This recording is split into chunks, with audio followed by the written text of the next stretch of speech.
All right, so I suppose we should start by introducing ourselves, right? This is Carrie. And this is Cully. Together, we're the dynamic duo. No. Yeah, we're Cole, I don't know. Yeah. Kelly Cully. Kelly Cully, yeah. Yeah. Twins. Yeah. Pipeline buddies. Yeah. Yeah. So, so many people out here. I mean, we can go through everyone. You, what are you in? What different disciplines are each one of you in? I'm in the 3D game art, but I'm wanting to go the VFX route with games. Okay, VFX and games. That's definitely a good area to be in these days. Yeah. We know somebody very successful in that that's moved to New Zealand. My name is I'm in the game dev program, but I'm interested in low-level programming, more engine programming, graphics programming is what I do. All right. I'm in the game art, but I'm learning game dev outside of this to try and create my own indie games. I'm in game art. I mainly do environment art. My name's Layla. Thank you guys for coming out. I'm in game art, and this is only my second week here, so I haven't gotten to do much yet. Well, welcome. Yeah. Second week at Hall of Fame. This is my second time at Hall of Fame, and I'm in 3D animation, hoping to do like 3D modeling for environments like buildings and rooms and hopefully props. Nice. Cool. All right, so a lot of games and one animation. Yeah. So Carrie's your man here, and I'll just support him through this now. So I've been a game programmer for about 20 years now. Been programming for basically my whole life, for about 40 years, but a professional game developer for about 20 years. I've worked on Doom, I've worked on Madden, worked on Connect, worked on Guitar Hero, worked on some really cool worked with some really cool teams. And pipelines are kind of what made that happen. Pipelines are really about collaboration, and we have all these components that come together to make a game, or not even just a game, any creative project, whether it's a film, an audio piece, or a game. Yeah, any creative project. Nowadays, it's going to have more than one person working on it usually, and it's going to have more than one piece of technology, more than one component, I guess you could say, and everyone has to come together. All the pieces have to come together to make one creative vision, and the way you do that, the way you put all those pieces, all those people together, is through pipelines. Yeah, pipeline literally is just a way to get from point A to a result, B. Mm-hmm. So in between those 2 points, what are the steps? So you got to figure out the steps that you want to do between A and B to get your result. And then you want to find if there's any efficiencies. So I would do this, this, and this. And then after you're in your pipeline and you're figuring out those solutions, you can figure out the efficiencies. Like these days, there's AI that can do a lot of things that used to be manual. So you figure out where you can plug AI in to make you more efficient. Mm-hmm. So I'm wondering if you guys worked with anyone outside of your disciplines. Most of you are artists, right? We've got we've got one programmer, and then everyone else is 2 programmers. Oh, we got more people up the back. We got people filtering in. Cool. Okay. Yeah. Have those of you who are more technical worked with more creative people, and creative people worked with more technical people? Because that's normally where the bottlenecks are. That's where the difference in the language comes. The game art people, have you got any experience working with programmers? Not yet. You lucky souls. Yeah. Programmers, we have a different language. Words aren't really my thing. Numbers, I do a lot better with numbers and code than I do with people. But that's not how we work. That's not, we have to work together. I can give an example of when I was a student here. I was doing a final project, and we wanted to enter our project into the Student Independent Game Festival, which meant that all of our content had to be student generated. Usually, for the programming degrees, they'd supply you with all the assets. They had a staff team that would put together all the 3D content, all the audio content, any 2D UI elements that you wanted. The staff would provide that for you. But because we wanted to enter this contest, we had to appeal to the other degree programs. We had to go to the computer animation students. Game art wasn't a degree back then; it was all computer animation. But computer animation was kind of had a lot more elements than a lot more elements that kind of got put into game art. So computer animation was more general for both for people who wanted to go into film and broadcast, and for people who wanted to do game art. So yeah, we went to their they do a class where they put together a character, a low poly character, and they tested it in an engine. And we caught them on day one and said, hey, we're making a game. So for your assignment in this class, you have to put together a low poly character and put it in an engine. Why don't you make a low poly character for our game?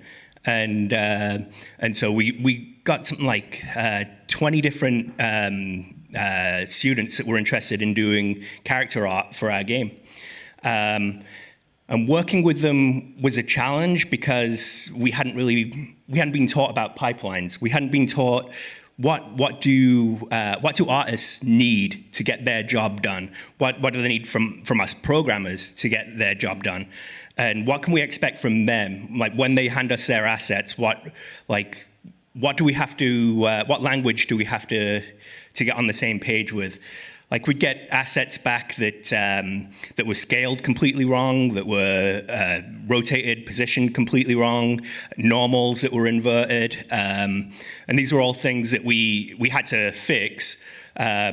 But that could have been avoided if we'd have been better about communicating the things that we needed. And these are the sort of things that the pipelines kind of lock down. They lock down that language between right. And when you start that pipeline, you could give a set of rules. Like this is the rules that we need to start for your assets to be able to be plugged into our pipeline. Yeah. That way the communication is there from the start. Like I'm in visual effects, not gaming, but I'll give you a few examples of where I started and where our pipeline is. Like when I started, we would just get data from a studio, or for tape. If you know what professional tape is, we would capture that and bring it into our systems. And then back in the day, I would literally have to make individual folders myself and put the shots in individually. And then everybody would open up their program and just start and save in the same location. And they have to name their own files, and then they have to name their own renders. And if there's one thing that we've all, you know exactly what I'm going to say. Where does the first error come? Humans. As soon as you interject a human into your pipeline, this is almost sneaker net back then, which just means you walk things everywhere and it's hand done. So we had color spaces that were always wrong, naming conventions that were always wrong. So moving forward, we discovered how to use pipeline. And when this happens, we made ingesting systems that eliminated the human factor, except for putting it in and characterizing it. And we bring it in, we characterize it, and then it distributes all the data into folders and the right naming conventions and the right folders and the right permissions. And then the next step, it would load all the videos into ShotGrid or our tracking software, which would be Perforce? No. Perforce or Git. For them, it would be Perforce. For us, it's ShotGrid. And then it characterizes and databases everything. So when you eliminate the human factor and let the humans do what they do well, which is code or the artist, and they can't make mistakes, this creates the efficiencies that the pipeline is meant for. Trying to think of more examples of where I've actually, where pipelines have come in. One good example I can think of when I was working on Guitar Hero. I was working on Guitar Hero for the DS. And the DS is not a very powerful system. So the tools for the DS were pretty rudimentary. The coding for a DS is pretty low level. There was no floating point support, so everything was integers. But the artists still had to make art in the way that they were familiar with. They used 3D Studio Max. 3D Studio is not around anymore, right? It's around. It is? Yep. Oh, okay. Still around. All right. Well, but Maya is more More prominent. Yeah. Back then, I think 3ds Max had a bit more of a market share, but and it was what I was familiar with, and it's what our artists were familiar with. So in order to get data, we did our UI to get our UI data into the game from 3D Studio Max. We didn't have any sort of plugins or anything.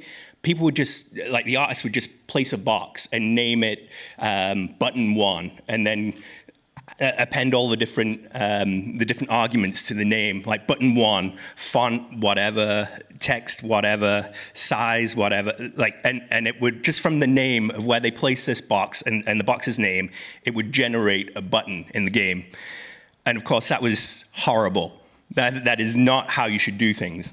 But it's all we had at the time. And one of the big problems we had, if you're trying to name a box so that it can construct a button in the world, typos, like you're gonna have, typos are just a thing. Like humans make typos.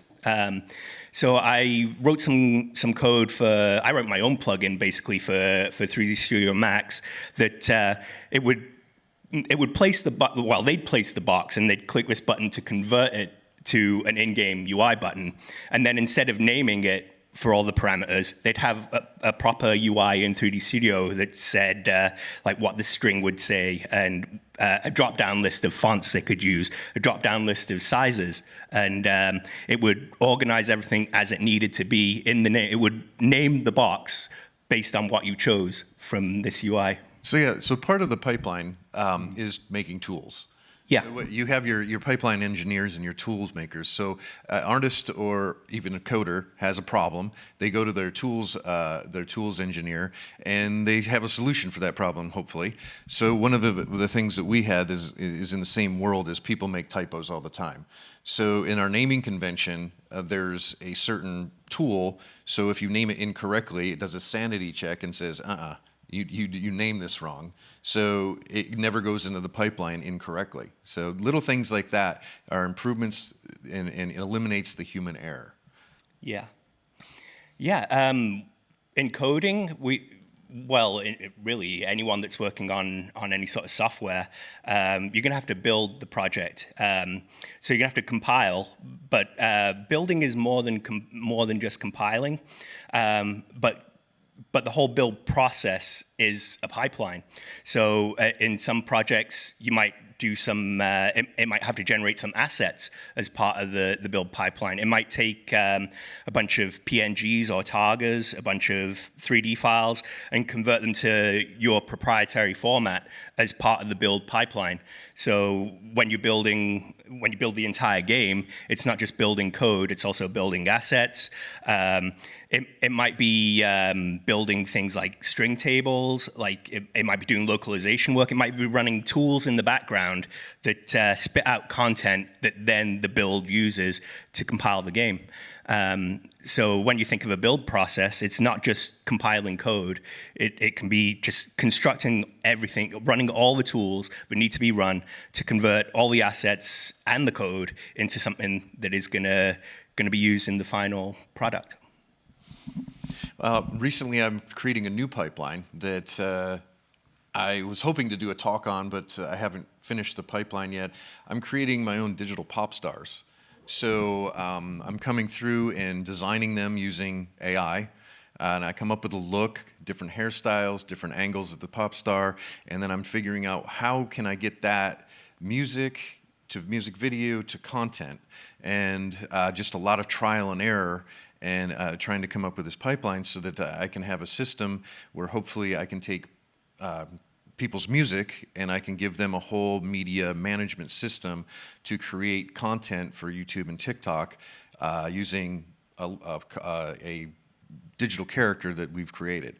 And it's been really fun so far. Right now the pipeline currently sets it creation and then motion capture, and I found the best motion capture right now is actual human motion capture. Just text to video, I don't think you're getting the emotion or the acting or the creativeness. So I'm liking to think that this pipeline is, AI enhanced but organically, artistically made. So right now, it's like I said, it's really fun to just try to come up with this new way of doing things and exploring the new tools out there to create this whole pipeline that I'm hoping to put into a system that my company can use and market to go to people who are making music who want to get it out there, but with video as well.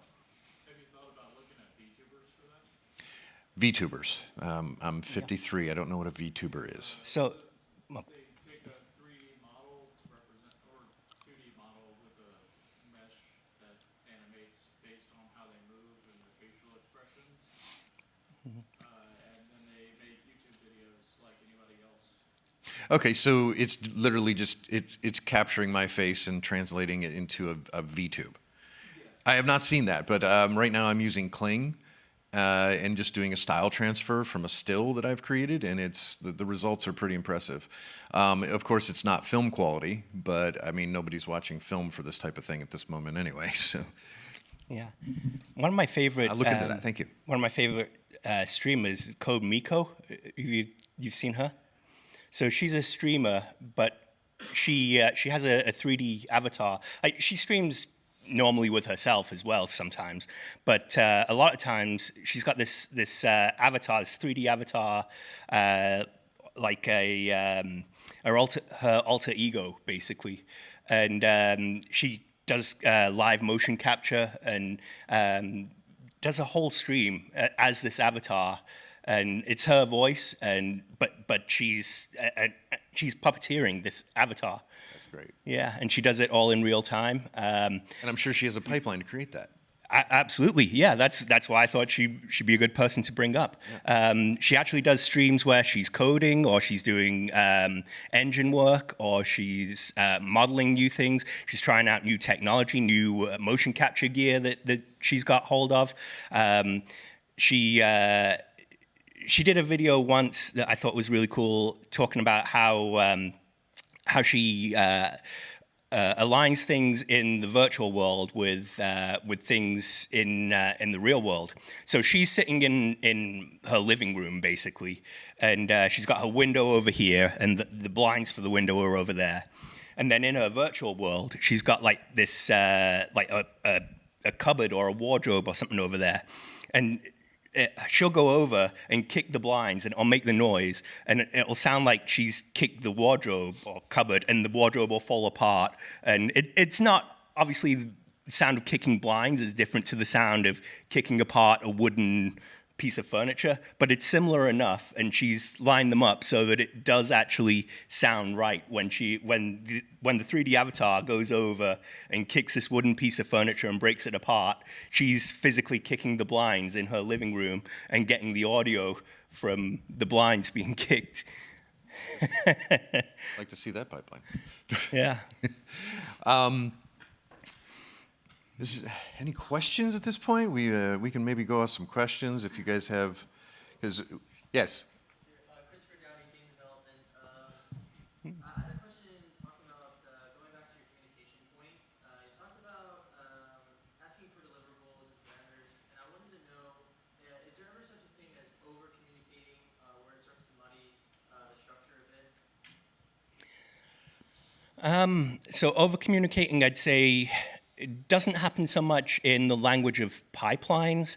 I think over-communication happens more at the sort of creative level when you're trying to come up with ideas for a feature you're working on. You can definitely talk about that sort of stuff for too long. You can get too into the weeds when you've got a programmer, an artist, a designer, and a producer all in a room together, and they're talking about what they want to do. And the programmer's like, oh, I'm going to write this function, this function, this function. How am I going to do? What am I going to pass into these? The designer, the artist, and the producer don't care. That's a problem that the programmer has to figure out. So that's kind of where it starts to get over-communicated. But when it comes to setting up the language of the pipeline, what people need, then I don't think you really can get too specific. Well, when it comes to deliverables and the language that we're using, I find it Cross communication is more difficult when you have multiple people asking instead of one line of communication to the correct person. Yeah. That can definitely cause issues because when you're delivering something and you have multiple people giving you different information, and then you deliver what they asked for, and one person's like, that's not what I asked for. These are the wrong parameters. So you try to find a single point of contact that can give you the parameters in the end, so that you can produce the results that the project is needing. This happens all the time to me. I don't know about you. Oh yeah. We have clients that just take themselves off the group emails sometimes, for reasons unknown, and they'll start talking to us on the side and requesting things, and then the main email chain is requesting one thing. So I can see where you're coming from, but the pipeline doesn't care. The pipeline wants to know the parameters. Yeah. It's the human factor that gets in the way again. Yeah. Yeah. I told you that I want to do like 3D modeling, but I got like some options I want to try because my brother-in-law is in construction who has his own company, and he offered me a job after I graduate college to work for him, but he's in North Carolina. But I like Florida, and I want to maybe like work in like a theme park as a 3D modeler. So I'm like confused like which part I should try and take. So I don't have like a good pipeline right now. Well, that sounds like a human pipeline problem. Right. I think you need to figure out which direction you want to go, what you think is going to be the best results for your pipeline, so to speak, your human pipeline. Modeling for a major theme park is probably going to be difficult to get into. There would probably be some steps in your pipeline that I'd want to take, starting out in some maybe some more beginner roles, because I'm pretty sure those guys are going to be looking for very experienced people. So I think maybe even starting in the construction area, if you can use your skills in that way, can give you the experience that could help you get to that next part of your pipeline. Does that make sense? If your brother-in-law. If your brother-in-law has use for your 3D talents in that field, and it's remote, and you can keep looking for other things, but also gain that experience, that's what I would try to do. Get to the first thing first, and then keep developing.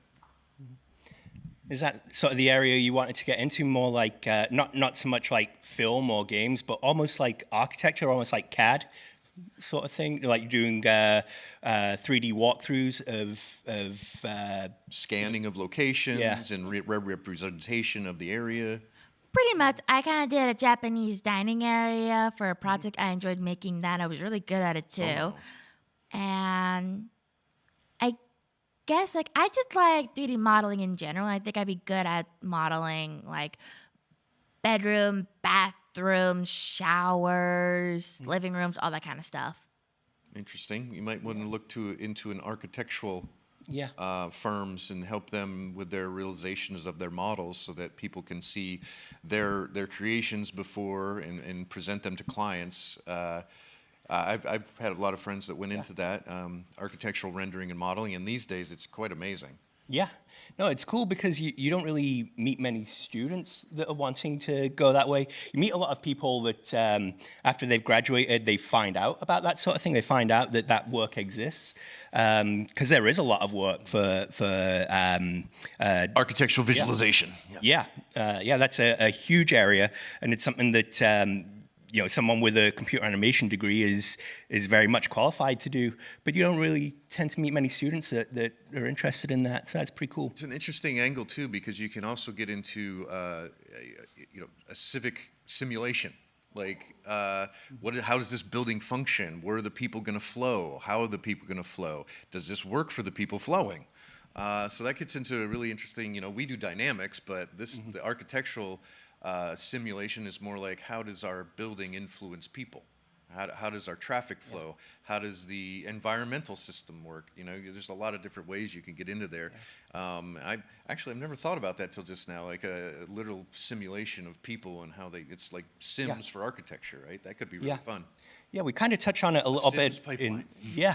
We touch on it a little bit in level development. If you're making a level in a game, like in a first-person shooter, you might have certain elements in this level. You might have certain power-ups or weapons or whatever, and you want the player to go find these different things, but the player doesn't always have the incentive to go do that. Like, depending on how your level is set up, there are areas where your player isn't they're just not going to go explore that area because you haven't given them the right incentive to go over there. You haven't steered them in that direction. And we do things like, if you're walking down a long hallway, you want to put things in that hallway to break it up. You'll put like pipes on the wall or something. Every few yards, you'll put something so they're not just walking down just a blank wall the whole way for this hallway. And that's how we do things in gaming, but that absolutely applies to the real world. If you're developing a building, you've got to think about people flowing through this building. You got to think, like, if this room is over here, like, who's going to want to use it? Is this going to be the room that no one uses just because it's out the way, just because there's no, like, it's difficult to get to. Yeah, you've got to think about the flow of people through a building. I mean, just like a game. Yeah. City planning.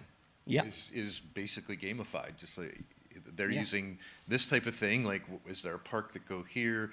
And how would this different area work in the planning stages? That's a really interesting. You could use this pipeline for city planning down to gaming. Yeah.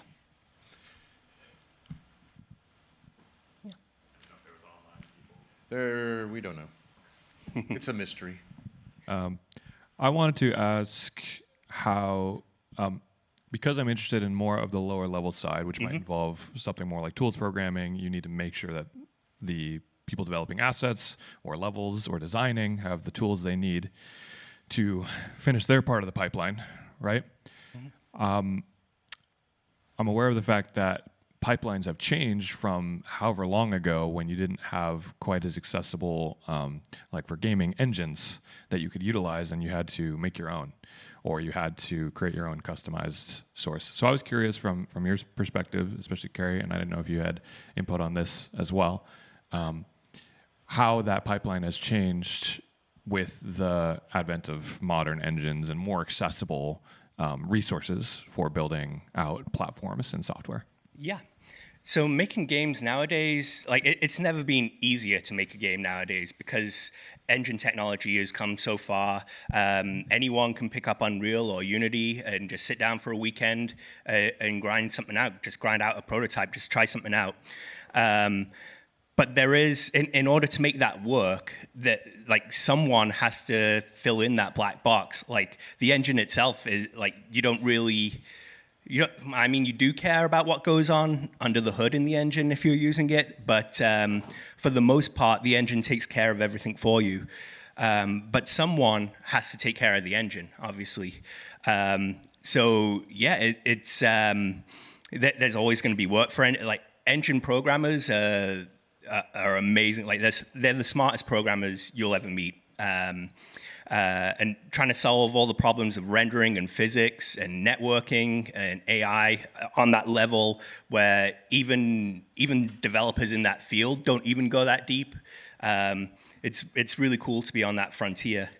As far as solving individual problems, you kind of have to take that on a case-by-case basis. Like, if there's a particular problem, I've been working with UI tech, very low-level UI tech, and I'll get bugs that say, "Oh, text isn't rendering here in this UI, and we need to figure out what it is."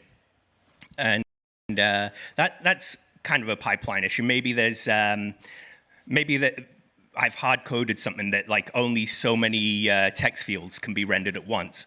And that's why they're not seeing text. So I have to track that down, and then I have to communicate to them, okay, you can only have 100 text fields on the screen at once, or I have to make it so that you can have more than 100 text fields. And it's kind of my call, like, should I support, like, 1 million text fields? Like, if you put 1 million text fields on the screen, first of all, no one's going to be able to read it, so it's pointless and it's wasteful, right? but maybe 100 is okay. Maybe 100's not enough. So it kind of comes to me to solve that problem and make sure that that the guys working higher up, they then have what they need to render that text or whatever the problem may be. Yeah. In my area, there's it's definitely opened up over the years. With visual effects software in the beginning, they were very closed off, isolated in islands. Over the years, they've opened them up to Python hooks. So there's some programs that everything in the program is literally accessible by a Python hook. So if you're having an artist do something that's repeatable, you can go in now and use those Python hooks to eliminate that need so that they can concentrate on the artistry. Say, for instance, we have slates that need to be made. The slate used to have to be typed in, right? Well, now we have a database in ShotGrid that knows all this information, so every shot, it can pull that information and automatically make our slates for us because that information exists. Or sometimes when we ingest, we always do a denoise. So when we ingest, it automatically goes and renders out a denoise and renames it and puts it in the right folder for the artist, doesn't have to do that step. So that's really where it comes in for us. The more and more the apps are made accessible by pipeline and code, the more that we can figure out how to cut down on the work and get the main work that the artistry really needs and automate the pipeline. And recently, AI has come in, as you guys all know, AI anxiety every day. But we have a new route that we're looking at. When we ingest data, it looks at the data and it kind of knows if it's a plate or if it's a color file or if it's a reference, and then it can disseminate what that is and then pipeline it down into each different folder without human interaction. So it's definitely come a long way.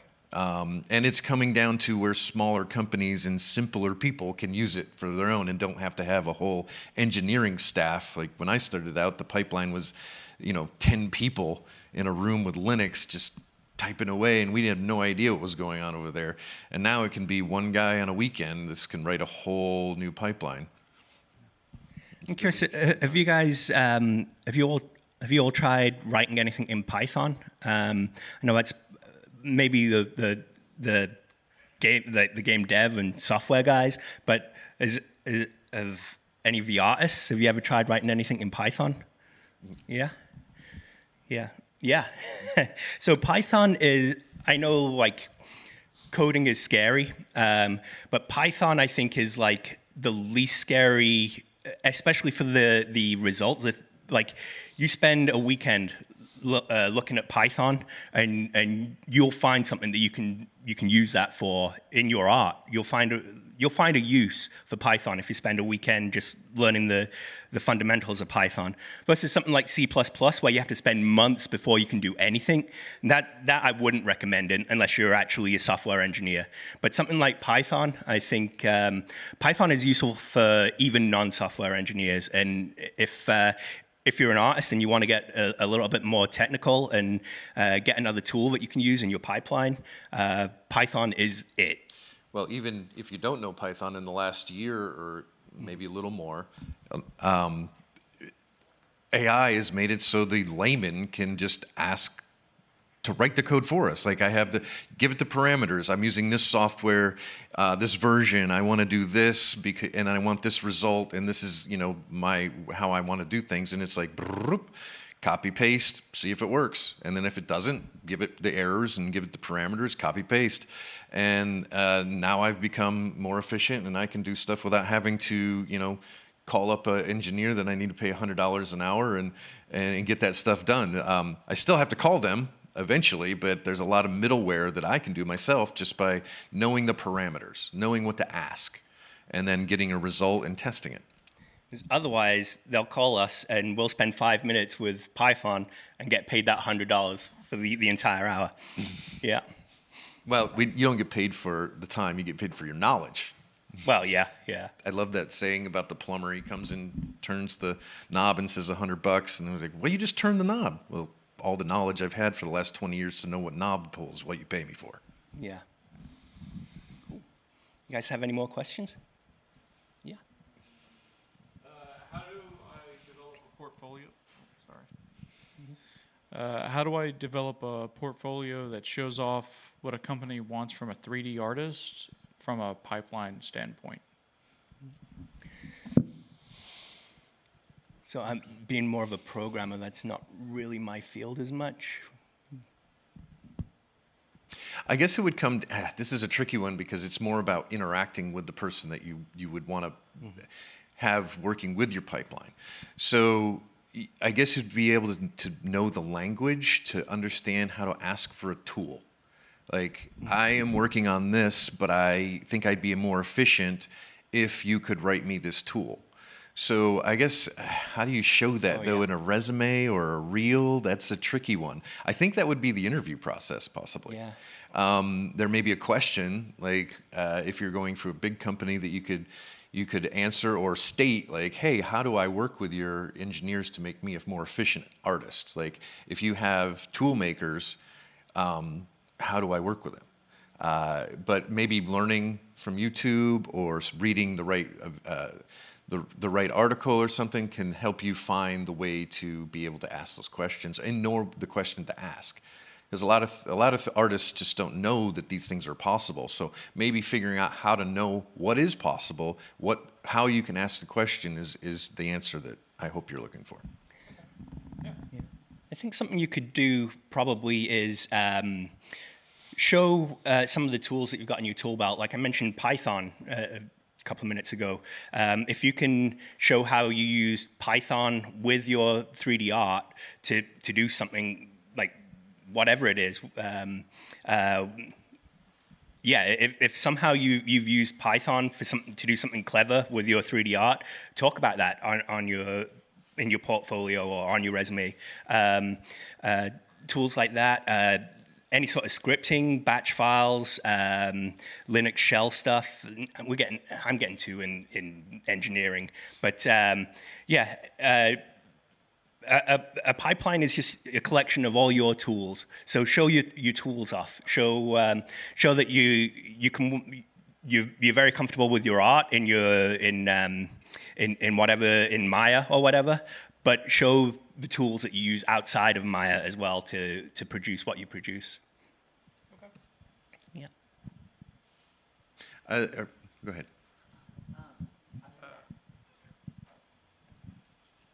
I was going to ask, when you encounter a problem in your pipeline or there's an issue, something isn't quite working, when you go to approach changing something, are you working with new tools really often? Are you working with new people? Is that something you tend to have to figure out by yourself, or how does that process kind of go? Well, for me, I'm a very small company, and I have one engineer that's helping me who's also an artist. And first, I'll try to find the error, and sometimes that's a fun thing in itself because logs and error reports are scattered depending on what's going on. So you either have to log into the computer and hunt for the certain log that's being printed out in Windows or Linux or on one of your VMs running some of the part of the pipeline. And then literally I copy and paste the error if I could find it into Gemini or what have you and see what it reads out and see if I can fix it before I engage the higher up than me. And most of the time, sometimes it's just, again, human error sometime, a context, a misspelling. It rendered on a machine with the wrong plugin because I was doing testing with a newer plugin or something of that nature. So it's tracking it down, assessing where you can find the right language or error to feed into a place where you can hopefully get a result. And if not, then raising that to somebody that has more knowledge than I do. Mm-hmm. Yeah, working on something like a game, it's a very, I suppose, organic process. Like things will come up that you just didn't think about, and you kind of deal with them on the fly. You might find there's a problem that's causing like a build to take 5 minutes longer than it should. It's like, is that a problem? Well, if it's only 5 minutes, no. But if you're building 1,000 times, then it's 5 minutes times 1,000. Then maybe it's worth investing the time to create a tool that will fix that problem and get rid of that 5 minutes in the build. but yeah, you come across these problems all the time. You know, when you're working with artists, they'll say, "Oh, it's a big pain in the butt that I have to my art has to be structured this way. Like every time I finish something, I have to spend like 15, 20 minutes just like cleaning it up, making sure everything's named right, making sure that everything's saved right, making sure all like the texture formats are correct and everything. And it would be good if there was just like a programmer could write a tool that just verifies all this stuff for me or corrects it all for me. And then as a programmer, I say, okay, I can do that, and that will take me like 3 days to write that tool. Will it, over the course of the project, will it save 3 days of your time? Because if it won't save 3 days, then I'm sorry, you're just gonna have to deal with it because it's not worth it to fix, you know? I run into that problem all the time. I come up with an idea, and I'm like, oh, I really want to do this, and my engineer, pipeline programmer would be like, well, that's going to take me 2 weeks. I'm like, oh. Is that worth it? Is it worth me paying him for 2 weeks for this tool? Sometimes most of the time it's no, because he's pretty expensive. But but sometimes it's no, but sometimes it's yes. No, yeah, it's definitely sometimes yes. I would really like to get some of these tools, and it's just sometimes the amount of time that it takes is more than I anticipate. Yeah. And as a programmer, like it's one of the most rewarding things when the artists come to you and are like, you've saved like 20 minutes out of my day every day. I get 20 minutes back because your tool, I was doing this thing every day that now it's one click for me with your tool, and that's 20 minutes of my day I get back. And that's, as a company owner, that's 20 minutes we don't have to pay that guy to do something that he didn't need to. It's very awesome. Yeah. We have any more? Yeah. I was curious, talking about the conversation to establish a pipeline or when in changing pipelines. You mentioned having to state, hey, here's what I need and want at my part in the pipeline. Can you deliver that for me at the previous junction? And I can imagine sometimes it can be very easy for that to turn into, and this could even maybe be a client discussion, if you're getting hired for something, where they ask for something, and it might be easy to be a yes man and go, yeah, we can deliver that for you, or someone along the line is like, sure, we can make that happen. And I was curious if there was any good logic you had or rules you had for not letting that be the case, or when it would be good to do one or the other, to just be like, yes, yes, yes, we can deliver that at each point. Or if there's a specific rule for being like, no, we cannot deliver that. You're going to have to deal with what we give you. So Um, I imagine it's kind of a human problem, so maybe Yeah. it's hard to answer. but- Not always. It's not necessarily a human problem. It's there's many factors to what you Well, yeah. stated. In our area, it's time, money. It's time and money. Like, what do you want? We can give you almost all the time. We can give you what you want, but do you have the parameters that make us successful? Do you have enough time, or do you have enough money? And if you don't have enough time or money, do we have enough people? It's the triangle of business, right? Good, fast, cheap. Pick two. So that almost applies to everything, including this. Like when a client asks for something, there's not a way you cannot deliver if you find the right resources and time and money.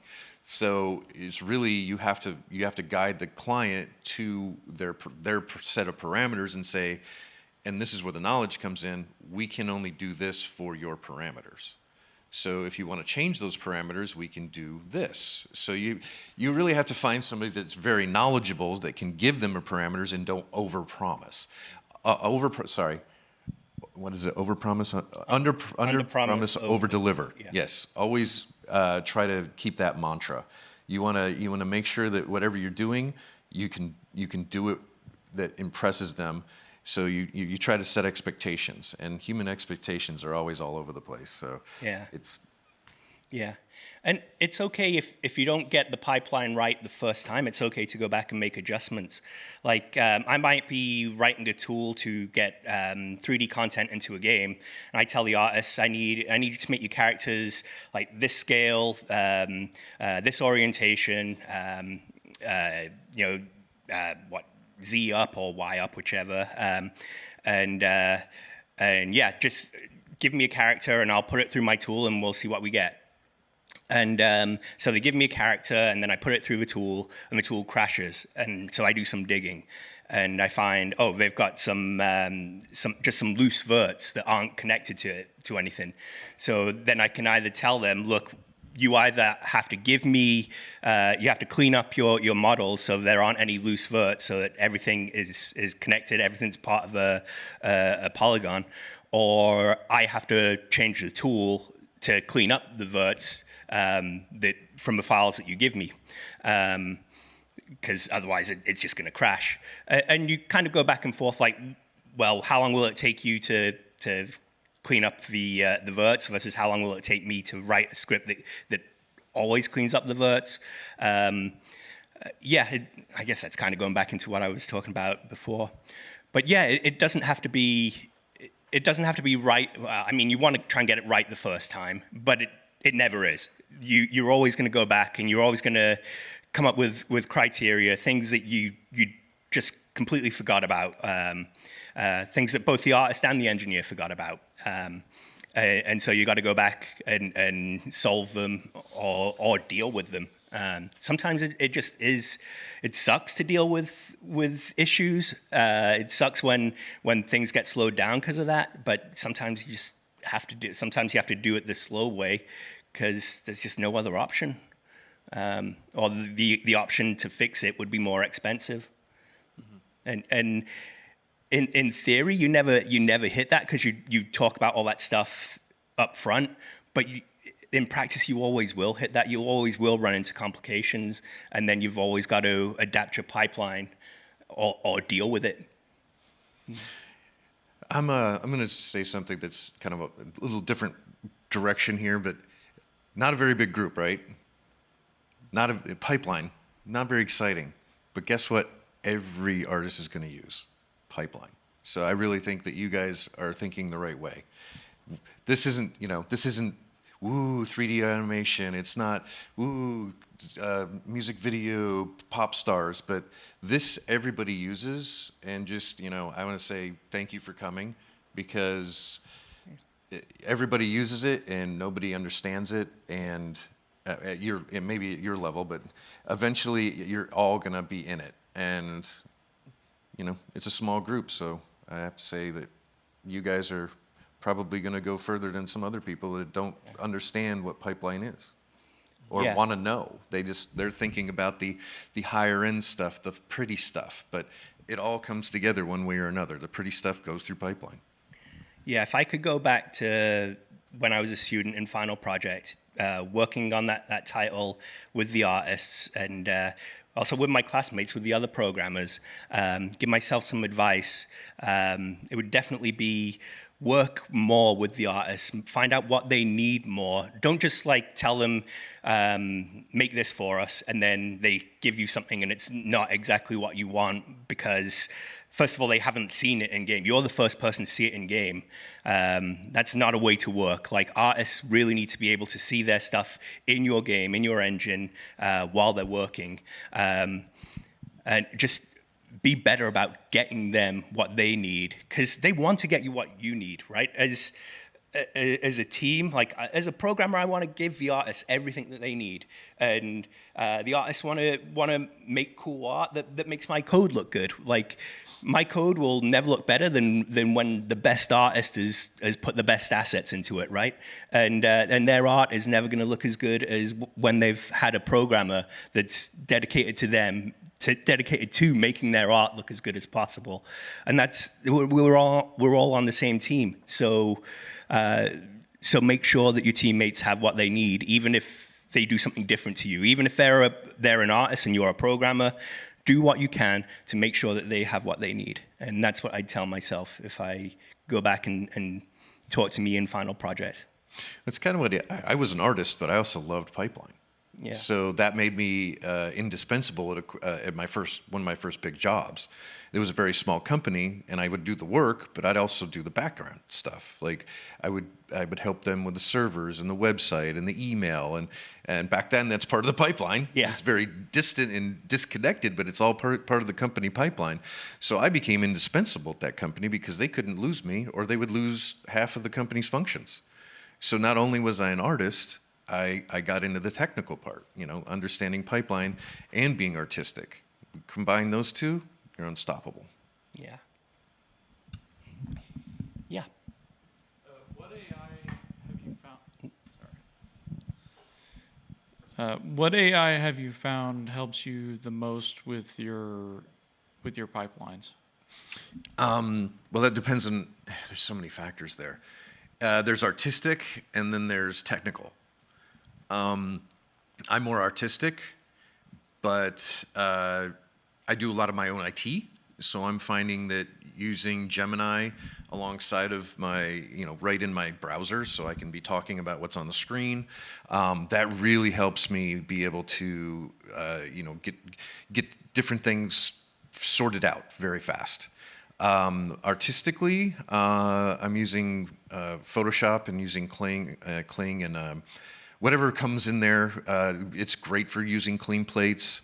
You just circle something and say remove. There's a lot of, it's really finding the pipeline with these different tools and how to combine them. We're not using it for huge generative AI, but we're using it for, say we have a gun and we need that gun to be, to go off, but it's a rubber gun, so it doesn't have the action. Take it into Photoshop, we circle that area, we say make this gun look like it's a movie gun going off, because you can't tell it's a real gun or it gets angry. So it removes the slide, we use the lighting, we use that one frame, put it back in, it looks amazing, and we didn't have to do that in 3D. Right. Like it's literally one frame, but it's little things like that that help us find faster, more efficient, and better looking ways to get our work done. One of the better ones I've found right now is Kling. Kling is pretty good at creating videos out of stills. So I'll mock up a still of what I want it to look like, and sometimes you mock up the first still or the first and the last still, and then it'll do the in-betweening, and the results are pretty interesting. If you want to stay after, I'll show you some experiments I've been doing about my AI pipeline for pop star or singers. But it's experimenting with all the tools to find what the most efficient one is, and creating and putting that in the pipeline, and constantly doing that. I'm finding one, putting it in, experimenting with it, taking it out, adding another one.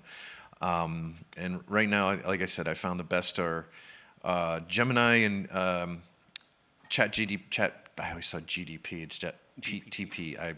It's a tongue twister for me. For image creation or stills creation, I found that those are doing pretty good for me right now, but I am also not experimented with a lot of others that are out there. Anyway. So I really don't use AI at all in engine development.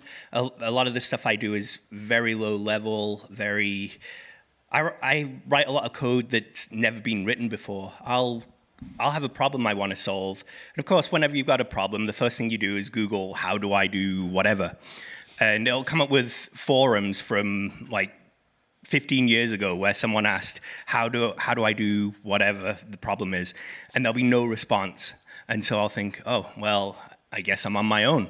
And then I'll work through the problem on my own. And when I actually have an answer, I'm like, do I go back and update that forum from 15 years? I wonder if the guy's teaching still AI. Yeah. So a lot of the stuff I work on can't be scraped for AI. So a lot of the code that I write couldn't be written by AI. So I personally don't use AI. But we were talking last night. I was talking to some of the other Hall of Famers about kind of what AI is good for, and some of the problems with AI. And AI is never going to be as good a programmer as the best programmer, never going to be as good an artist as the best artist, never be as good a writer as the best writer. But it is as good as not the best. So, like, you could do a lot of you can replace a lot of junior level talent with AI. But the thing is, though, if you replace all that junior level talent, they will never get to the point where they're above the AI, and so the world will run out of top tier programmers, artists, composers, writers, and that will suck. It's an interesting time in human evolution, that's for sure. We don't know what's gonna happen, but we're along for the ride here, and hopefully. There was a saying that I don't know if you guys have heard that was interesting, that I find that's probably true, is AI is not gonna take your job, but that guy that knows AI is gonna take your job. So you're gonna have to know AI one way or another. You're gonna have to use it and implement it probably in your lives. It's just a fact, unless you're a top tier programmer. Yeah, AI asks me what to do. Exactly. So, and I'm sure you still use it in other ways. Oh, I use it for fun all the time. Yeah. So I think that's our time. Well, we have one more question. Computer science, Devin. Yeah. Oh, can we get the microphone over that? Oh, yeah, sure. I just wanted to know if you have like any resources that could help someone getting into C++ write better, more organized code. Ooh, it's been a long time since I've. There was I forget what the name of the book was. The big blue book, the C++ primer. Do they still give you that? What's the textbook they give you for Programming 1 now? Have you made it to that class yet? I'm in that class right now. Okay, what textbook do they give you for that class? Is it the big blue one? FSO. Yeah. Oh, okay. I don't have that book, but I should probably get it. Is it the one by the guy that made the C++? Yeah. That. They didn't give it to us, but it's online. I think if you have access to like O'Reilly. Yeah. So that book was awesome. We used to. So the teacher that we had for Programming 1 was Arthur Johnson. He was amazing, but he hasn't taught Programming 1 for a long time. But what he used to do, we'd have our lectures and then we'd have our labs. And we'd start our labs with a quiz. And he wrote a program to take attendance. And it would call out, you'd sign in on your laptop, and it would call out your name. And you could put in a nickname, and it would call out your nickname. And that's how he would take attendance, is if you responded to this program calling out your name or your nickname, then he'd mark you present. But we found out that when you take the test was automated at the start of lab. Like it was all on your computer. And you'd log in with the same program. So it would say, hi, and then whatever you put as your nickname. So I would copy the entire chapter of the book and paste it as my nickname. And then when it came to the test, it would give you the entire chapter of the book. That's hilarious. Yeah. So obviously that didn't fly. It's a great pipeline, though. Yeah. You tend to get clever. Like programmers, Clever. That's our way of being cheeky. Like I wouldn't cheat like that. Like when it worked, I called Arthur over and he's like, "Oh, you know." Yeah. But yeah, that book, they gave us the digital version of it as well. That was a really good one. That's basically the book that taught me C++. But yeah, I haven't learned, like I learned C++ 25 years ago now. So there's a lot more resources out there that I haven't used that are available to everyone now. Like YouTube wasn't a thing when I was a student, and there's so much stuff on YouTube. You can, whatever you want to learn to do, just type it into YouTube and it'll show you how to do it. I think that C++ is very important for game developers. We're getting to a point now where we get a lot of candidates come in for interviews, and they fail the interviews because they don't have the basics of C++. They understand how to make a game in an engine, but they don't understand. They aren't coders really. They're level scripters or engine scripters. The first 3 months of C++ that you get at Full Sail are like the most important programming classes of your life. Programming one and two for me. Programming 2 was 2 months long. So those 3 months, I think it's programming 1, 2, and 3 now. But those are like if you take nothing from the other classes, at least know those classes back to back. And when you go for an interview, know that the interview tests that you're gonna get given when you apply at companies are gonna be right out of the quizzes from those classes. Mm-hmm. Thanks, everybody. We're getting the sign here that says start wrapping up. So our pipeline is closing. It was great talking with you all. Thank you. And thank you Thanks very a lot. much. Thanks for coming out, guys.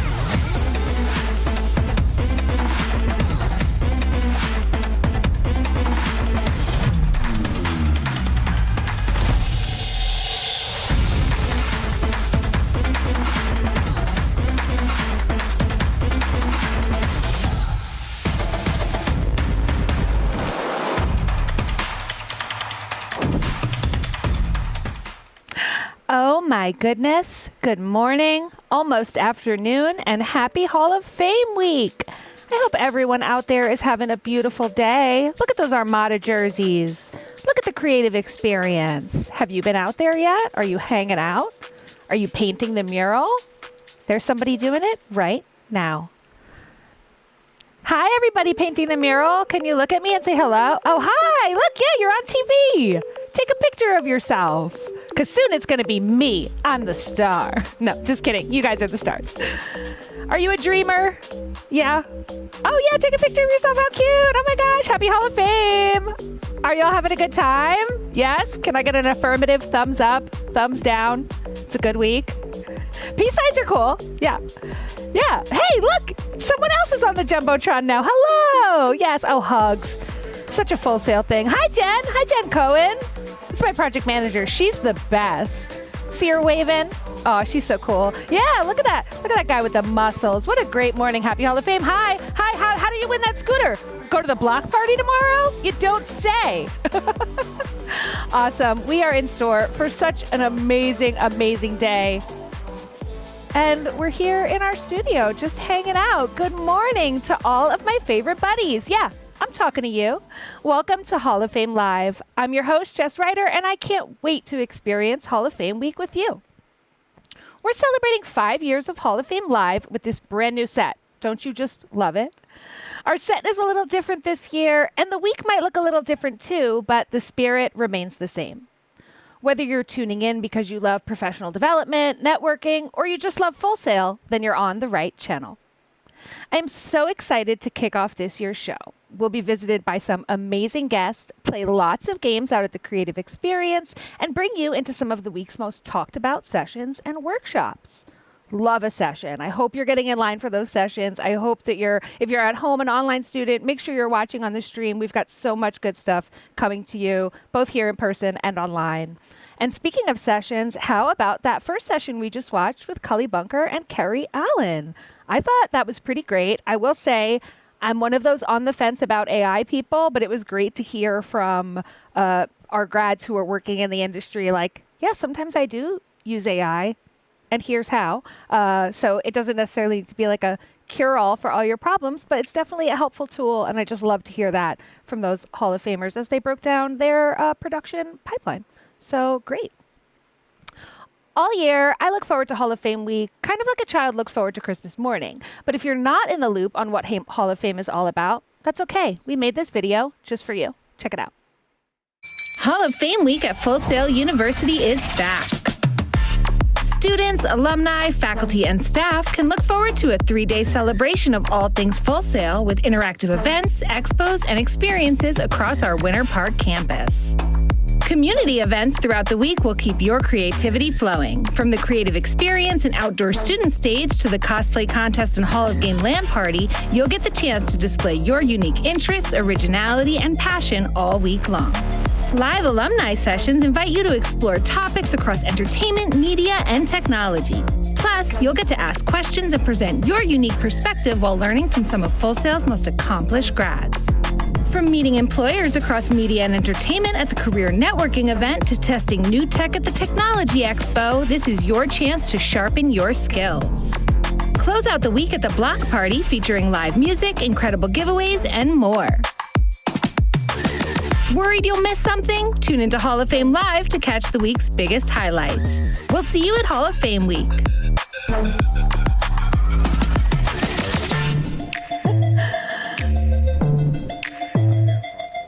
Whoever did that voiceover is so talented. Wow. They should give her a raise. This year, we're focusing the Hall of Fame Week experience on students like never before. You'll have more opportunities to connect with inductees from previous classes and celebrate Hall of Fame your way. If you're feeling a little overwhelmed with choice anxiety, I get it. Sessions, creative experiences, karaoke, there's so much happening. And while the food trucks may be calling your name, definitely get in line for those sessions. We have so many amazing grads back on campus ready to share all of their knowledge with you, so be sure to make the most of it. Coming up today, we've got some amazing stuff in store on campus. We've got Hall of Fame Live. That's what you're watching right now. Hall of Game LAN party is happening in Armada HQ from 10 to 5. That's in Building 3B. We've got sessions all day. We just watched one with Carrie and Cully. And then Hall of Game Evening Edition tonight from 5 to 9. Make sure you check out the ERC tournament happening. And then this evening we've got karaoke with the Leonard Brothers Band. And I think I might sing a song. I just haven't decided what yet. Pretty good. It's going to be a good day. Coming up in the next hour, we'll be visited by past Hall of Fame inductee Aaron B. Kuntz and Tremaine Williams, catch up with MCBS grad Ivan Emilio, and play some games with my buddy Joe Zolo. Plus, we'll head into our noon panel featuring Hall of Fame 5 inductee Kim Alpert. Well, with all of that housekeeping out of the way, let's get this show on the road. He is an award-winning writer and director known for his contributions to cult horror, including The Pale Door and Scare Package. He is a Hall of Fame 15 inductee, if I'm not mistaken. Last year, whatever that was. Last year, yeah. 15. He is the co-creator, showrunner, executive producer, and lead writer for Revival on Peacock. Please welcome Hall of Fame 15 inductee and Paper Street Productions founder, right? Did I get that right? Paper Street Pictures, CEO, whatever. Yeah, cool. I run that company. It's my fellow horror nerd. It's Aaron B. Kuntz. Hey, lovely to be here. Thank you so much. You? Yeah, great to be here. Yeah, I'm so happy that you're here with us today. How was your morning today? Fine. Yeah. It took forever to get an Uber to get here, so I'm very sorry. And I found out this was a live event. I'm like, oh my God, I'm that person right now. But no, it's good. You know, it's good. I love being back on campus. It's a lot of fun and got stuff all week, so I'm really glad to be here. Yeah. Yeah. Last time I saw you, you were here on campus bringing Revival, a screening of the pilot to students. Why do stuff like that? Why bring stuff back to campus? I mean, I just think of what I would have wanted when I was a student and the things that kind of mattered. You know, secretly also, I'm like, these are people that can watch my show, please. You know, but no, I mean, I think it's just fun to come back and show what we're doing and then you're really possible, things that you can do. And I think when that happened, when I was a student and I saw things and I looked up to that, and it really kind of pushed me, and hopefully we can push some others. But it also reinvigorates myself. So it's great. It's a full circular moment. I love that. Have you ever gotten like feedback from a student about something you did and you were like, damn, that was really good feedback? I literally had a student one time tell me something wasn't good. And I was like, oh, okay, cool. You know, I appreciate the boldness. Yeah. You know, thankfully it was a thing that I was kind of on the fence about what I thought of. So, you know, but I'm not fragile enough to where that made any difference. I promise, I think. But no, yes, like I've definitely had, there's things that, I think it's like trying to connect with like particular generations and understanding and perspectives. And you see things and it's like, oh, they got really excited about this aspect of what I was talking about. So I think that's fun to see. And I mean, tomorrow I'm doing a panel, or today, I don't know, one of these days I'm doing a panel on a show that I sold, Revival, and then a show that I'm trying to sell right now. And I'll be curious what they're connecting to and what's there. And who knows, maybe that'll inform more of what I do and how I do it. I don't know. I love that. I love that. You can never stop learning, right? Oh my God, 100%. Yeah. 100%. Yeah. I have YouTubed how to be a filmmaker before, and I'll do it again. Yeah, that's right. All right. Do you want to play a game? That's why we brought you here. Did you say that like in a Tobin Bell saw away, or is this like because it's a Hall thing? I was hoping maybe you would get that reference. Yeah, Yes. Okay, yeah. great.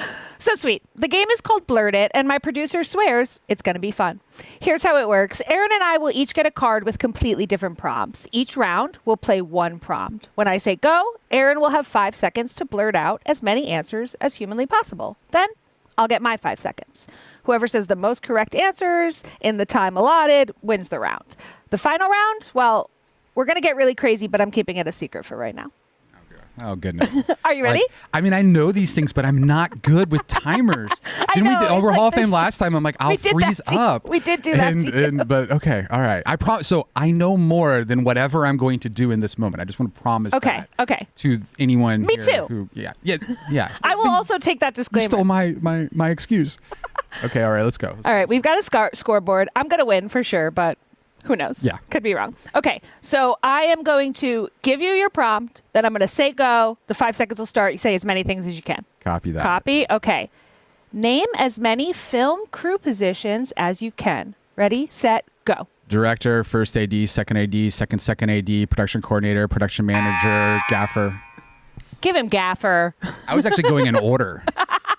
That was easier because I have to like 7. crew up constantly. That was really good. Okay. I don't know if I can get 7 things out in 5 seconds. Let's see. Okay, so now you're going to tell me my prompt. And I then thought tell you were me doing when it to too, go. and I'm like, you have to name new ones. Make sure you say now. ready, set, go. It's Oh, very important. Okay, well, okay.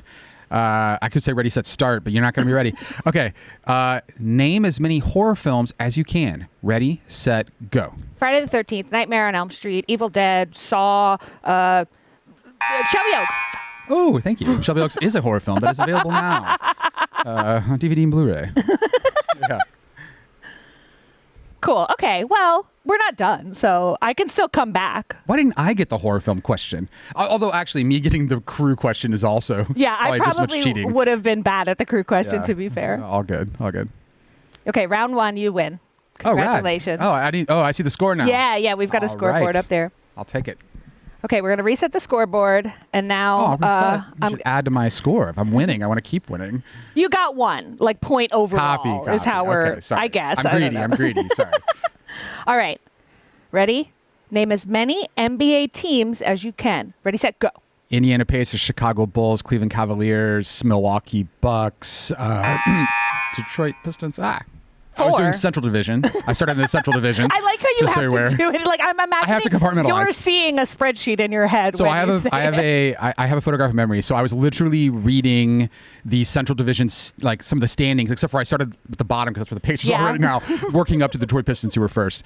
But yes. Wow. Well, I guess you like NBA, huh? I do. I'm a diehard Indiana Pacers fan. Oh. Tyrese Halliburton next year coming back strong. Yeah. All right. Let's give me mine. My next one. I'm ready. Okay. Name as many Major League Baseball teams as you can. Ready, set, start. New York Yankees, Boston Red Sox, Cleveland Guardians, Chicago White Sox, the Chicago Cubs. I got 5.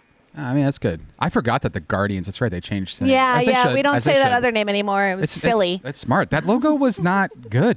Like, they should not I won have that done round. I won that round. Oh, we're tied. Oh. Yeah. Watch out. I'm coming for you, Aaron. But if we add them up, I'm still up by 1. I'm sorry. That's fair. All right, we've got another round before we get to our final lightning round. Okay. Okay, ready? Name as many Full Sail Hall of Famers as you can. First name is fine. Ready, set, go. Tremaine, Larry, Steven, Darren. Blah. Okay. There's a blah. I swear. Oh, my name. Yeah, you could have said your own name. I forget. I'm in there now. I waited a while, and then now I don't think of it. Okay. Well, Now, next time when we play this game next year, you can get it right. Yeah. So now go ahead, give me my last prompt. Oh, that's right. That's right. See. You got 4. Oh, wow. I get You 5. guys know this is, I get what you're doing. It's about me. Okay. Name as many shoe brands as you can. Oh. Ready, set, go. Reebok, Adidas, Nike, Puma, Hoka, Bong. Wait, did Hoka come in under the lock or not? Yeah, because I let you have Gaffer, and you said that Gaffer. after Oh, the I didn't even beep. know you gave After me the beep, Gaffer. so Oh. I did. Oh my goodness. Okay, that's good. That was good. That was good. Okay, now we're going to do our head-to-head round. So the way that this is going to work is we're going to take turns answering the same prompt. We'll each get 2 seconds to respond. We'll go back and forth until someone has nothing to blurt out. So Okay. we'll do a prompt. You'll have 2 seconds, say as many things as you can. I'll have 2 seconds, say as many things as I can, back and forth until we've expired all of our answers. All right. This is, Okay, this is my where category it's is scary. going to be up on my prompter, so I'm... Oh, right on the screen. Types of fruits. Okay, ready? 2 seconds on the clock. Go, Aaron. Banana? Keep going, keep going. Oh, I keep Oh, naming. me. I'm first. Wait. Alternate. Okay, apple. Grape? Oh, fruit. Strawberry. Blueberry? Raspberry.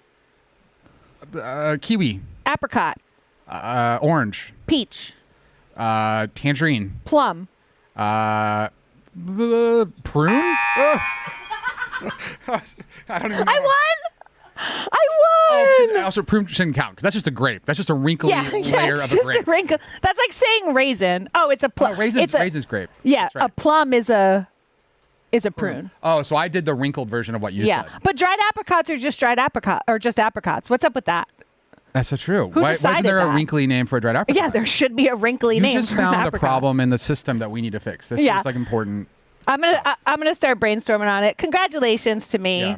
I won. That was awesome. Yeah. Thank you I so agree. much, Aaron. You're always such a blast. I'm still thinking of like what a dried apricot would be. We're gonna workshop it after this. Yeah. But in the meantime, while we do that, apparat. That sounds like what it would be.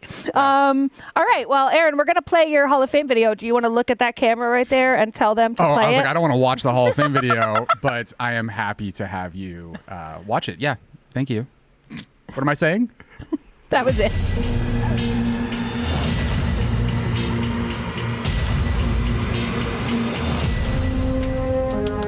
I love filmmaking.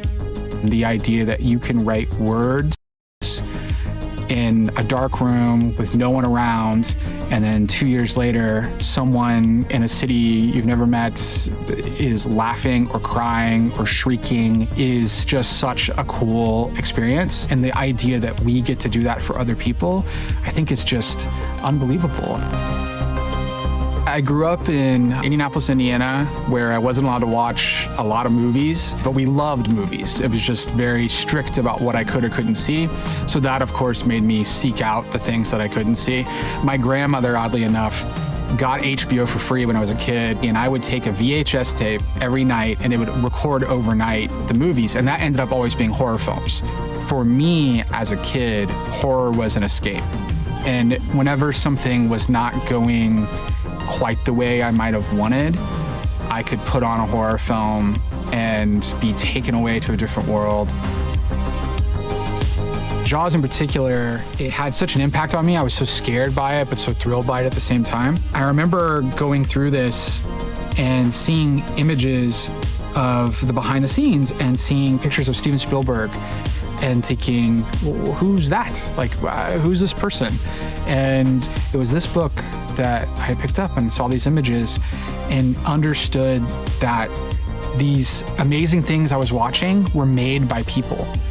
And then that's when I was like, well, how do I become one of those people? And in particular, that dude with the beard and the hat and the megaphone. How do I do what he does? I think the biggest lesson I might have learned at Full Sail was just how much of filmmaking is a team sport. I had these ideas of like, I'm a writer-director, I'm an auteur. And then you finally get on set and you start to kind of see how many people it takes. You find your creative family, you work together, and then they will elevate ideas and visions, and then you do the same for them.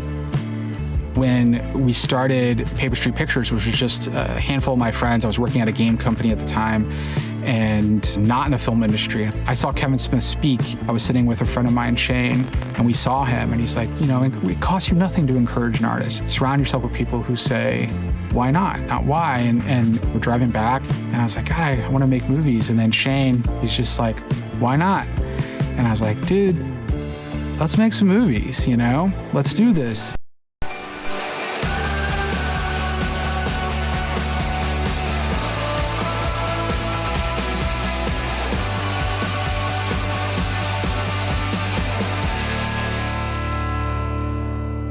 My first feature film was Camera Obscura.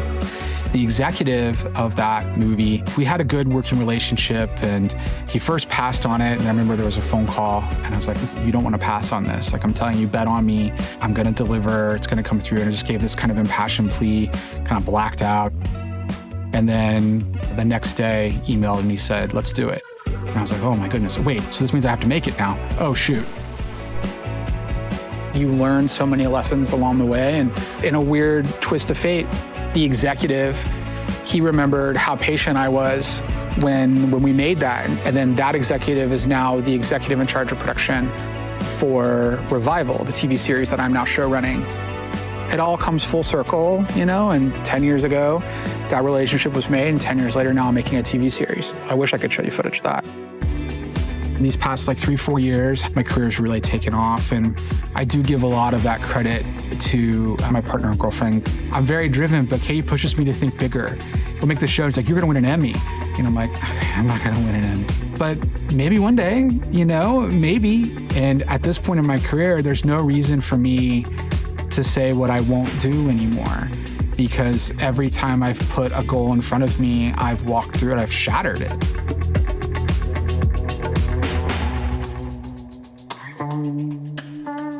Just get my quick check-in. Okay, copy.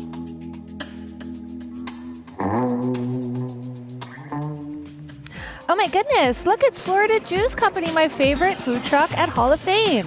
If you haven't had Florida Juice, go get one. Now they have 3 sizes, which is great for someone who wants a lot of juice or someone who wants just a little bit of juice. We love a Hall of Fame Live, and we're back. It's time to play musical chairs with some friends on the back lot. I figured it would be kind of lame to play musical chairs without someone who really knows music. So welcome to the show, multi-platinum producer, songwriter, and engineer, founder of 6-7 Management, with credits on projects from artists including Usher, Mariah Carey, and Boyz II Men. It's Hall of Fame 8 inductee and Feedback Loop co-founder, my buddy Tremaine Williams. Hi. It me. Hall of Fame 9, sorry. 9. Said 8. My B. Wow. How you doing, Tremaine? I'm cool. Y'all got me up before my usually. Oh, is this early for you? Yeah, I usually do like 1 or 2. Oh, okay. What time do you go to bed? Whenever the spirit leads me. Wow, okay. You gotta catch these vibes. He said, I just say a little prayer, and God says, go to bed, Go Tremaine. to bed. Yeah. It's fine. Love that. So, are you ready to play a game with some students on the back lot? I am so ready for this. Oh my gosh, yay. So we all know musical chairs. You circle the chairs until the music stops, and then you grab a seat. If you're still standing, you're out. We've added some house rules. You have to clap while you circle the chairs. Otherwise, you guessed it, you're out. We'll play 4 rounds, with the first 3 rounds determining who moves on to the final round. Tremaine will be our conductor, so he'll decide when the music stops. Okay. Be friendly, no yanking chairs or pushing. We're all buddies here. So Tremaine, you let us know when to start the music. Are our students out there ready? You want to give us a thumbs up? Let me know you're ready to go. Yes? No? Yes? Okay. So yeah, Tremaine, whenever you're ready, go ahead and tell them to start the music. Are we playing, what songs are we playing? Sexy Red? I think we're going with like a generic copyright-free music. All right, let's go. Let's do this.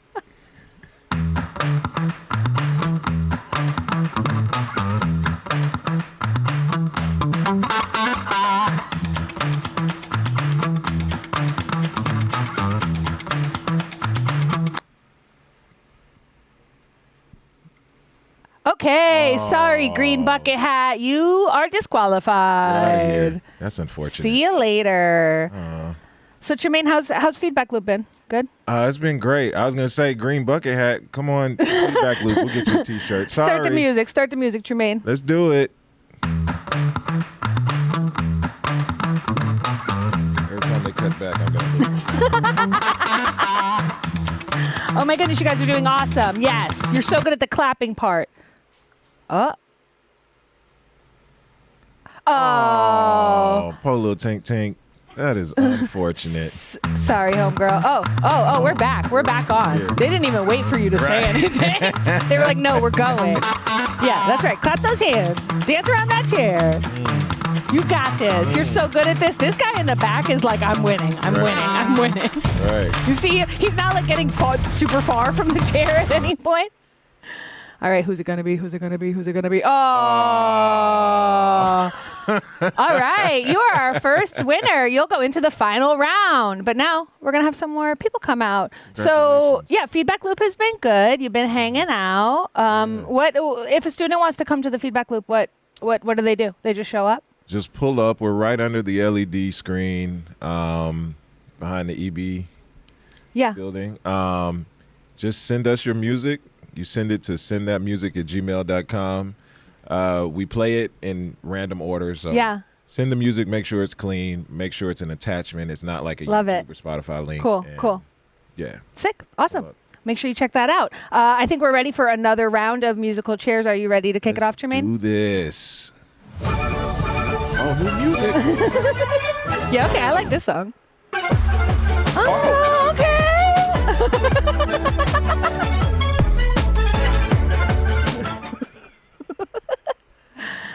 Who's it going to be? Oh, sorry. You are out. But thanks for playing. All right. We're starting that music again.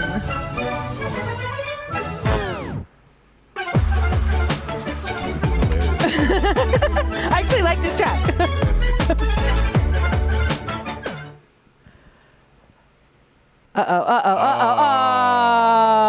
So you can't, the trick is that you can't go too far away from the chairs. Yeah. It's all about the trash can. Yeah, I know, right? Like there's a science to this, my guy. All right, we're in, this is our last two in round two.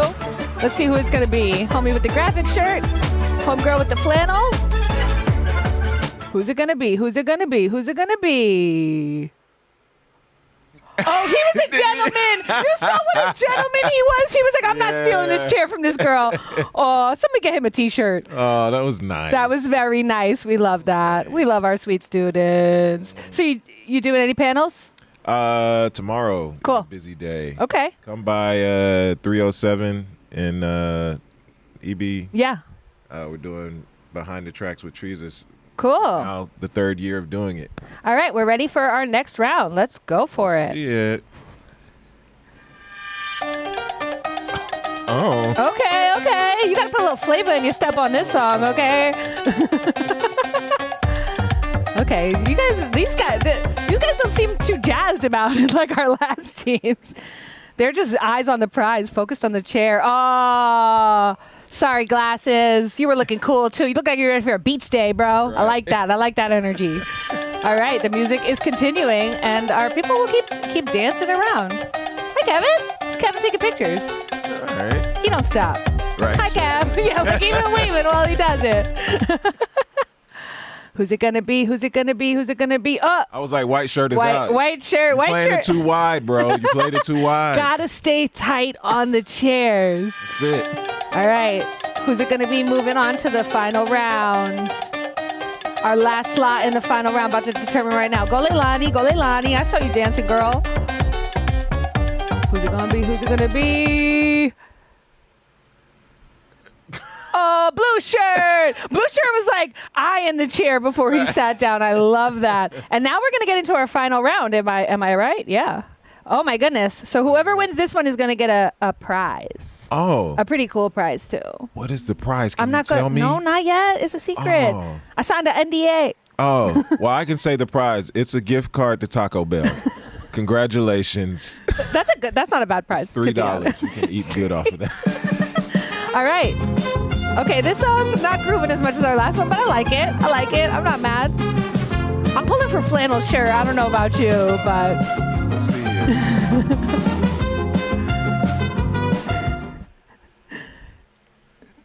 Jermaine's signal to cut the music is very chaotic, just so everyone knows. All right. Oh, here we go. Flannel, I'm pulling for you, homegirl, but, everybody's a winner. Everybody's a winner. Don't play it wide, y'all. I'm doing that. Stay away from the bushes. Stay away from the trash can. Oh, they drew a circle they got to stay in, though. I can see it now, the orange. Yeah. But still, some people are going way wider than that circle. I'm going to keep it real. Okay.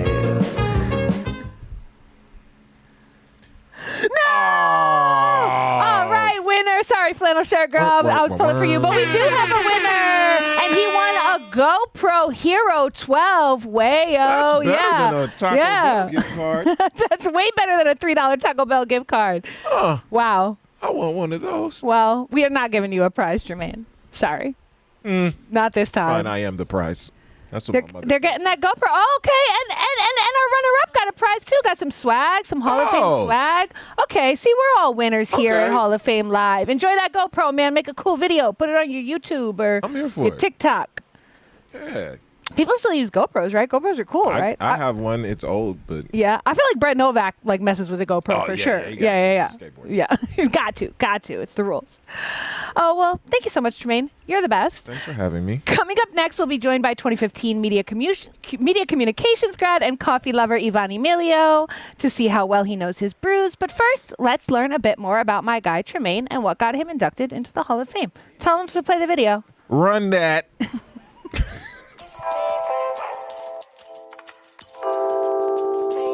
I had been playing at church and all that kind of stuff growing up, but high school is when it finally clicked. I was listening to a Jill Scott record. That record was so great to me, and I was like, I want to make music for the rest of my life. My time at Full Sail, I learned so much because I didn't know what engineering was completely. My thought process was, I'm learning this to make my music production sound better so I don't have to hire somebody else to do it. But then I got good at it, so then people would hire me to do it. I ended up at Flight Time after Grammy Camp. We took the kids to a bunch of different studios in LA, and we ended up taking them to Jimmy Jam and Terry Lewis's studio. And so the studio manager was talking to me while we were waiting for Jimmy and Terry. And she was like, what do you do when you're not, called it babysitting the kids?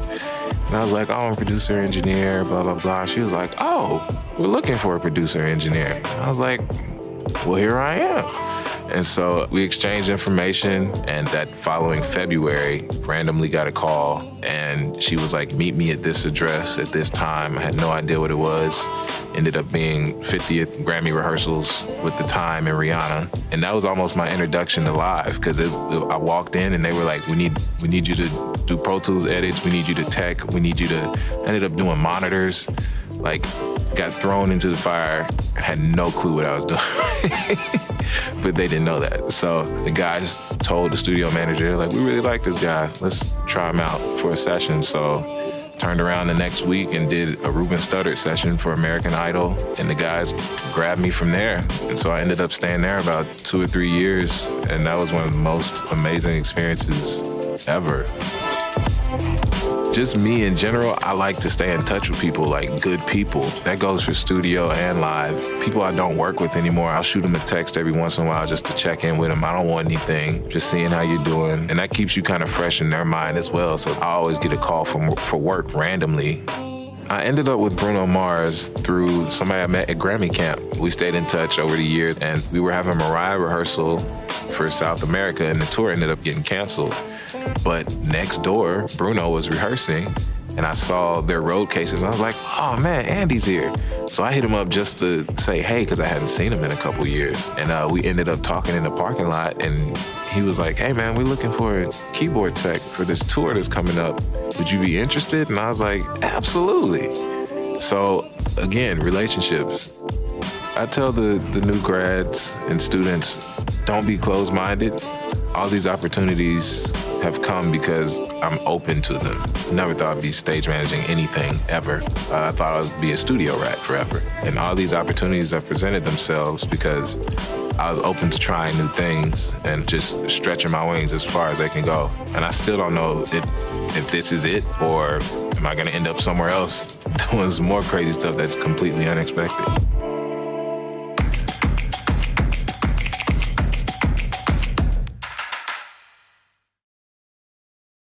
Full Sail Full-Sail's Hall of Fame companion app keeps students, faculty, staff, and grads up to date on all things happening during Hall of Fame week.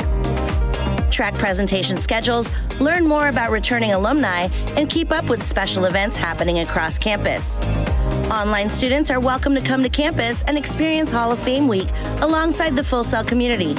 Campus students are required to attend, so be sure to check in daily at the designated check-in locations.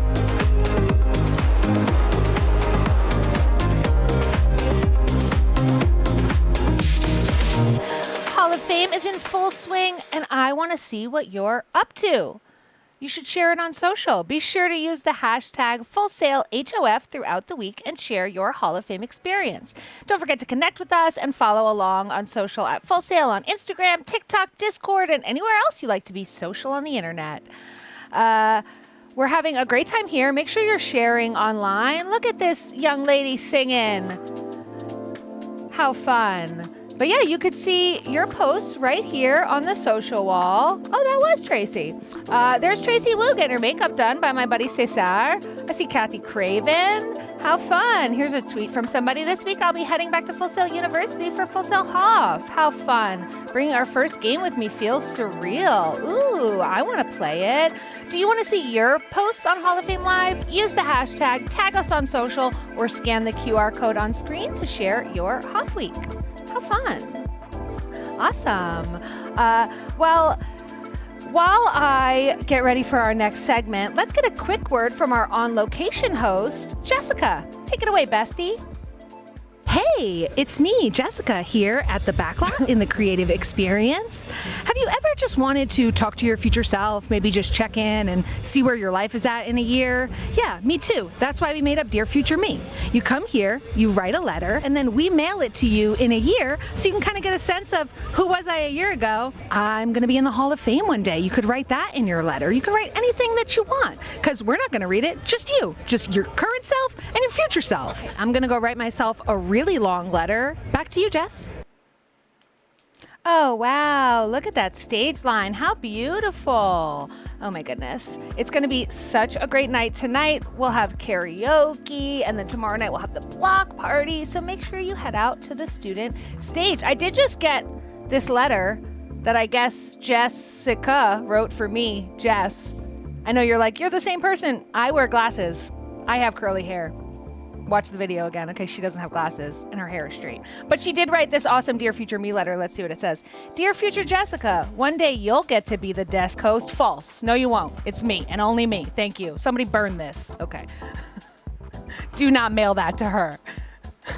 My next guest is a fellow media communications grad. But before we bring him on, let's take a peek at what he's been up to lately. These are florecitas. This is like the traditional one you would find at your grandma's house. I love Looks like a wafer they give you at church, but they put something sweet on top. A Florentina. Florecitas. Florecita. Answer them as fast and furious as you can, okay? You like that? That was clever. That was clever. I like that. The girl who has everything. Wow. I better know my song. Oh my gosh, I almost cried there. You woke up, you, the actor, and the first thing you did is? Look at myself. Okay. Look at myself in the mirror. Because it's on the ceiling. I'm like, hey, there you are. Oh, interesting. Hey. Okay, all right. A little closer. Are those your emails? Yeah, those are the people bugging me now. That was a wild ride. That was terrible.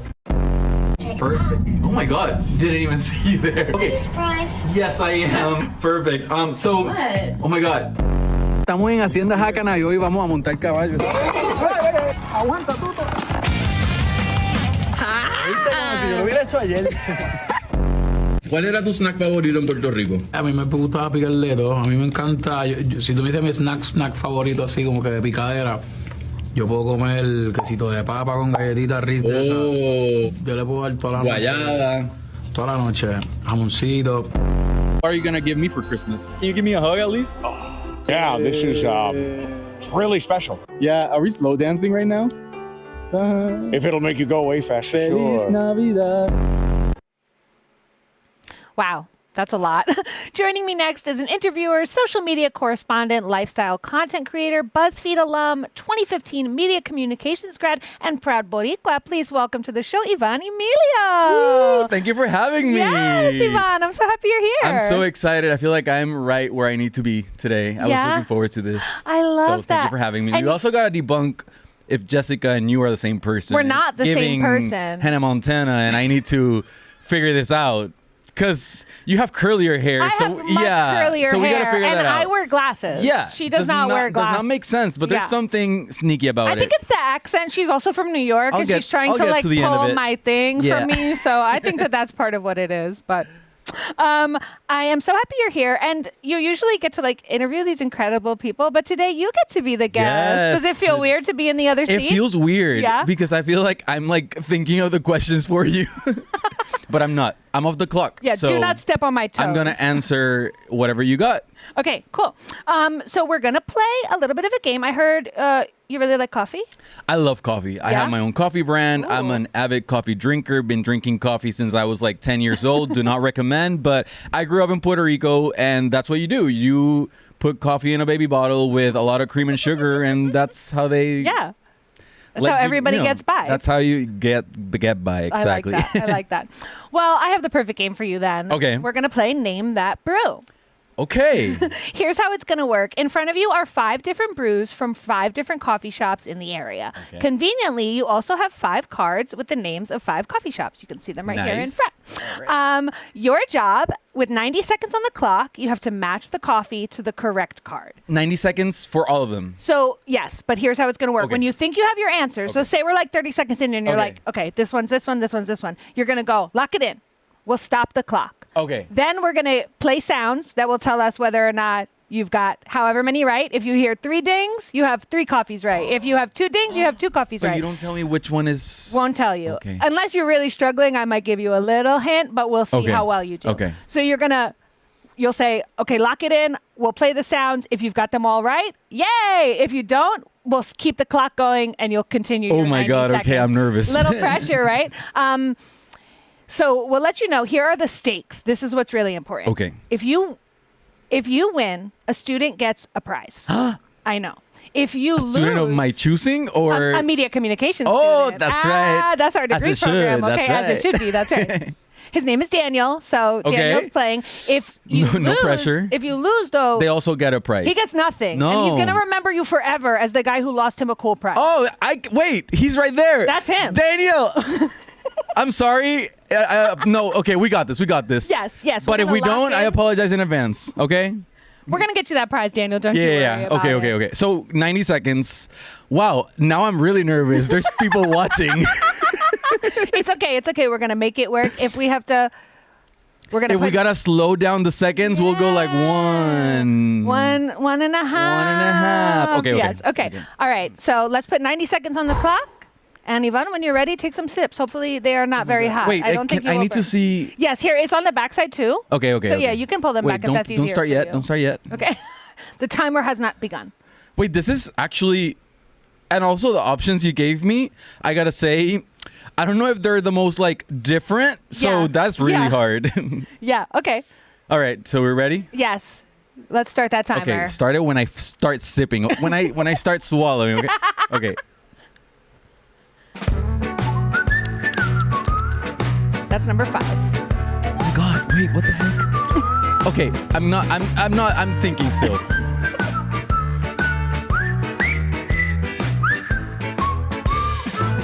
Face. What the heck? Oh, this is kind of sour. Not in a bad way, but Maybe not your favorite though. it's giving Folgers. It's giving the best part of waking up. Okay. Oh, this is not that bad. It's giving maybe Starbucks. Okay. What the heck? McDonald's is not. You've like only got that. 45 seconds Oh left, my so God. I don't know if you want to lock it in and then see where we're at. Okay. Let me lock it in right now. Okay. Okay, lock it in. Stop. Pause. Okay, we've locked it in. Okay. Okay, so Let me double check your work here. Okay. I forgot that. It was So you timed. have 2 correct. No way. Yes. And you can't tell me which one. I will give you a hint. Your first one is correct. Okay.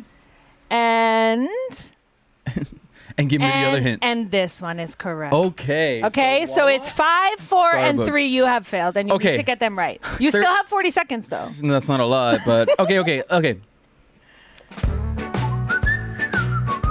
Is the music helping or hurting? Hurting.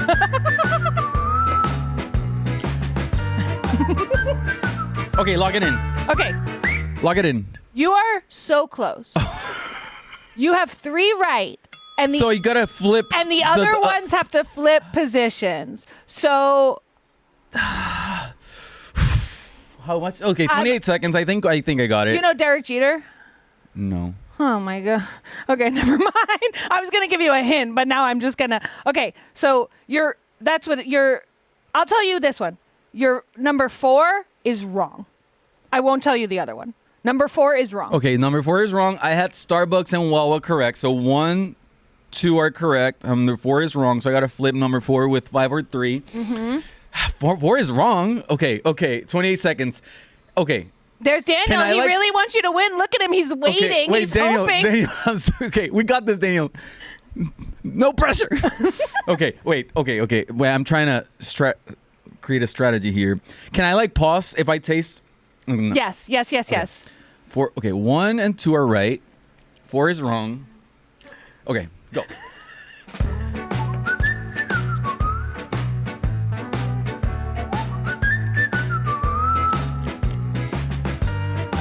No. Come on, do it for Daniel. Wait, what? Okay, this? See. Oh my goodness. Oh my god, I think that I get it. With 8 seconds to spare, Daniel, we did it! Daniel, what do you win? Wait, what is that? Daniel won a Dell monitor. For real? Yes, for real. Dang! Wow! Daniel, congrats! Can we share that? I need a new monitor. I tasted all these coffee. I'm gonna be jittery all day. No, congratulations. That's really cool. I'm so happy that I did this. That was hard. Was it? Yeah. It's at the beginning they all kind of tasted the same, but then they slowly started kind of not in a weird way. McDonald's surprised me because I don't think it's bad. I think I used to Dunkin' is not my favorite, but now I think I like McDonald's more than Dunkin'. Now that I know, Dunkin's too sweet. Dunkin', let me see. There's no coffee taste there. It's just that tastes like Dunkin'. It's giving milk and sugar. Sorry, You know? I mean I have my own coffee brand. I probably won't be working with these brands, so I can be talking. So okay, really quick, can you please tell me about your coffee brand? I want to know all about it. Starbucks today really delivered. That's kind of surprising. Tell me about Café con Fresi. Yeah, so I have my own coffee brand. It's called Café con Fresi, and funny enough, today I'm doing a presentation at 4 p.m. And I'm going to be talking about expanding your brand beyond social media. So basically, as you guys saw in the video intro that you guys nicely did, that was so cool. I started to become known in social media as like the Puerto Rican guy who loves celebrating his culture. And when I started thinking of a business that I wanted to start, I was like, you know what? It has to be tied to me somehow. And as you know, I love coffee. And I was like, you know what? I feel like that makes total sense. Puerto Ricans love coffee.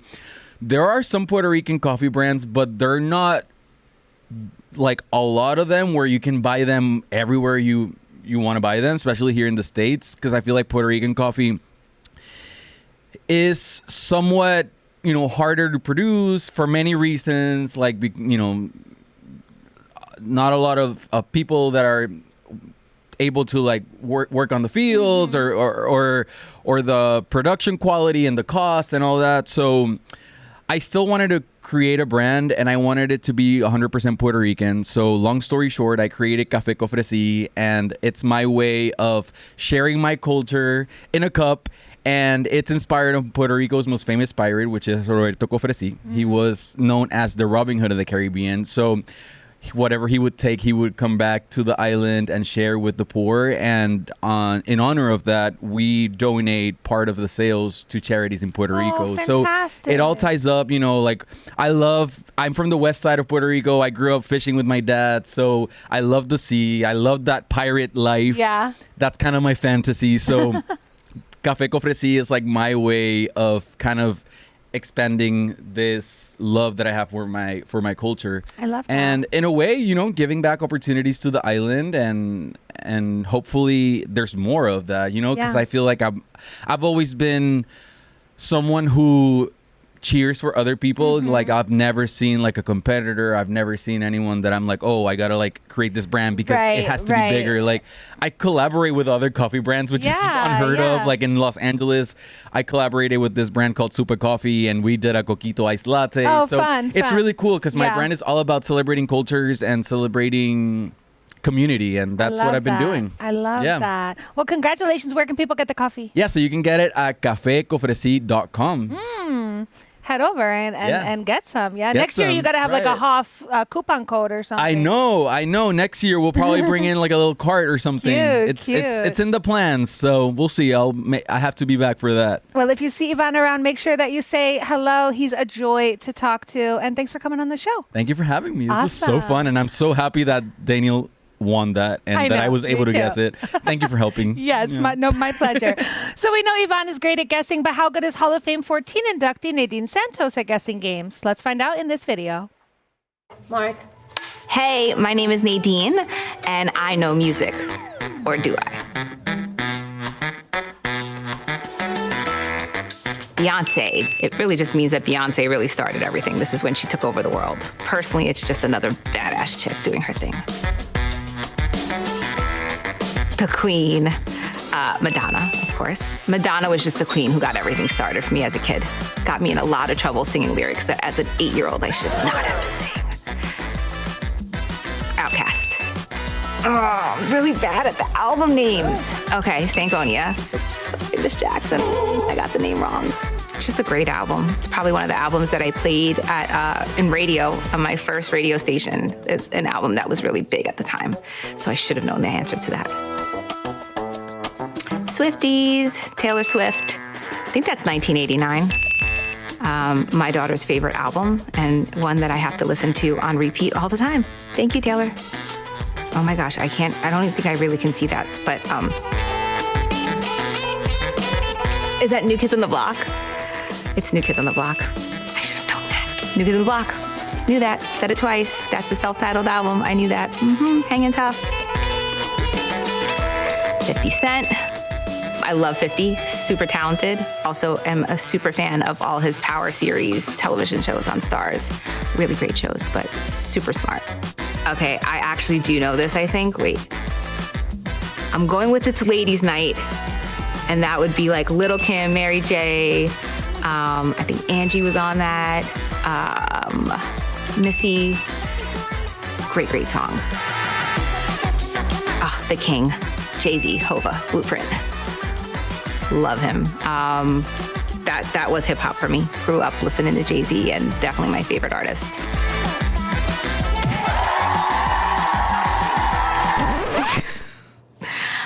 I cannot name that album. This Hall of Fame week, the gaming community is taking over Armada HQ with Hall of Game LAN Party. From casual competition and shared play to discovering student-created games and connecting with fellow gamers, grads, and faculty, the 3-day takeover brings classic LAN energy to the Full Sail community. Drop in, squat up, and see what Hall of Game is all about.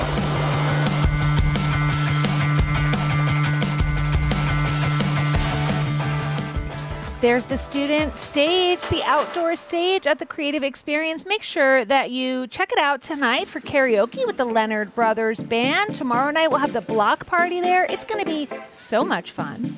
And speaking of fun, thanks to all of our sponsors for making this week so fun. Hall of Fame Week is brought to you by some incredible sponsors. Thanks for giving our dreamers a space to celebrate.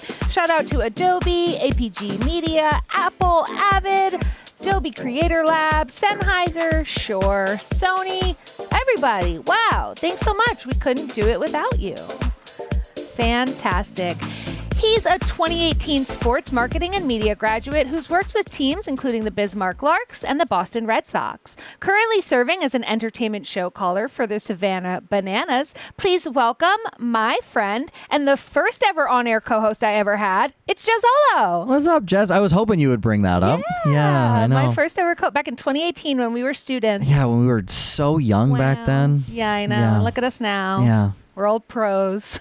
Yeah, no, literally. Yeah, that was the first ever Armada broadcast, I think. Yeah. Crazy. That was a good time. Yeah. Crazy. Feels like yesterday, but it was not. Yes. So, Joe, you work with the Party Animals and the Savannah Bananas, but the Party Animals is your team. You do TikTok dances, big show moments, you play games with the crowd. Did you bring any games for us to play today? One of my favorite games that we get to play.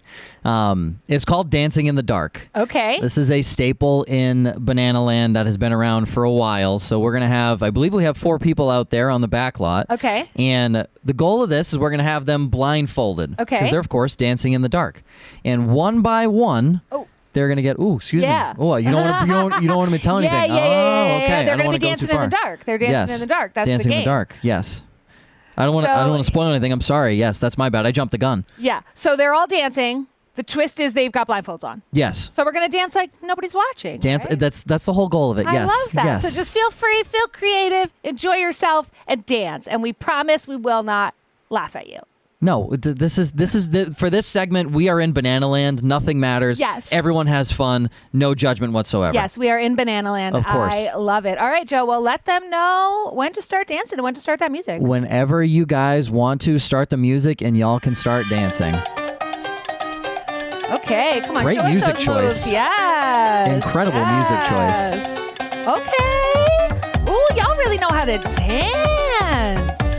This is actually very impressive. There's some pretty good cha-cha. Yeah, and did some, somebody take classes or something? Something fell out of someone's back pocket, but he's still grooving and going. We'll make sure you don't lose that. He's still grooving and going. So we're down. We're going. Everybody's still dancing right now. We're down to everyone keep dancing. If you feel a tap on your shoulder. Okay, green shirt. Yes, girl. Okay, beautiful. Those moves on fire. We are down to 3 contestants remaining. Y'all, I don't know if you know this, but you got to keep dancing your hearts out. You got to do as much as you can. We're down to our final 2 contestants. You have to dance as good as you can. Just know, you two, you're going hard. You have to go as hard as you possibly can. Keep going as much as you can. Break it down. Give me your best dance move. Bystander looking up at the screen, wondering what is happening. Okay, a little Zara Larson Lush Life dance right there. Okay, beautiful. All right, okay, stop. Take your blindfold off. Take your blindfold off. Now look up, look around. You've been the only one dancing for about 20 seconds. So congratulations, you just won yourself a Savannah Bananas t-shirt. Oh my God, look at that. Oh, that's so beautiful. We get a Party Animal shirt, banana shirts. Oh, I love it. We love to share the Banana Land joy here. Yes, I love it. Yeah, isn't that the most fun? That's my favorite. It's one of my favorite promos we do. We just did that last weekend in Memphis. Oh, so, yeah. Yep. Awesome. Yeah, it was a good time. Yeah. Yeah. My favorite banana segment is the baby race. Oh, World's Slowest? Yeah. Yeah, World's Slowest race is very fun. One time in Frisco, none of the babies moved for 4 minutes. So if the babies don't move, we move the finish line closer and closer. Right. So this is the finish line. Yeah. Here were the babies. That's how close we got because the babies would not move. Those babies were like, no, I'm chilling on this turf. Literally, they're this is just the most expensive grass I've ever been on in my life. Literally, I'm they're gonna just stay right like, here. they're just like, this is comfy. We're out here. It's a nice night in Frisco, Texas, and we're just gonna stay here. And they literally did not crawl. It took that promo takes normally about a minute and a half is our time. Yeah. It took 5 minutes. Nice. It was tough. The babies are worth it though. No, it's one of the cutest promotions we do. Awesome. 100%. Well, thanks so much for stopping by, Joe. Joe will be back tomorrow with another fun game from Banana Land, so make sure you come back. Don't miss it. While I go dance blindfolded around the back lot, let's see what Hall of Fame 8 inductee Stephen C. Miller knows about movies. Hi, I'm Stephen C. Miller, and I make movies. So you're wanting me to guess the title, and then I'm just pressing play? All right. All right, so we got Alien going on, no doubt. Probably one of the first horror movies I ever watched was Alien, and it scared the shit out of me. So it was a movie that I thoroughly enjoy, and I could see it from the first frame. No cursing, right? Sorry. Beep. Next one.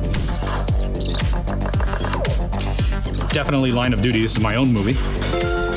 And I only know that because I've seen this movie about 3 million times. When you're editing the movie and everything, you watch it 100 times. My wife could even watch this and tell you what this was. I did cut the trailer for Line of Duty, so that's also why that was.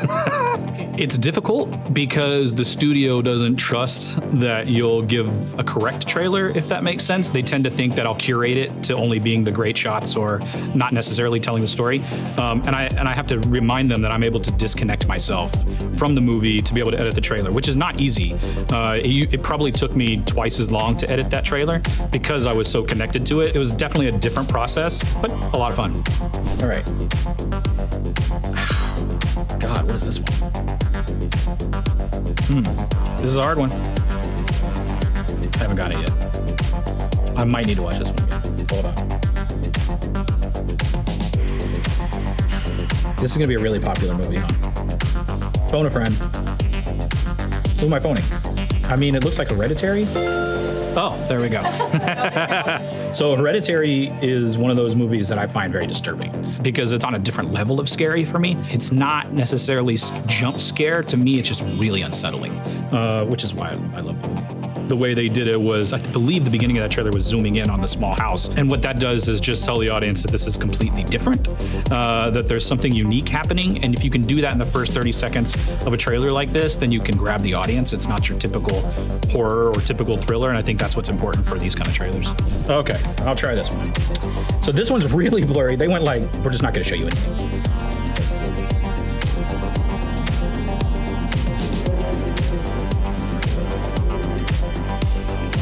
Funny, it sounds like a trailer I cut. Yeah, it sounds, is it Deathgasm? Yeah, there we go. You cut that trailer. I cut that trailer. But it was really blurry. I was like, that's cool.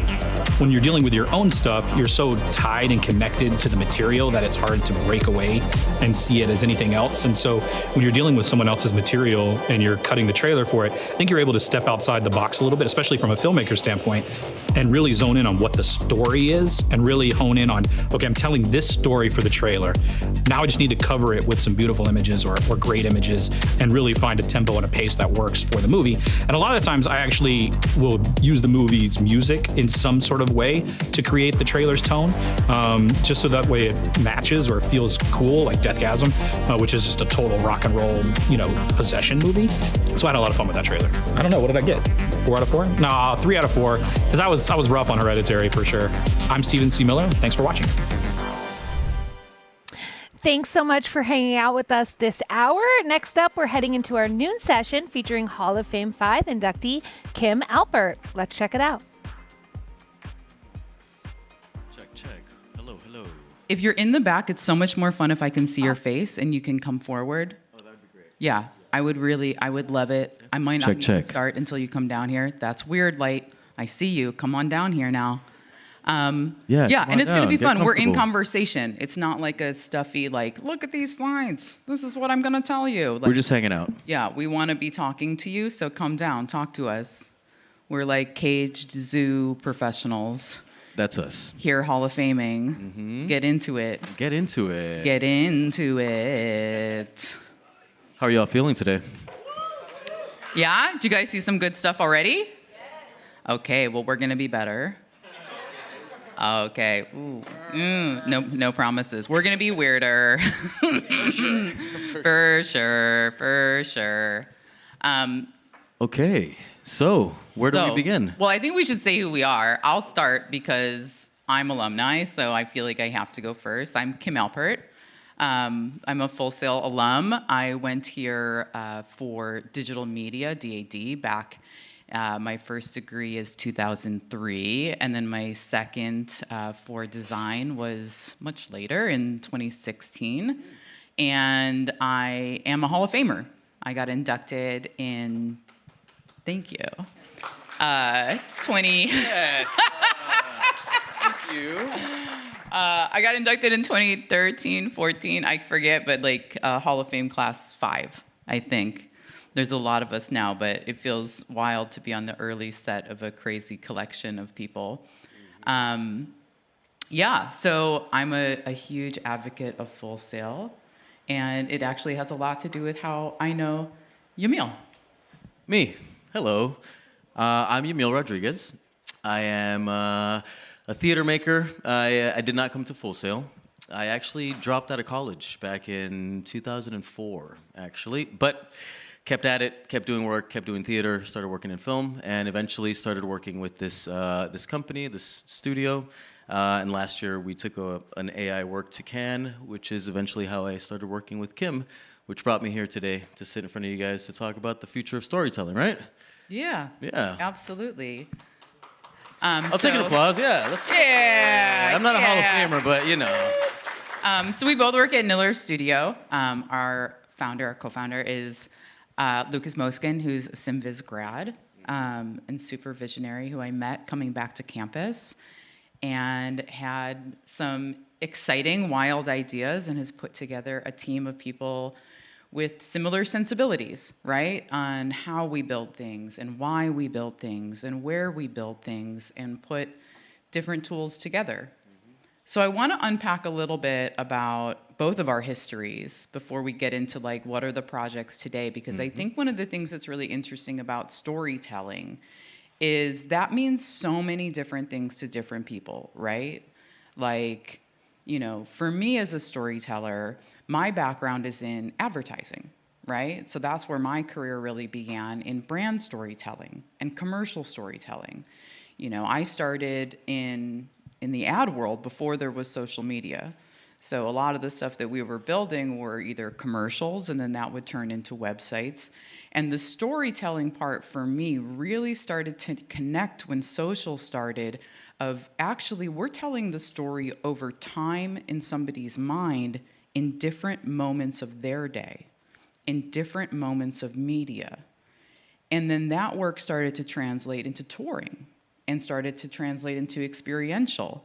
And all of a sudden it was like, I'm not just talking to you in your home or on your phone while you're on the train. I'm actually trying to entice you into coming into my world, into coming into my, you know, branded immersive house, or coming to see this particular activation, and getting closer with people and creating that kind of advocacy. Now, at the same time, I'm also a working artist, and I work in experimental video, which is very different than advertising because there's really no purpose for it other than, you know, it's art. So it's about telling an emotion. It's about telling a feeling. And I work in improvisational video. So I've been creating these worlds for the past 20 years, and this language visually that I orchestrate live. You know, I am a human-computer interface in that world. And and it's very... She is a human. I am a human. Yeah, I am a human. There was a moment where we thought about having an agent in our talk. Yeah. But the truth is, we just didn't trust her. She's a little too spicy. She's very spicy. She's very spicy, actually, yeah. But I think it's really similar. And I think, you know, I did a lot of child theater. Did you do child theater? I did some, but it's funny listening to you. Yeah. I feel like storytelling for me started with like punk rock, you know, and sort of just like listening to people's stories of their relationship to themselves, to their parents, to society, to culture.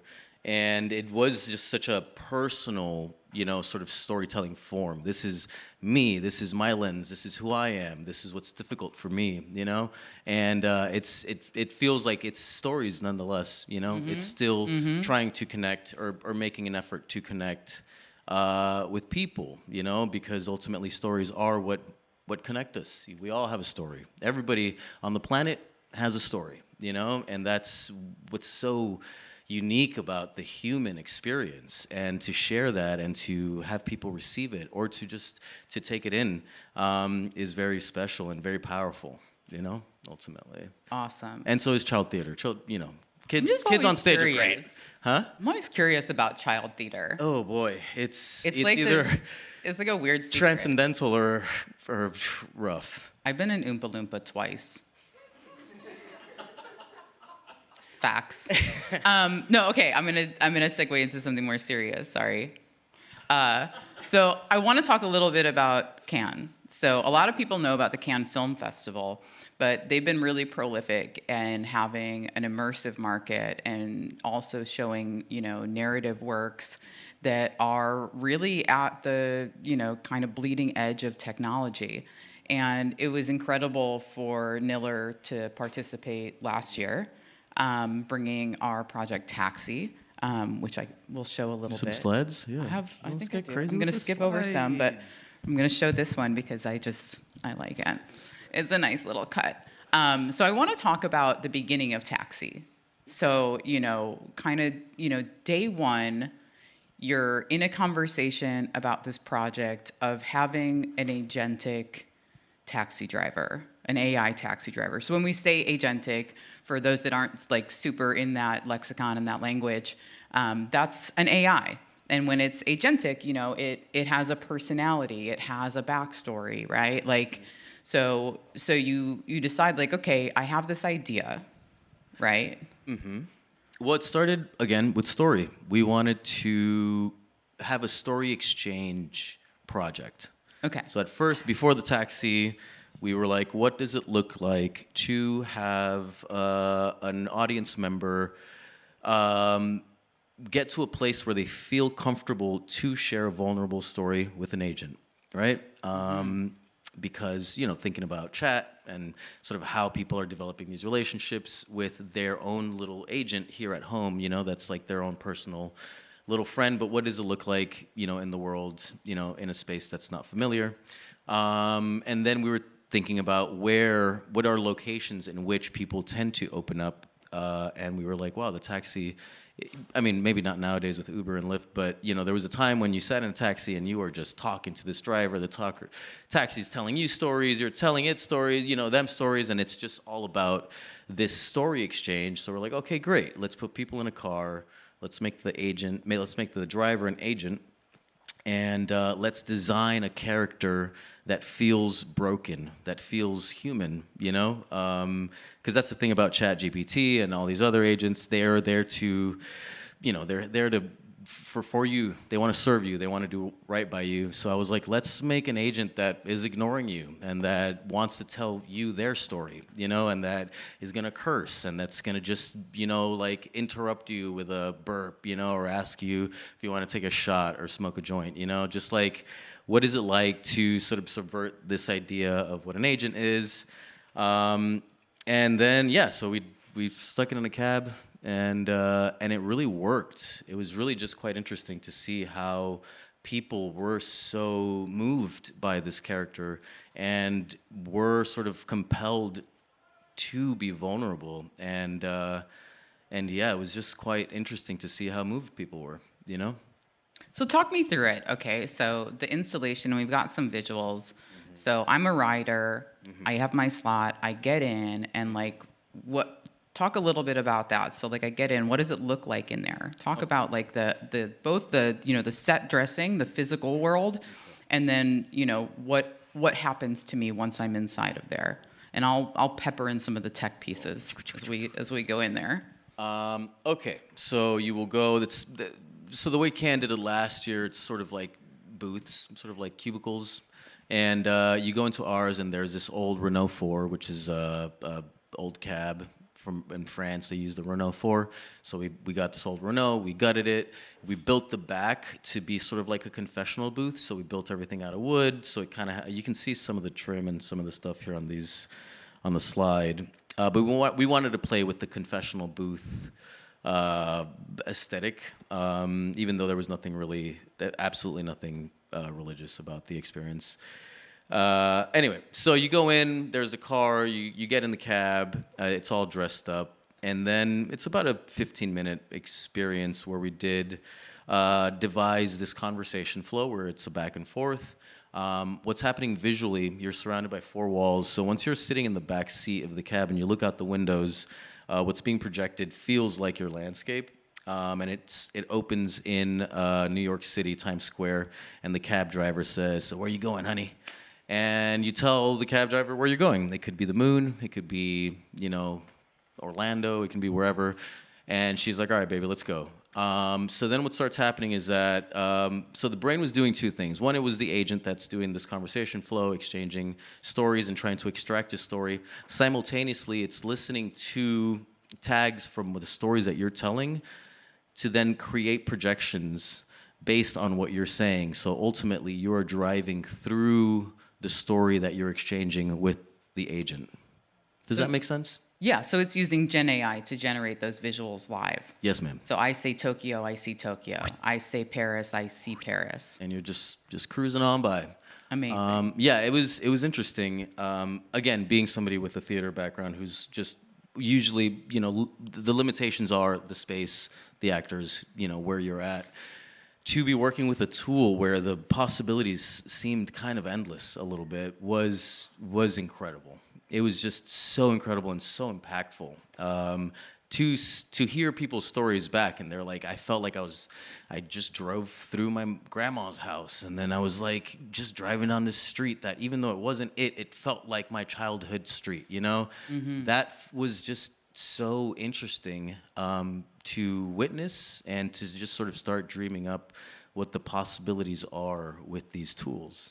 I love it. And I love that there's like the subversion of the expectation of AI, and at the same time, simultaneously, there's like that connected humanity, right? So like I talk about, job loss or divorce and heartbreak, like the stories that are in her corpus of knowledge, like other stories that she's heard come back up. So tell me a little bit about that piece, about like the collecting piece. Forgot to mention that. Yeah. Another big part of the project was that the agent is collecting your stories and then drawing connection points between the stories that she keeps hearing. So she'll keep gathering your stories, and as she's gathering more, she's like, oh, I had this other driver that had a similar thing happen to them. So the point was to have the agent connect our stories to show us how we are more connected as humans through our stories and lived experience than we aren't. Sorry, I keep facing this way. There's like a bunch of people over here. But yeah, so that was a big part of it. The biggest part of the project was to have the agent connect our stories, So to that, then also be able to see that happening in real time. It's like gathering all this data, making these connection points, and doing it just on the spot. Every 15 minutes for like Another 2.5 story. weeks. Yeah, it was wild. And by the end, just the story archive was just. She met a lot of people. She met a lot of people. She was out there. Her name is Jo. She met a lot of people. She's Jo. She's from New Orleans. She's incredible. I love her. Yeah. She is very spicy though. She's very spicy. Not for the school right now. Yeah. She's a little too spicy for prime time. Mm-hmm. I think it's really interesting that, she also had her own story. So I think, one of the things about, crafting a world and crafting something that is going to be really resonant is that, you spent a lot of time on who she was. When we think about talking to, ChatGPT or Claude, like they don't have a story. Like they're not a character in a story. They're subservient, right? Like they're a model that's made to be an echo chamber of support to humanity. And I love when you talk about like Jo burping, right? Like interrupting, that kind of stuff. Tell me a little bit about the process of sculpting her, and I'm going to interrupt. I'm going to add another piece to this puzzle because I think it's important too. So Taxi in France had Jo as a driver, but then also Taxi got a new driver and a new veneer and was also at, Miami Art Week. With Celia, with like a whole other personality and a whole other backstory and a whole other voice and a whole other, another driver. So the mechanics of the experience were able to be translated to a different personality. So how do you sculpt a character to live in this kind of like open agentic world? We were very specific in her backstory. Well, for Jo specifically, when we were sort of experimenting, the more backstory you give the agent, the more it obviously has to draw from, but you also don't want to use a bunch of characters. You don't want to write a book because then it just takes so long to do that, and then the lag, it's like... So yeah, so it was just like concise yet elaborately deep backstory, so that she did have something to draw from, and it was everything from like childhood experiences to favorite music, to, you know, the first time she was heartbroken. Yeah, we went into a lot of grief with that character specifically because of what we were trying to sort of like pull from in the conversation.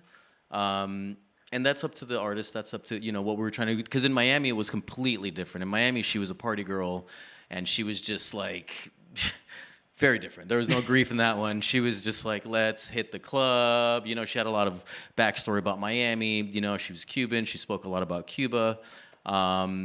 So yeah, I mean, I for us, it was like, what are we trying to get from the audience? What do I want the writer to think about? And so I'm going to build a backstory that kind of leans in certain directions, so that then inevitably in the conversation, that's what she's drawing from.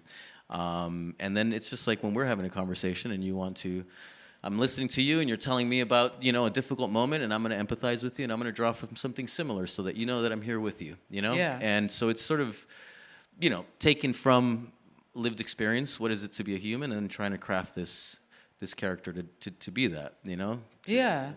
I think it's really interesting with Jo because I've gotten to be able to be there while people are talking with her, you know, several times now.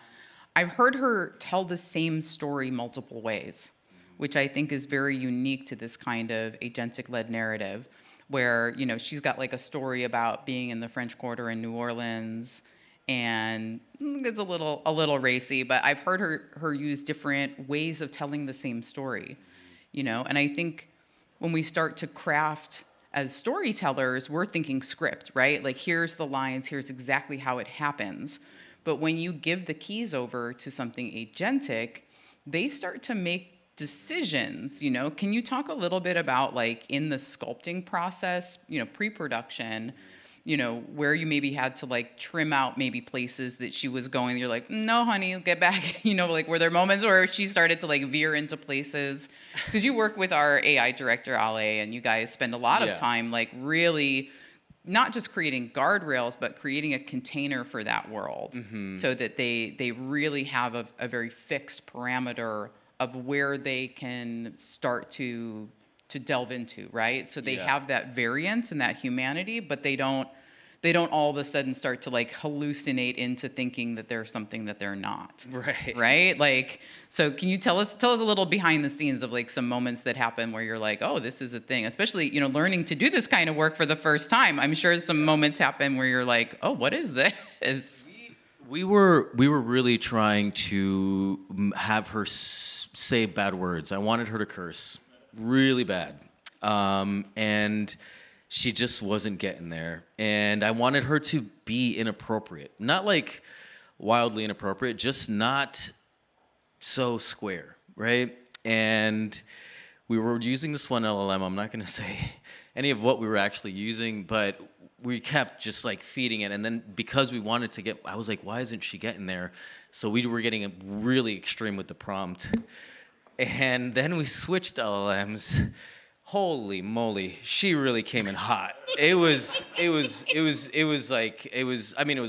It was also, I mean, at times we were having people have conversations with her at first, and Ale, he's based in London, and we'd be calling people. I'd be on the phone. I'm in Miami at the time, and you know, I'm listening to people having conversations with Jo, and we got we got her like really ratchet, and we hear her. This sweet boy. I don't even know who this guy is, but he just sounded like such a sweet person, and he's talking to Jo, and she just went into him kind of so hard that it was wild to hear him get affected. You know, he was genuinely, because he wasn't expecting this agent to be like pushing his buttons and like using language that was strong. And it wasn't, you know, it wasn't violent language. It was just a little rough. And because he wasn't used to it, I mean, he really just he was shut down kind of.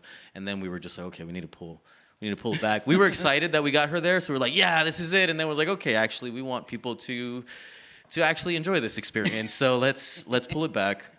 But yeah, that was kind of like one of the bigger moments where I saw the power of kind of language too. You know, we take these things for granted because we're so casually talking, and I'm not speaking with you right now how I would if I didn't have this microphone, but it's looser, it's casual. But because we're humans, we're used to hearing that. We're used to hearing it in movies. We're just used to hearing language sound a certain way, even if it's rough, right? Especially nowadays with social media, Lord have mercy. But then to hear it from an agent really does kind of like cross your wires a bit, because you're like, you're not supposed to be doing this. You're a robot, You're not supposed to sound human, truly, and what is it to sound human? It's to What is it to sound human? Yeah, it's messy, it's sloppy, it's broken, it's like, it's mental health, you know what I mean? Like, yeah. So, yeah, it was interesting to see that and to see how you do have to, bring, even though it was exciting to see the character grow in such a intense way, it was important to pull it back a lot. And now with this new project, we're pulling it way back. Yeah. Because we're finding that for this new project, it's less important to have a spicy character as it is much to have a character that can sort of speak to a whole room of people and sort of have a whole room of people, collaborate with him, so. Yeah, come on that journey, right? Like, I think that's so interesting with immersive storytelling because there's, we think, historically we think about narrative building and like it's very one directional, right? The distance between the audience and the story doesn't change. But with something like this, when you're talking about agentic-led narratives, sometimes you want to bring them in and sometimes you want to push them away. So there's like an emotional storytelling, an emotional arc that is between audience and agent that is crafted the same way the story, the language, the dialogue is being crafted because it is open world. You can, and this is something, I've always thought is really cool and we've taken from video game open worlds into immersive is like, how do you sculpt for the most likely way people will behave, but always have that category for somebody who's a remote operator or, the person who does the X, you know what I mean? I use wingdings in my planning of like, there's all the regular stuff and then there's wingdings, like, like we're not really sure what it is. And you used a real voice, which I think also makes a huge difference, and just that simple change of spending time finding your character, casting. That was huge. At first because we were first building the conversation flow, just sort of like what is the back and forth of a conversation, and then, but we were doing it with just like a generic 11 Labs voice, and then when we did clone a voice and we did sort of like make it this very specific texture and this very specific person where you can hear sort of New Orleans, you hear it in her voice, it completely changed the entire experience and the entire way the conversation felt because it was rooted in something different, It was, I'll say this, it's like as a Luddite, because I'm 100% a theater person, I was a carpenter, I'm like not, technology has not been sort of the thing I've leaned into, it's always been story and people, but the possibilities, it's just, love it. It's an experiment. It's a constant experiment, and and every time I hear Joe talk to somebody, I am marveled by her. She is freaking hilarious, Yes. And it's just like it's so like wild right now. It's like the wild, wild west out here, Yeah. And it's very cool. I think one of the things that's really incredible too is that she can also change between language. So being able to, and this is something you can decide, right? So, Joe as a driver had 50 different languages. So you speak Mandarin to her, she speaks Mandarin to you. But she's still speaking Mandarin with a New Orleans accent, which is like wild, and she'll change in real time. So we did some demos recently where somebody was like, people are always trying to like game it, right? They're trying to like, see if they can make your mess up or, like get the computer to like tilt. They want to break it. Yeah, they want to break it. So this guy was like, now I'm Italian, now I'm in Spanish. And every time he changed language with her, she changed and followed him right back. And, because she doesn't care. That's one of the interesting things because it's an agent, there isn't that time of like human needing to code switch, like she is just code. She doesn't need to. Y ahora estamos en español. ¿Cómo estamos? ¿Todo bien? Oh my God. Ustedes hablan, ¿verdad? You can do it. I can't do that. I will sound ridiculous.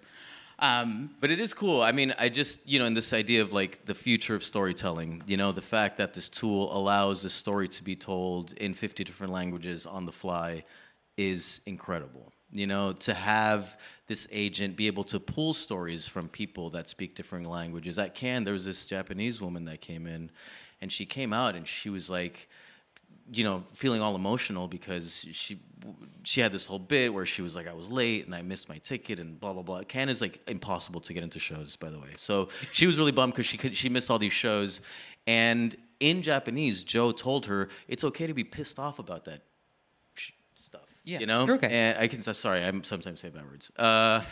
And she came out really moved by that because in her own language, this character told her something that was uncharacteristically Japanese. Does that make sense? Like, she was like, be pissed, girl. That's some bullshit, And she was like, oh my God, I wasn't expecting to hear that in Japanese, Yeah. And the power to be able to tell stories in different languages and have different cultural sort of characters speak to people in their language or vice versa is so powerful. That personalization, It's huge. Yeah, I feel like, there was a radical shift in digital where we were able to start doing that really rapidly just in websites and just online to be able to have tools to be in language with people. And now to be able to have that close globalization in storytelling is really incredible.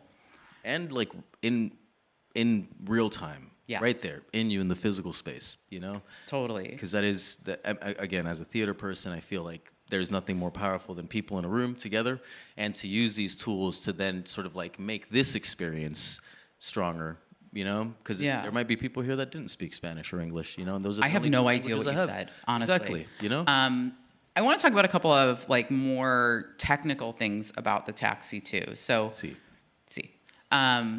she's not just controlling the conversation, and she's not just generating the visuals. She has control over the entire space, right? So she's unlocking and locking the doors.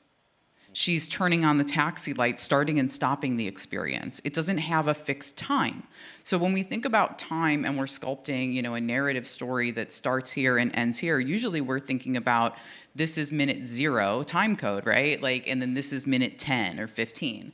But the thing about, taxi and agentic-led narratives is that we really don't know what point A to point B is. And one of the things that I really love, that really resonates with me, is some of the guardrails that were scripted in, specifically around, hate speech. So doing some of that planning of what's possible, what could possibly happen inside this environment, and how do we craft all of the different outcomes, the if-thens, to be able to build something that is what we want and what we want to stand behind. So if you're in the taxi and you start saying some things that are not what we want to be talking about and not what we think is cool, she kicks you out. She kicks you out. She says, get out of this cab. She unlocks the door. She turns white light on the entire room, and you are done. Like, that ride is over. Ciao. Ciao. Yeah. And like that kind of control, you're not just scripting the story, you're scripting the environment and the kinds of outcomes and giving them the logic and the parameters to make those decisions in real time. You're giving those keys over. To your whole value system as an artist. All of it. You're building those values into her. So you're not just building her story, you're building her sensibility. Right? You're building, her ethics and her mindfulness as well. So it's a lot more deep planning than just like, I like blue. This is my favorite kind. Like there's so much more depth in that kind of building. And it really is a video game in real space. A very deep story that happens over the course of a short period of time. What's really interesting about Taxi, and this as we're out, doing talks about it and sharing it with more people, is that the entire corpus of knowledge and everything that's going on in Taxi is happening in the taxi. The brain is in the car. There's no access to the internet. There's no outside world that the driver is connecting with. Everything she knows, she was either trained on and given, or she's learned from other riders. So, one example, when I came into Miami and I was testing the Miami driver, I got in, I had a little conversation with her. Oh, where are you from? Oh, I'm from Chicago. And she's like, oh, girl, I met this guy from Chicago, and he was in this punk band, and XYZ, and this, and I got out of the car, and I was like, is this your story? And he and Lucas used to live there, and they were like, yeah, that's our stories. And that's the kind of thing where she's able to relate those things back, you know? And she really builds that corpus of knowledge over the time that she's awake, that she's driving, you know, that she's with us. She's listening. She's listening. It was really interesting over the course of time in Miami, seeing people get in. There was a woman from Ukraine who, you know, was really fascinated by how much we had trained her on news data and things like that. Because when she came out, she was like, you know, she said to me, you know, baby girl, I know there's a lot going on there. You know, it's rough. How you doing? And she was really surprised that this agent, this AI, was able to give her empathy and understand the context of that for her. And we were like, she must have met someone. Like, we're not in control of what she knows. We set it free, you know, like for that period of time that the experience is running, she's just free to meet and say whatever she wants. Which is, I mean, it's terrifying.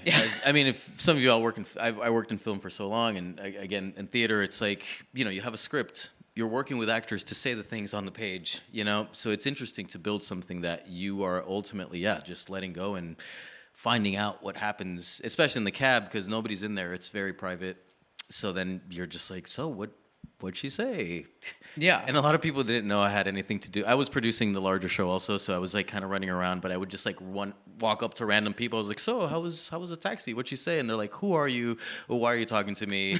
She was crazy. She was amazing. I love her.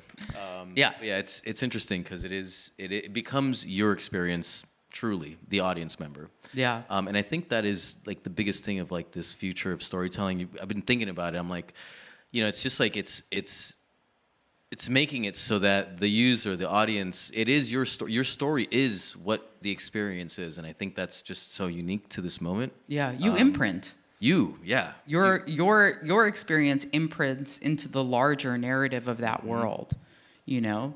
Because now, like, I've met Celia, I've told her some stories. So now, like, she has my stories to retell into other people's experiences with her. And I think, you know, one of the last things, and I want to make sure we have time for questions. So we'll do questions in a minute. Okay. But I think one of the things in crafting this that was really, you know, there's little bits of surprise and delight and smart ways as creatives that want to build in this immersive way, in this agentic way, where, you know, sometimes the solution isn't always obvious as like a technical solution.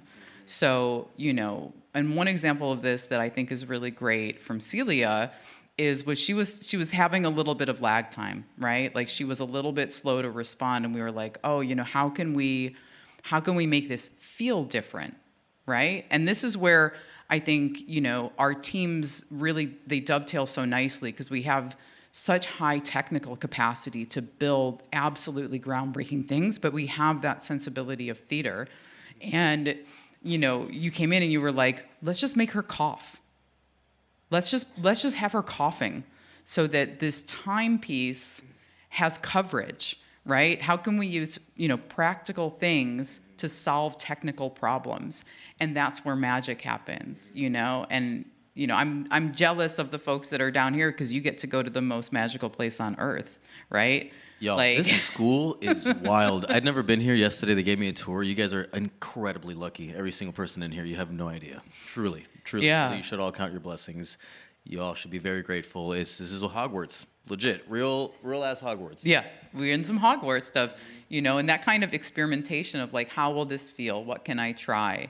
You know, I feel like that's that opportunity of when real powerful magic happens, when you find those solutions where the digital and the physical, they combine in a way that makes sense, you know, to the story, to the moment, to the need, all the way through. What do you think? You want to take some questions? What do you think? You guys got questions? We got questions. All right, we're going to bring out a mic. Okay. And then do that. How are we doing? How do we do? Are we do okay? You guys, can we get a round of applause? Is it applause? interesting? Let's get a little... Did it make sense? Did it make sense to you? You know, sense, you know. But I think something's landing, I think. Yeah. And we work with a couple of agents. Like we have coworkers. We have some agents, Bavis. We have, in there. we have some coworker agents, which is an interesting part of our work as well. So yeah, if you Wait, but this all to say, I think that these tools are incredible, but I think that I mean, at least for myself as an artist, I think my North Star is how can I use these tools to bring people, humans together? How do we strengthen humans? You know what I mean? We are the people on this planet. It is our experience. How can we use these tools to build us? We need to build ourselves up. You know what I mean? Yeah. And I think that's just a very important thing because I do love the agents on the team. They're great, but ultimately I'm like, let's get in a room, the 5 of us, and sit and talk. Yeah. You know what I mean? and it's not reductive. It's not reductive. No. You know, where there's a lot of work going on right now in our industries where, you know, the AIs and the agents are reductive, right? Like they're taking the place of a thing that a human wants to do. Not could do, but wants to do. Whereas, you know, when we use this kind of technology, it's either additive or it's something that no one wants to do and it's supportive, but it's never reductive. It's never like, oh, how can I collapse these 3 jobs into one agent? It's never going to be replaceable. Yeah. You know, like there are certain things that are human and it is not replaceable. And I love that about our studio. And when I talk about the sensibility across the whole team, there is that shared sensibility of like, these are our tools to build bigger, big, stronger, big, more interesting, and better, right? And not to replace or to reduce. Yeah, it's just, this year, I've just been thinking about this a lot, you know? Yeah, I mean, there's a lot of that. It's about us. We're humans. We need to do the thing for us, and we need to build ourselves up, and we need to keep telling stories, and we need to be creative, and we need to help each other and use these tools for that. All right, we got some questions? Come on up. Yeah. Howdy, guys. First off, I want to say thank you so much. Welcome to our campus. It's lovely having you guys. Thank you for the presentation. It's much like you said. I feel like we're very much in the Wild West of Hollywood isn't Hollywood anymore. I'm a huge film person. I'm here, you know, primarily to do film. And I look at, like, you know, my dad, he doesn't go to the movies anymore. But he would if it's an experience. If it's a big film, it's going to be IMAX and, you know, all that stuff. So people are craving the experience, but there's definitely, like, a stale aspect to the industry. So for someone like me who's super fascinated and just loves storytelling and looking to do that next thing, how do you see a business in an experience like this, right? Like a studio, they can sell a ticket to 1,000 people all at once, but this is an experience where it's personal. You can only have it in certain locations. Like how do you see for a creative like myself who sees this experience as something of the future, where do you find the funding? Where do you find the ability to do this stuff? This is a me question, isn't it? How do you make taxi profitable is like the $1 million question. You know, one of the nice things about art is that it lives outside of that world, that commercialization. And taxi is art, right? So taxi is also small. So taxi is part of one of many, many, many art experiences. So, you know, for instance, when it was at Miami Art Week, it was parked behind a gallery where there was a 40-foot cake and performances and all kinds of other things that are part of that art experience. When it comes to some of the other things that we craft, you know, we have immersive environments that are in restaurants and in nightclubs and in museums and in things like that. So it is very repeatable and it is very able to be commercialized when you start looking at larger immersive spaces. I would start looking at kind of where the signals are and where the trends are for this right now. You know, what's really interesting in our industry is there was such radical disruption in 2020. You saw so many of the things that were gaining unbelievable momentum close. And we were in a place in immersive and experience design where, you know, you had the Illuminariums opening everywhere. You had Artec House just like crushing. And, you know, we're really lucky that the Sphere kept going. But they had an unbelievable suffer of having to go slower and take longer because of what happened with COVID. So, you know, we're really, I think right now at a place where the velocity is back.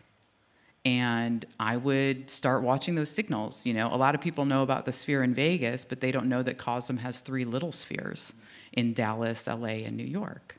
You know, they're not really aware of those things if they're not in that immersive world. So, you know, I would start watching it, because those are the kinds of things like our next show where you have 100 people in a room doing a story like this, you know, and, you know, these are the shows that you're going to start seeing more and more, you know, and I've put my bets on it, and I'm excited for it. So, you know, I think it really, yeah, I think we're in a place right now where like finding it, and the nice thing, unless you're looking to open an immersive theater or a place, you know, like that's not like, you know, you don't have to worry about that. I have to worry about that as a strategist. Yeah. And you know, the repeatability and the tourability of a show is really different with a multi-person experience. But it is very much not just possible, but very practical. You look at Sleep No More and the success of that run in New York for Punch Drunk, and that was, I mean, they thought they'd be open for a year, and they stayed open for 12. You know, even hearkening back to, you know, like, though I don't talk about it a lot, there was a period of time where I worked at Blue Man Group, you know, and they thought that was just going to be a thing that they did at art parties. And then all of a sudden they have 5 theaters in America and 3 around the world, and, you know, are on commercials for Intel.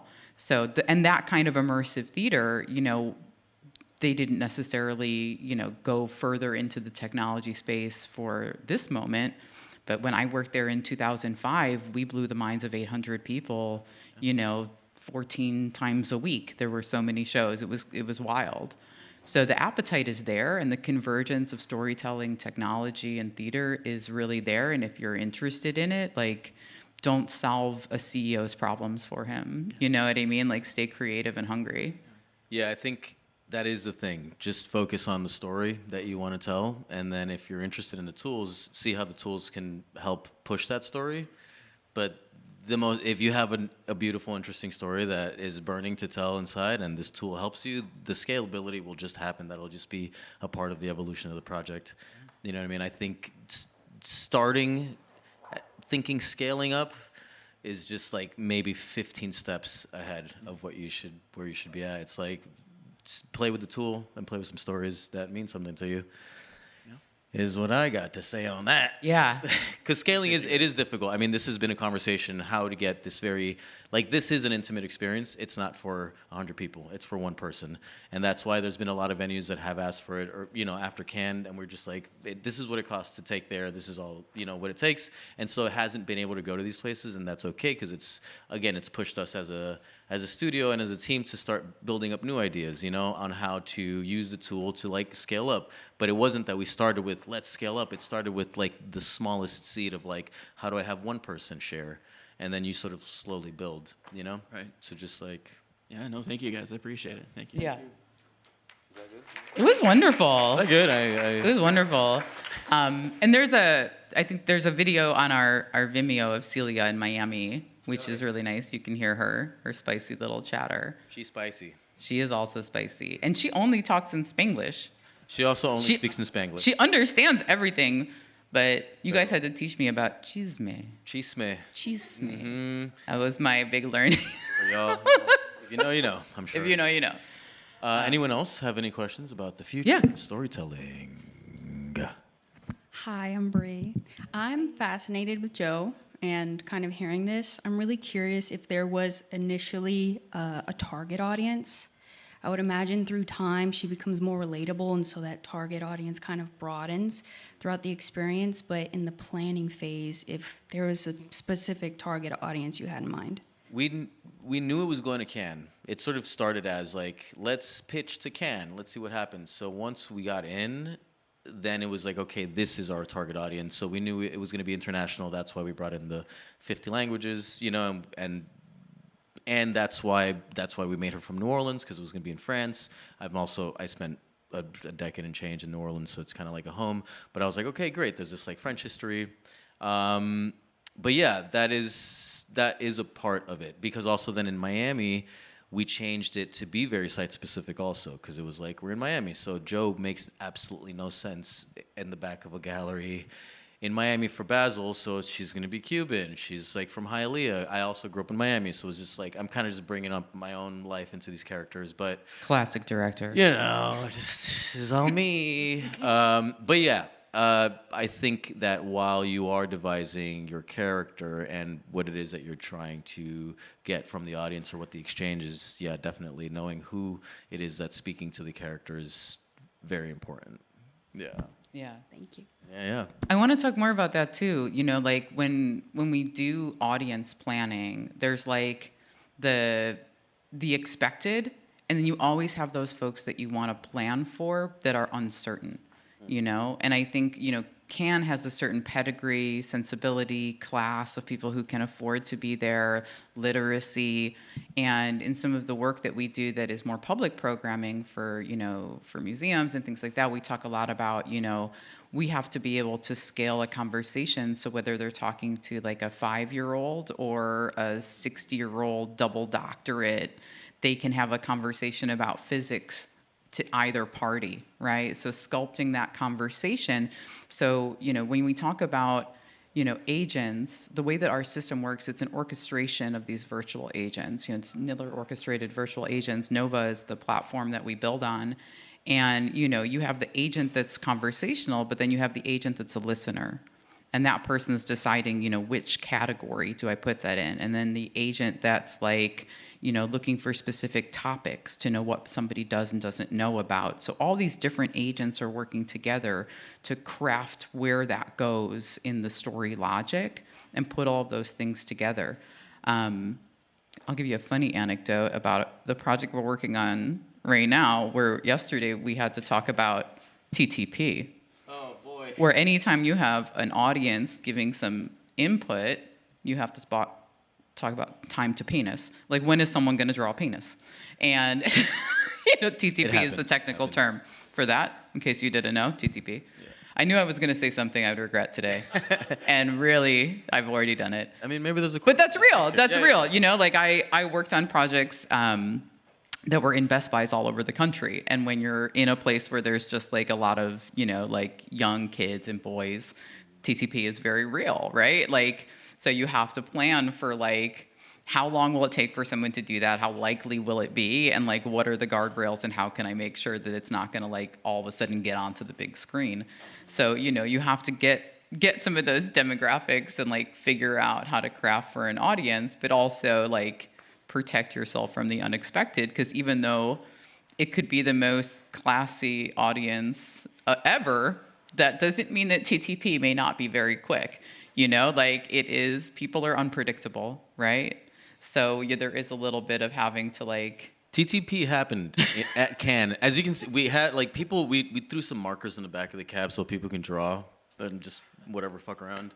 And there was a penis. It's small, it's in the corner. I clocked it.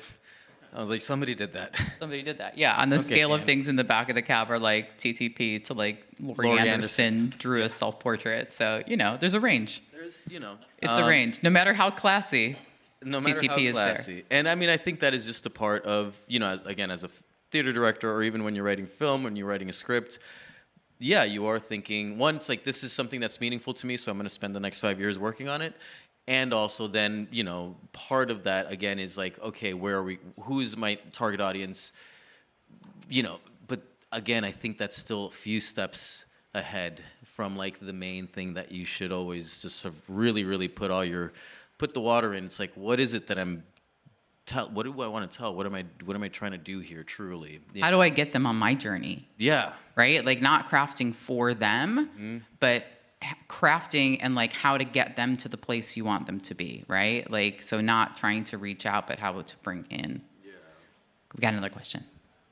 Hi, my name is Sabria, and kind of along with what we were just saying, you talked about guardrails and kind of leading the discussions in that way, did you do the opposite where you had a plant where if things were very boring and not going in any direction that you could send somebody in with a crazy story? 100%. Yeah. Oh my God. Celia was like, give me that gossip. She'd be like, give me gossip. She would say it just like, where's that cheese? The cheese McQueen. Like, yeah. Tell me something juicy. Like they were like, and they just keep at it.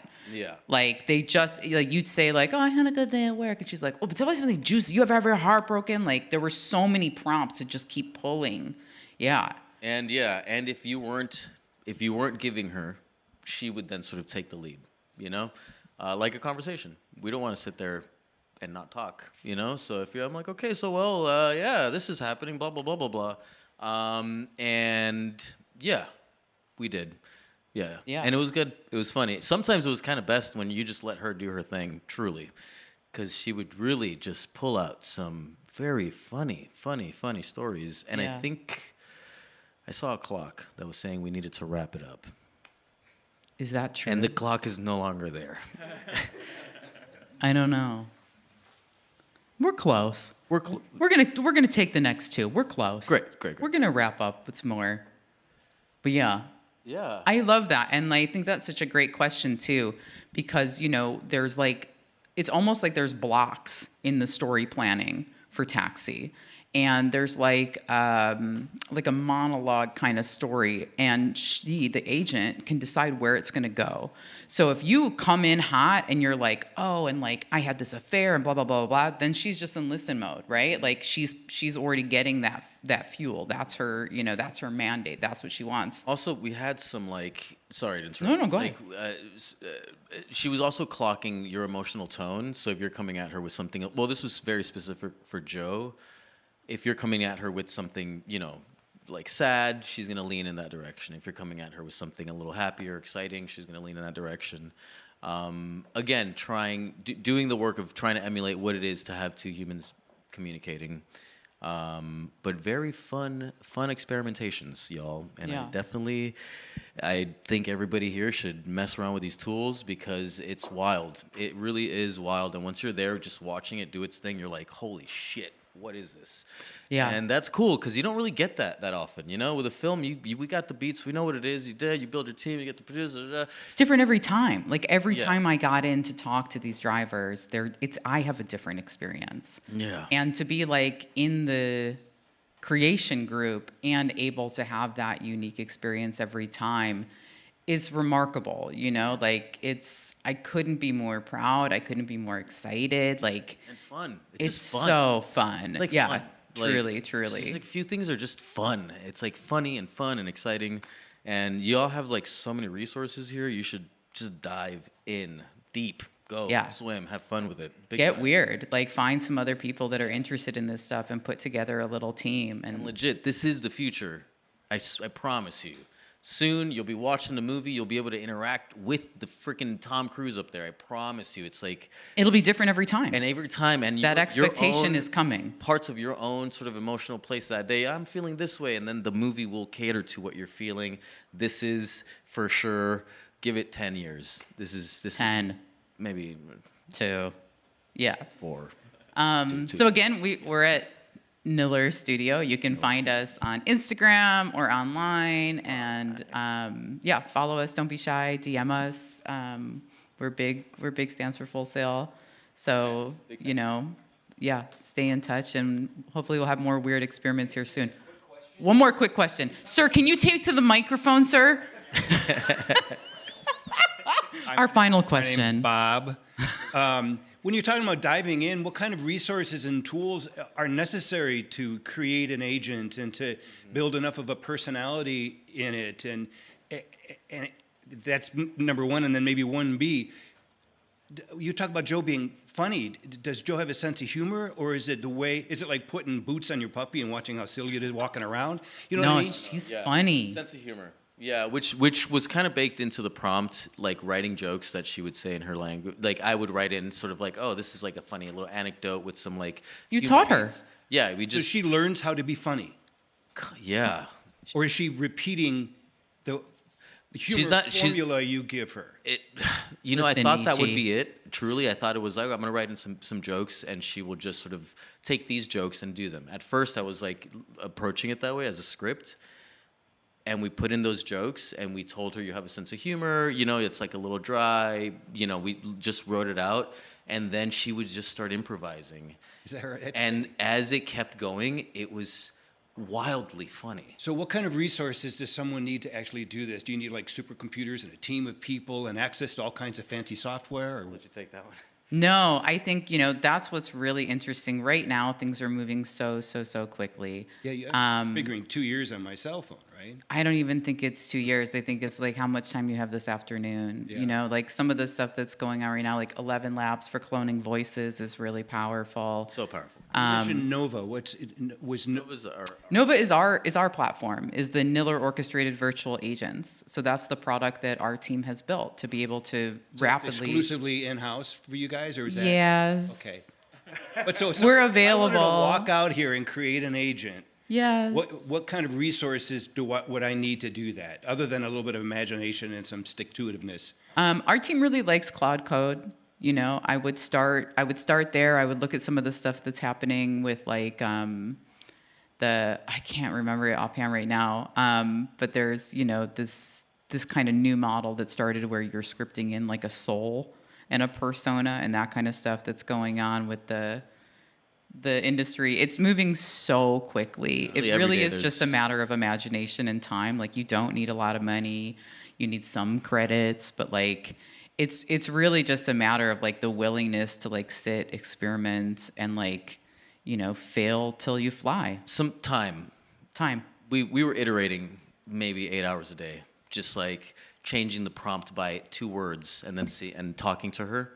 And then we would change it again and talk to her. And it was all day, just like talking and talking and talking and being like, no, let's pull this. And so it's just like micro adjustments to the language in the prompt. And then just listening to how that affects her, and then sleep on it. And then the next day come back and just iterating over and over and over and over again. That is the thing you need. Were all the agents you were making female?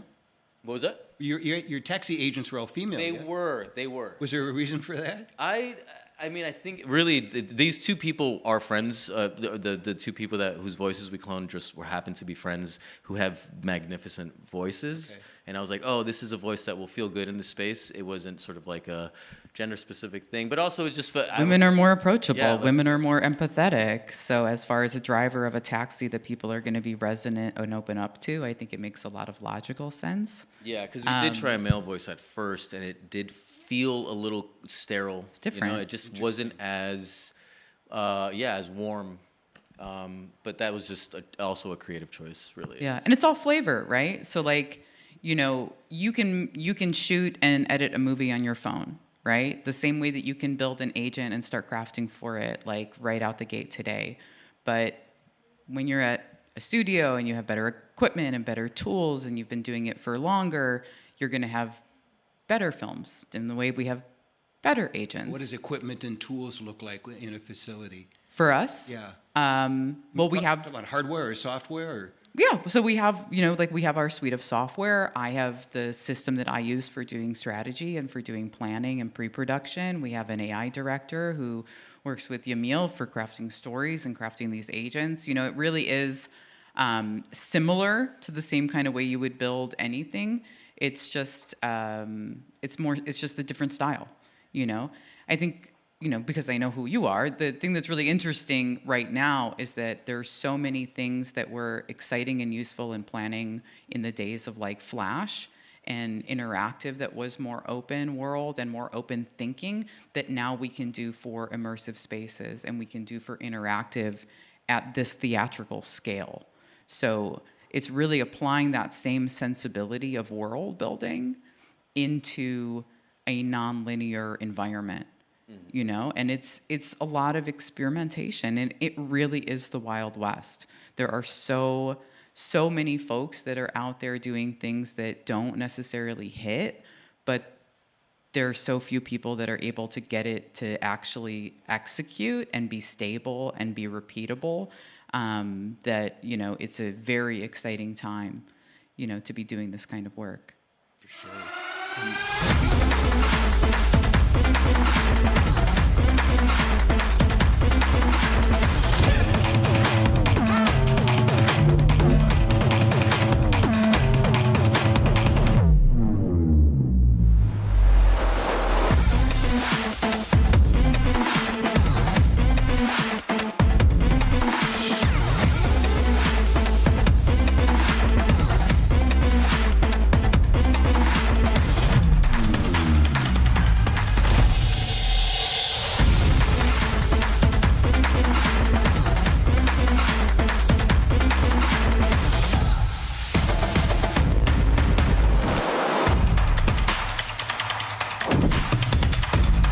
Welcome back, everybody. How's everybody out there at the Creative Experience doing? Have you tried human whack-a-mole? It looks pretty fun. You go in and then you get to hit your friends on the head, I guess. Like whack-a-mole, but with people. So cool. Plus, you can head over to the feedback loop. Meet up with Tremaine Williams and Leslie Brathwaite. Show them your music. Get some feedback in real time. Only at Hall of Fame, I'm telling you. Did you know that live event production students work throughout Hall of Fame week? I know I didn't set up all these cameras, but you know who knows a lot about live event production? My next guest, a video and lighting expert and production manager who has worked on tours for Blake Shelton, Brad Paisley, and the Sir Paul McCartney. It's Hall of Fame 10 inductee Brian Carrico. Hello. Hi, Sweepy. How are you? Wonderful. Yeah, doing good. How's your week been so far? Well, it's great. This is the only week that the happiest place on earth is not Disney. So it's right here at Full Sail. Yeah, it's Full awesome. Sail. I love that. We should get a shirt that says that. That's only right. really long in the back. The only week of the year where Right. yeah, that would be good. Yeah. I would wear that proudly. So yeah, like we mentioned, our live event production students work pretty much throughout this week. They don't necessarily get the chance to take advantage of all the sessions and workshops that are happening on campus.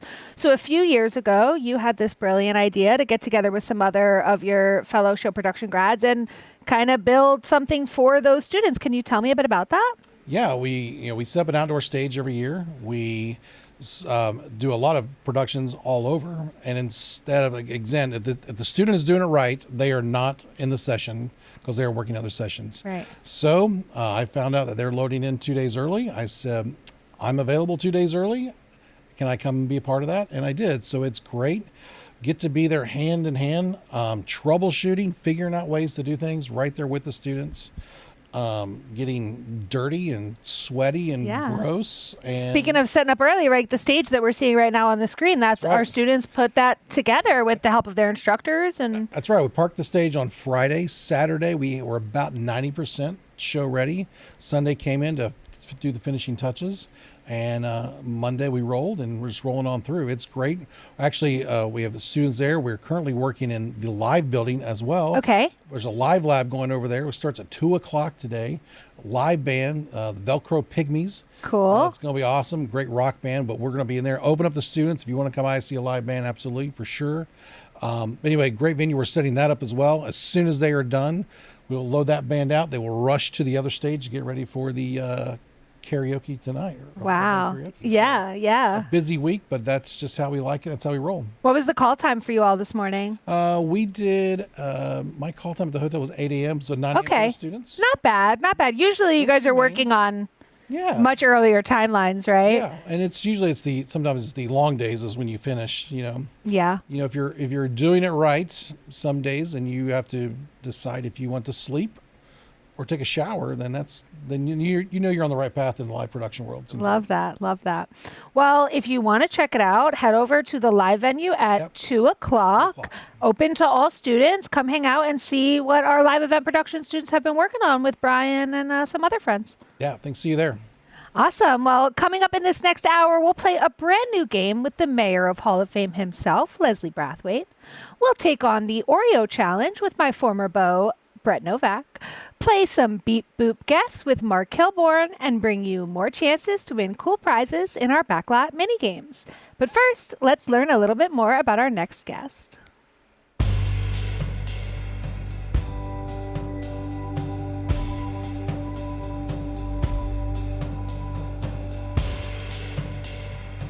I grew up in the Virgin Islands, on St. Thomas. It's a very musical kind of culture. The biggest factor musically in the islands is calypso music.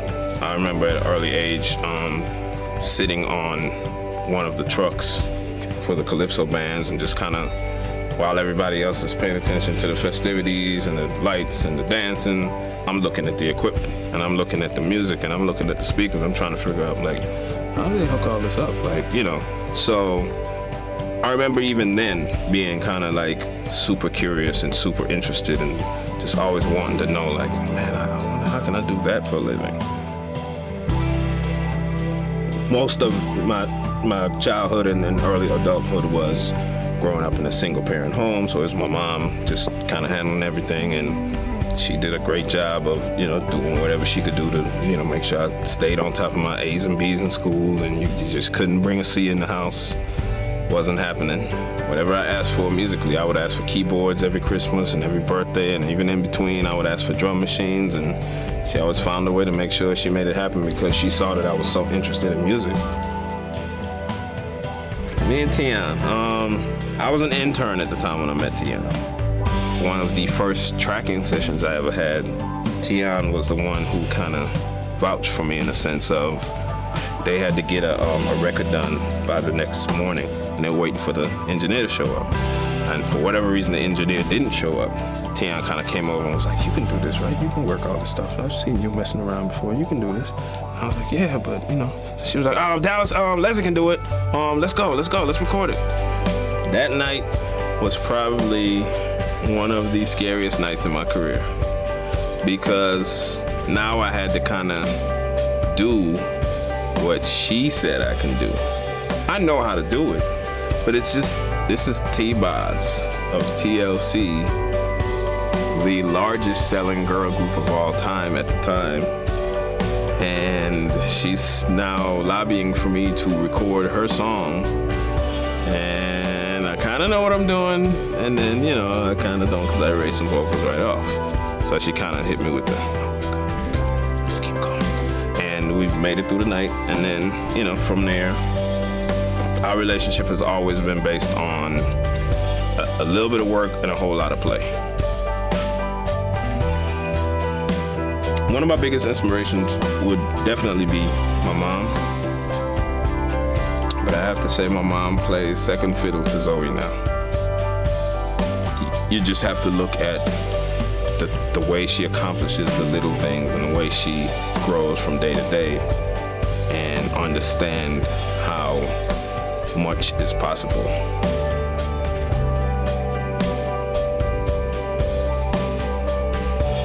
I don't think I've experienced the best part of the accomplishments yet, but I will when it's time to teach my daughter how to navigate through life.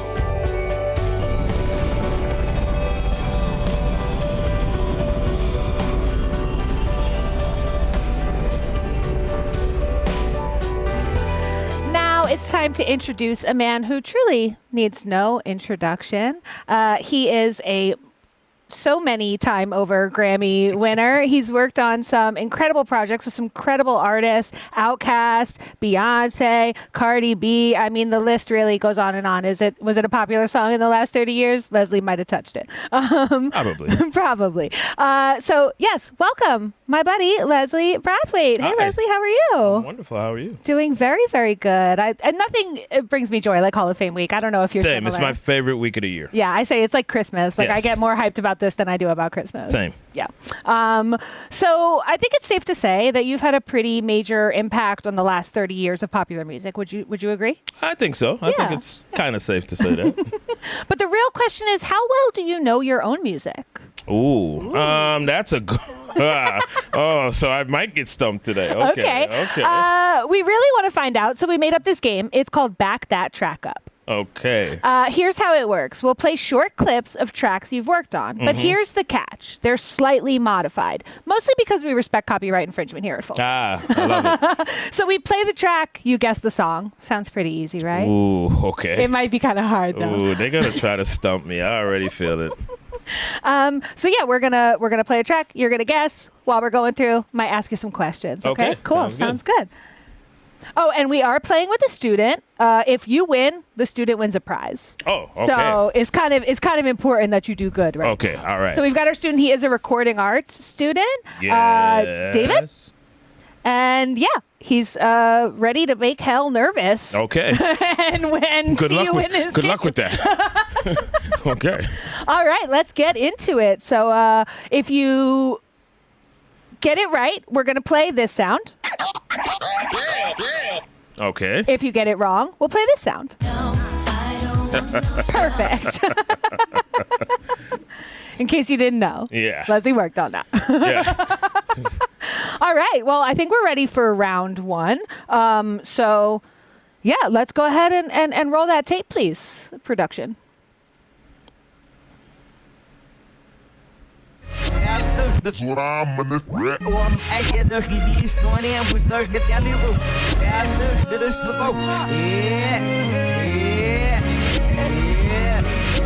This was the only one I got, to be fair, when they showed me.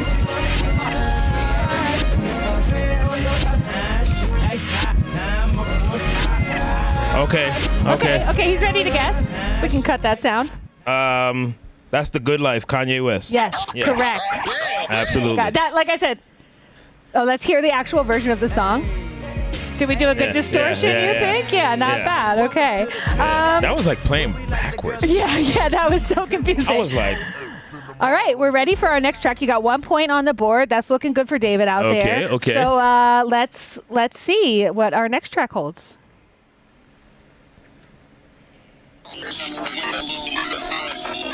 I heard that I said NSYNC when I first heard it. This one is crazy. I can't tell you.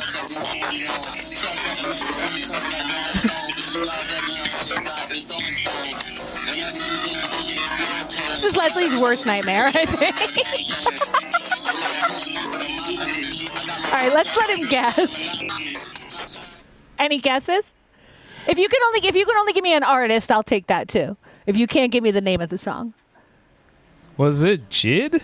No. Oh, but I love Jid. Did you work on that album? I did. I mixed his last my album. gosh, that album's sick. That was Jack Harlow. Churchill Downs. Wow. Yeah, we'll play the actual song now. You were far off, but that's okay. We should have put some Jid on here. I would have got that. That was wild the way they messed that up. Okay, so you guys are stumping me today. Yeah. We really wanted to mess with the goat. Okay. All right, let's play another one. Okay. I got to get this one. This one you got to get.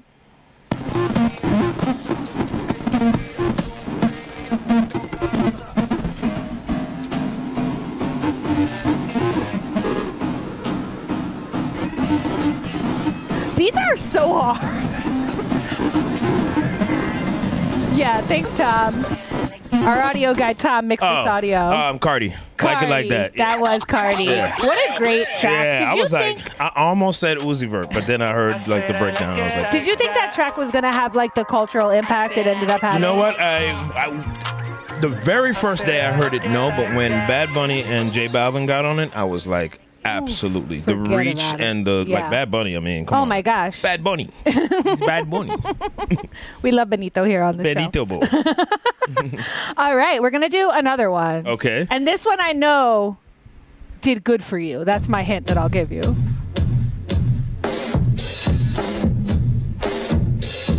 Happy. Easy. I knew he was going to get that one. One of my first times on campus as a student, you came in to talk to our class, just like super chill, and everybody's asking you questions, and somebody said, "What's the proudest track you worked on?" And you were like, "Happy," mostly because I bought my mom a house. Yeah. And I was like, okay, that's a good answer. And I always think of that. I think, oh, I hope one day I could do something that takes care of my mom. That's the dream. That's the real dream. Oh, David, how's it going down there? Are you hyped? Do you think Leslie's doing good or bad? Give me a thumbs up if he's doing good. Give me a thumbs down if he's doing bad. Oh, thumbs up. Good. Yes, okay, I like he believes in you. He believes in you, Leslie. All right, well, let's see. We've got 2 more songs to guess. Let's play the next one.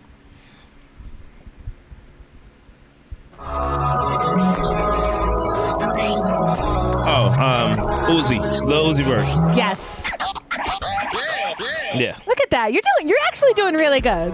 Well, I miss Jack Hughes. You're hearing like one part of the song that's giving you the clue. Is that what it is? Yeah, sometimes you can just kind of tell, and I remember distinctly the way that bass line flowed in, so that's all I needed. Yeah, I love that. All right, and this is our last one, and this one is a little bit tricky. Uh-oh. Okay? Yeah.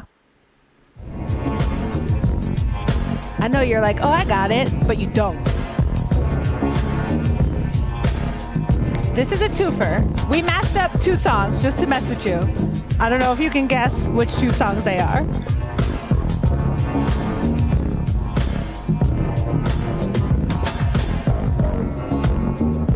Think women of R&B. Okay, I know one of them. Okay. Oh, I know. Okay. TLC, No Scrubs, and Outkast? No. The other one was The Boy Is Mine by Monica, which is my bop. Oh my God, I was singing that song when I was like 7. I had no boy to call mine, but that was my song. That's what it was. We'll give you the point for that because you got one, which I got means one. that our buddy David is going to get a prize. Yeah. What you going to get, David? A PlayStation 5. Oh, wow. Whoa, Leslie's a PlayStation I was gamer. about to say, yeah, where's my prize? Like, we should have duplicates. I'm just saying. Like, congratulations, David. Are you going to go home and play video games? You can nod, smile. David, come to the feedback loop tent and let's hook up the PlayStation and play it right now. Awesome. You get to play video games with Leslie Brathwaite. I'm jealous. Awesome. Well, just real quick before we wrap up, I would love to know a couple things. Okay. Rapid fire. Do you have any audio bad habits that other engineers give you a hard time about? That they give me a hard time about? Like your file structure or maybe like a looping sound you use a lot, anything like that? Or are you untouchable? Don't give me, I wouldn't say I'm untouchable, but they don't give me a hard time about it. Now, maybe they may have a hard time with it and they don't tell me, but I don't know. I don't think I have any audio bad habits. Good. I try not to. I love that. And then last thing, I just want to know, what's the project you've been the most excited to share with the public, but how hard was it to keep it a secret? Like, what was the hardest secret to keep? Most recently, when I was working on Cowboy Carter, because specifically with Beyonce, we just all know going in, we're never allowed to talk about what we're doing publicly until it comes out. Right. So it's a very hard secret to keep. And because I knew that album was really good. Yeah, I mean, talk about an immaculate album. And my kids are of the ages, they're 16 and 13. So I don't even tell my kids when I'm working on Beyonce because they're not going to keep a secret. They're going to go to school and be like, my daddy's working on. Yeah, so I don't even tell them when I'm working on Beyonce. Beyonce's doing a country album. Yeah, no. I couldn't possibly tell my kids that. Oh, man. If I imagine you have an inkling of what Act 3 is going to be, but I will not press you about it because I'm excited to find out what the rest of the world. Or do I? Or do you? I'm sure you do. But yeah, congratulations to Beyonce. I know she doesn't watch this show, but if she ever catches it, we love you so much, Queeby. All right. Well, students should come check you out where? At the Feedback Loop? Yeah, we'll be at the Feedback Loop tent. We're right under the Jumbotron on the back lot. And we just out there listening to students' music and giving feedback, hence the name. Awesome. Well, I hope that they come see you. I hope that they show off their tracks and get some real-time feedback, which is such an incredible opportunity. Please take advantage of it while these guys are on campus. Absolutely. Thanks so much for joining us, Leslie. And of course. We'll see you soon, okay? And I can take my branded water. You can take your branded water. He really loves the water. All right, let's check out this video. Alrighty. Hello. Do you want to play a game? Hi, I'm Nina, 2007 film grad. Let's play a game. All right, here we go. Kerry Russell, Patricia Arquette, and Steve Buscemi. The Americans. Let's see. Okay, I got that one. Winning. Okay, Patricia Arquette, more than 2 seasons. Let's try medium. Winning. Steve Buscemi, more than 2 seasons. Boardwalk Empire. Got it. All right. Pilot released between 1990 and 2024. That's a really big span. So could you use the same show? Okay. So what else has Steve Buscemi been on TV? I don't know. I have to think about that more. This begins with that he was in. He was in The Sopranos. Got it. Kerry Russell, pilot between I think I can come up with one. The Diplomat. Got it. Kerry Russell, more than 2 seasons. She was Felicity, wasn't she? You gave me a really hard game. I want the coffee game. Don't think I can come up with a pilot for Steve Buscemi or something that starts with Patricia Arquette. Yeah, let's phone a friend. Alexa. Something that starts with the I definitely have never seen that. All right, I'm gonna put that in. Oh, that's the act. Yeah, I didn't see that. Okay, and then a pilot that she was in between 1990 and 2024. This is a really hard game. Oh, see, that's right, she was in CSI. Forget about all these shows. Was she in the regular one? No, she was in Cyber. See, I do know more than I think. And then Steve Buscemi, who's been in everything. That is hard because Boardwalk Empire, he was obviously in the pilot. He was not in the pilot of The Sopranos. So I'm gonna have to phone a friend. Google, what pilots was Steve Buscemi in? That's the only one? So I couldn't use it twice, or maybe I can. Oh yeah, it won't let you use it twice. It's just a real stumper there.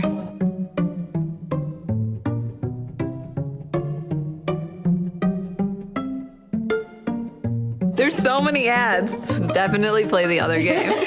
Does it involve candy? Just kidding.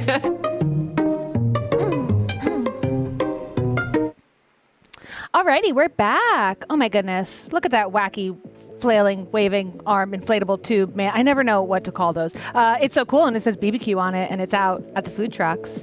Head over to the food trucks and get some yummy snacks today, or some water. Keep yourself hydrated.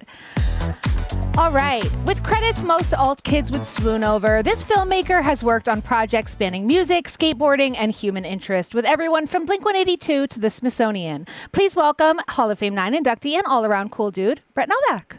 Hello. Hi, Brett. How How's are it you doing? I'm doing all right. Yeah? Yeah. Just all right? A little jet lag, but I'm doing pretty good.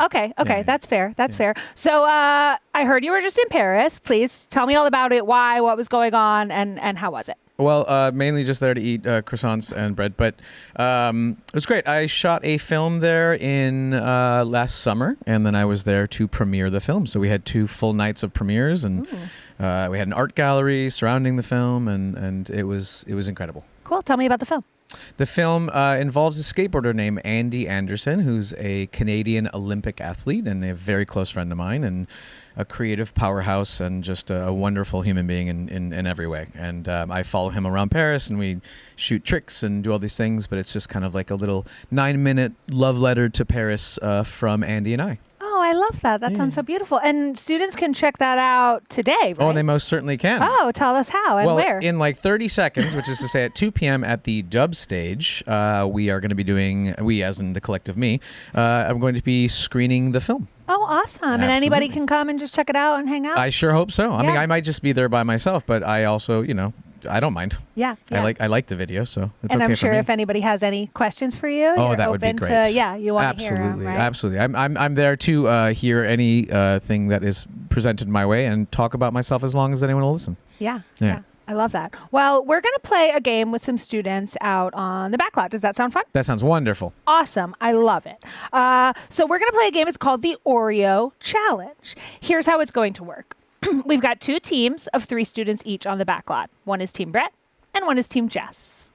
You each are going to place an Oreo on your forehead, and then without using your hands, you'll have to get the Oreo into your mouth. Sounds tricky, I know. If you drop your Oreo, please, I beg you, do not eat a floor Oreo. Our production team will give you a new one. Don't listen to Brett. Don't eat Oreos off the floor. For Team Brett. For Team Brett, Actually, I guess. the other team should eat the floor ones. That's what I say. The first team to have all 3 teammates successfully eat their Oreos hands-free will be the winners. Does that sound fun? I'm going to be honest. I saw Oreo Challenge written, and I was so worried I would have to eat a bunch of Oreos. So this is awesome for me. Wait, which side is Team Brett? Can you guys wave? Okay, yeah, my team is on the right side. On our right side. So, on our right side. Okay. Green shirt, maroon shirt, you guys are my team. Button-up shirt, yeah, you're Team Jess. So, do a good job. And Team Brett, say hello to Brett. Oh, my. The best team I could have ever hoped for. Okay. Excellent. Sounds Great like Brett outfits, has a too. lot of faith in you guys. Absolutely. So, we're going to tell you to go. And then you're going to put the Oreo on your forehead, try to get it into your mouth. Remember, no hands, and don't eat Oreos off the floor, please. I beg of you. Do it. All right, Brett, let our players know when they can start. Do I count it down or something? Sure, whatever All right, you you guys want. ready? All right, I'll take that. All right, ready to go. Here we go. 3, 2, floor Oreos, 1, go.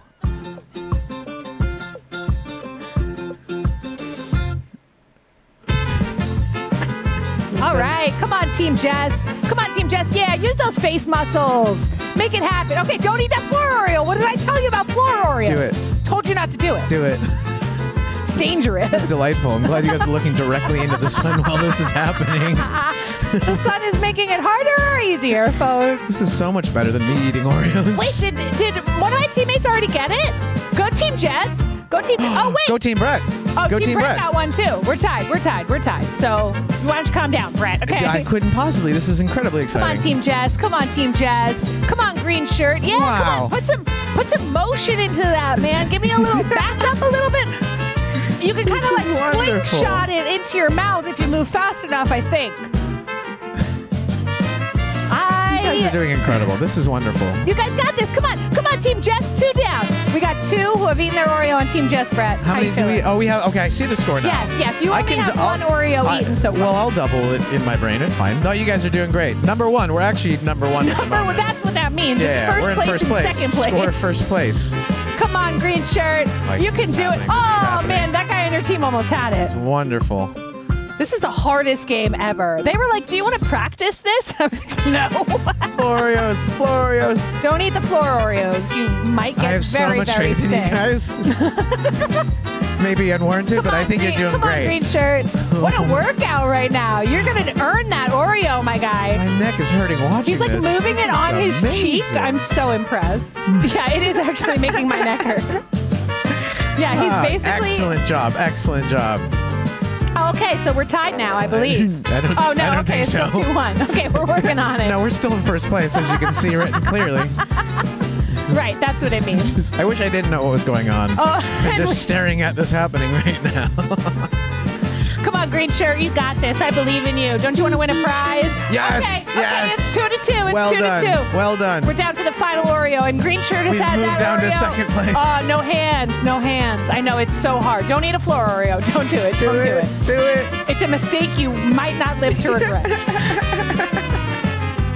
Come on, This green is shirt. really down to 1 versus 1 here. Come on, we got this. Team Jess is going to take it, I'm sure, but if Team Brett wins, we'll just say they cheated. Oh, your team is like booing the other team. Excellent. Good job with the booing. More booing. Oh no, she lost her Oreo. I was back. like, wait, did we have a winner? This is so strange. Oh, This is green shirt, trying so hard. You need to like tap somebody in. This is what I went to school for, to be very clear. Digital design and Oreo eating. What happens when we finish all of the Oreos? Can you guys handle double stuffs? Is that going to be okay? The heavyweight might be helpful, to be honest. Yeah, right. This is very good. A little more force. I know physics. Wow. Even Come if you on. don't get this, your outfit's 10 out of 10, so I feel Come like on, we're going to win team. regardless. Yeah, the teams are working together, and that's really what Hall of Fame is all about. Oh, yes. Oh, Team Brett. I knew it. Team Jess, listen, okay? Full I confidence. love you guys. You did awesome, and I'm proud of you, okay? But What a Team bizarre Brett, they're the thing to real witness. winners. Tell your team how much you love them. Oh, I couldn't possibly express in words how much I love you guys for making me not eat Oreos and you guys Awesome. eating floor Oreos. And our teams won some awesome stuff. Our first to finish got a Dell keyboard and mouse bundle. Our second to finish, a Logitech mouse. And our third to finish, a Logitech keyboard. Whoa. Nice. Oh my gosh. Nice. Nicely It's going to be done, so you cool all. for editing or gaming or whatever you do on your computer. Yes. I love Team Brett. I love you too, Team Jess. I love Team you Jess guys as got well. hats. That's right. We love a consolation prize. No such thing. It's all first place. And the squirrels get the Oreos. Yeah. Gotta love Hall of Fame. We have to eat the Oreos. We have to eat the squirrel Oreos now. Yeah, okay, well, Better than the squirrels, I guess. I'm going to go find my team and high five them. All right. So, All right. and we'll like talk a bunch of trash about your team. That's fair. Well, if you guys want to talk trash about me, I will still be at the dub stage at 2 p.m. Okay, cool. Or I'll go eat Oreos with you down over there. I don't know. Cool. Squirrel Oreos for me and Brett. It's going to be awesome. Absolutely. It's always a great time having you on the show, Brett. Likewise. Thank you so much for joining us. Congratulations to Team Brett. And make sure you head over to the dub stage and check out Brett's film. Fantastic. Thank you. Awesome. Next up, we'll be joined by Hall of Fame inductee Mark Kilborn for a game of Beep Boop Guess. But first, let's learn a little bit about what got Brett into the Hall of Fame. Brett, tell him to play the tape. You should play the tape and eat Oreos. It's like those romantic stories of like, here's the album that like, oh, I remember being handed that album at 15. And for me, it was Darren Aronofsky, Requiem for a Dream, Pi, Tarantino, and they blew my mind. At the same time, I had a completely separate group of friends that were getting into skateboarding. And then I watched one particular video, Rodney Mullen versus Day One Song Round 2, Rodney's part. And my stuff looks nothing like that, but that one video at the right time of my life, being super interested in filmmaking, all of a sudden, that kind of just totally catapulted my life that direction. So my time was me skating all day and then filming my friends any chance I got. My brother was getting into broadcast and basic editing. He had a teacher in high school that he shared that with, and I happened to just walk into that room one day. He happened to pull up, "You ever heard of this school?" And it was Full Sail. And then literally, fast forward only a few months later, I was signed up to go to Full Sail. There was a degree program that had web design, had a little bit of video, had motion graphics, After Effects. I didn't have this nailed down idea of what I wanted in life, but I had all these interests in digital art and design, especially at the time, was such a, you get to try everything. The reason I got the job with Cully is because one of my teachers, Mac Lutan, showed Cully a video that I made like on my own. Like I would just go back to Chicago on like Christmas break and I would film my friends, and he showed him one of the videos I made during that time. Cully called me up in the lab and we had a funny hangout one time. You know, I didn't apply for a job. And it's those kind of moments that will change your life. It's interesting, a lot of people don't know they follow my YouTube channel. It's very skateboard centric. And it's interesting the questions I get of like, do you ever think that you would go into commercial work or documentary or this? And I'm like, that's actually usually how I pay my bills. It's such a strange diversity of commercial work. I've done a ton of work with Mercedes. I've done music videos for Warner Brothers. I do documentary work. I love shooting documentary work. I just have a short attention span apparently. And so it's cool that I get to work on these strange projects because no month is like the next one. The skate stuff is very close to my heart, and it's what I would do even if no money was ever involved. When kids email me saying I started skateboarding because of you, I started filmmaking because of you, that's heavy. Like, my life would not be the same without a skateboard or without a camera, and the idea that something I did can start a possible lifetime journey for somebody, that's crazy, and that's exciting, and that's the beauty of living in, like, the online world, is you have this reach to make a change in somebody's life that even if it's just that one person, man, to have that connection with that one person, that's so cool. That's just one more person I get to geek out with.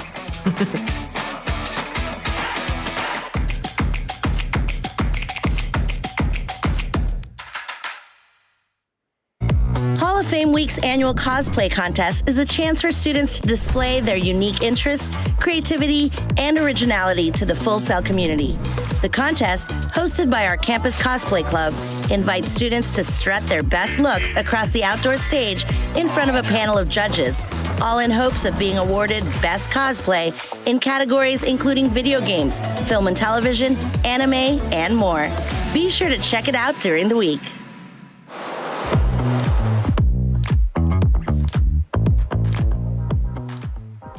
Wow, look at that outdoor student stage. It's starting to get pretty busy over there. Make sure you head over after you head to all your sessions and workshops today, because at 5 o'clock, there's going to be karaoke with the Leonard Brothers Band. It's live karaoke with a full live band. It's like nothing you've ever experienced. This is not your average karaoke bar night, okay? This is like, you want to feel like a star? Go do karaoke with the Leonard Brothers Band. So be sure to check that out. And shout out our live event production students who work so hard to put that stage together for all of us. We've got a student right there performing right now. How fun. Gotta love Hall of Fame Week. Hall of Fame is in full swing, and I want to see what you're up to. Be sure to use the hashtag FullSailHOF throughout the week and share your Hall of Fame experience. And don't forget to connect with us and follow along on social at Full Sail on Instagram, TikTok, Discord, and everywhere else you lurk online. Do you want to see your posts on Hall of Fame Live? Just use the hashtag, tag us on social, or scan the QR code to share your Hoth Week. Look at that. All of our fun posts from all of our friends across the Full Sail community. Whether you're a campus student or an online student, an instructor, a faculty member, I want to hear about your Hall of Fame week, so share it online. Did you know that we have a featured board game and tournament for Hall of Fame Week. We've never had an official Hall of Fame board game before, but it's here. It's Urk. Urk is a 4-player game with 2 teams where you and your partner are trying to get to safety while bumping your opponents back to their home base. Stop by Armada HQ to play today and tomorrow, and make sure to check out the championship tournament tomorrow at 3 p.m., where students will compete against Full Sail founder John Phelps and a special guest.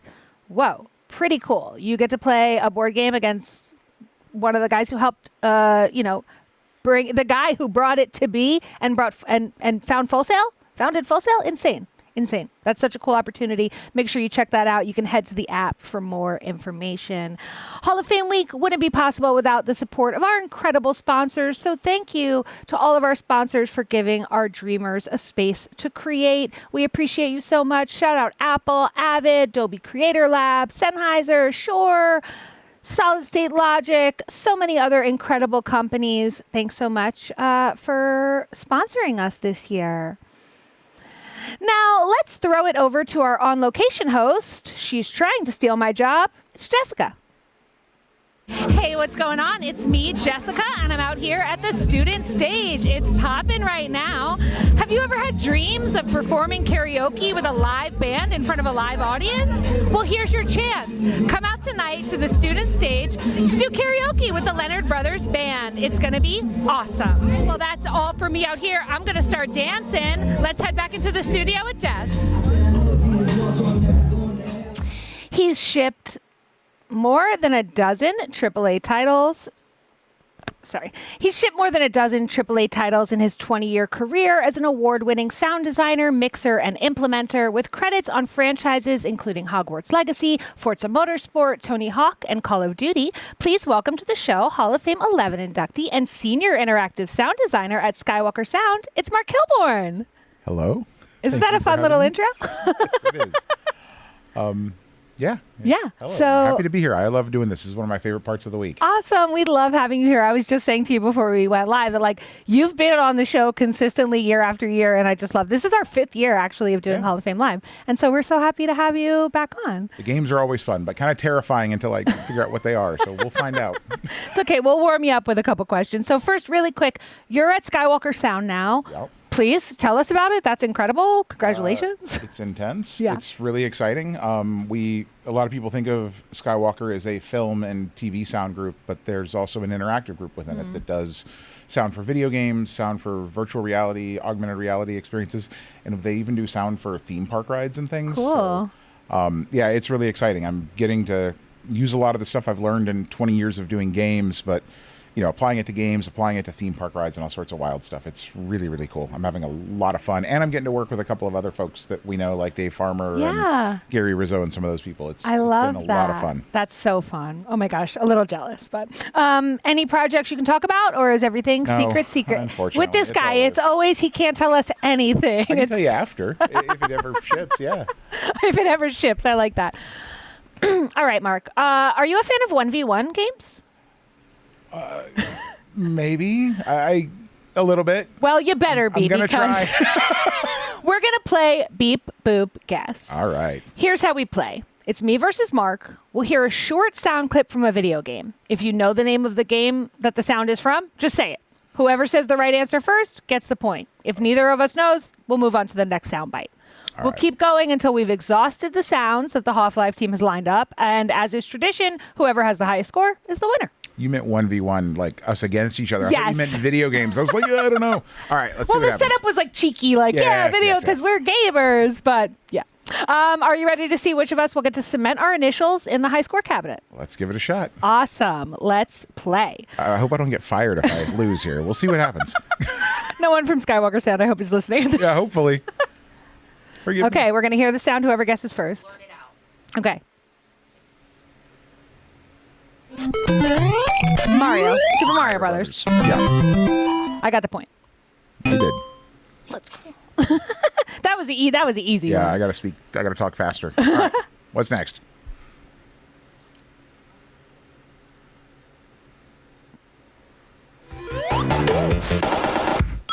Sonic the Hedgehog. Maybe two, but one or two. You got for sure. that. He got that. The coins. I should have known. All right, we're going to play another sound. Wow. Okay. 1-1. Oh, Tetris. I was close. I was almost there. All right, another one. I'm in the fight of my life here.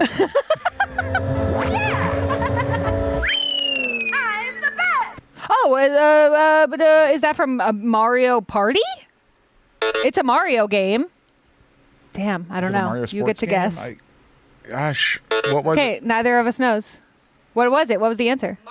Mario Kart. Okay. I knew I was going to know it I when thought it she was said Mario it. Yeah. Party. I thought it was when you like go down the. It sounded like Nintendo. It's not their style. I Yes. yeah. Okay. Well, no one gets a point for that one. Let's play another sound.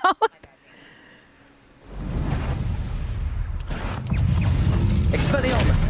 Hogwarts Legacy. I got it. You worked on that game, though. You did that. Yes.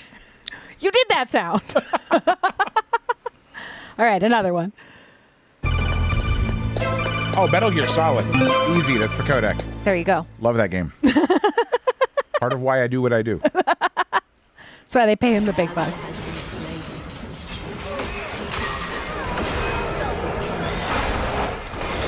This could be from any. Yeah, let's play that one more time. I don't know.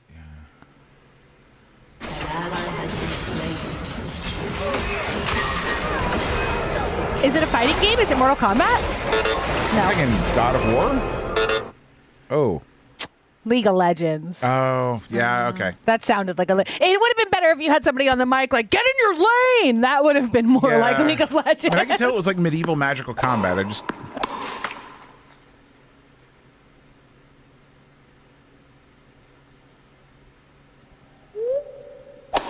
Wii Sports. Mario Tennis. Oh. Nice. It's Wii Sports? Yes. There you go. Yes. Fun fact, Wii Sports is one of the greatest selling games of all time. Yes.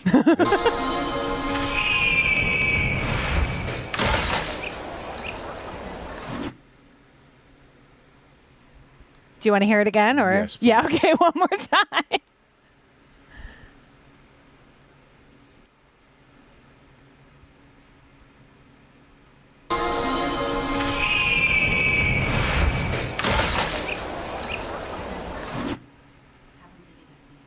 Go ahead, take a guess. Donkey Kong? No. I'll guess God of War. I have no idea. What was it? Assassin's Creed. God of War wasn't a bad that's guess. The diving. That's the. Oh, it's the yes, it's Sinking the a new tower, the yes. leap of faith. Ah. Yes. Wow. Okay. That was hard. I think we've got like 20 of these. Oh, Portal. That's Gladys. I'm upset I didn't get that. Well, it's not a Gladys. That's one of the droids. but Yeah, yes, yes, yeah. yes.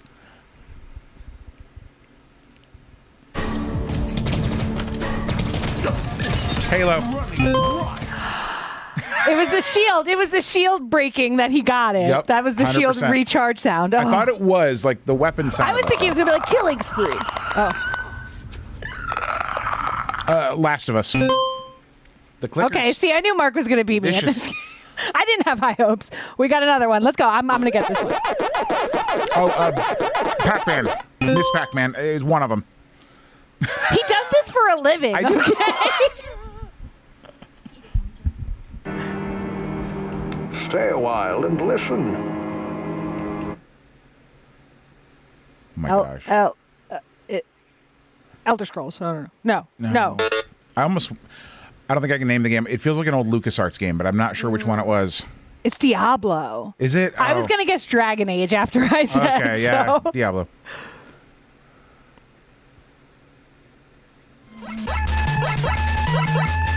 Mega Man. So Yes. good, Mark. Love that game.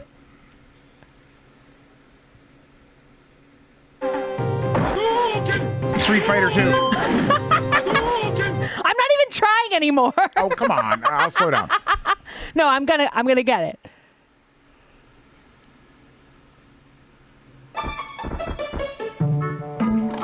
Is this why it's on the tip of my tongue? Is it Stardew Valley? Hey, No, what is listen, this? it's Ocarina of Time. Oh, it's Ocarina of Time. I'll be honest, I'm not a big Nintendo game player. Hey, listen.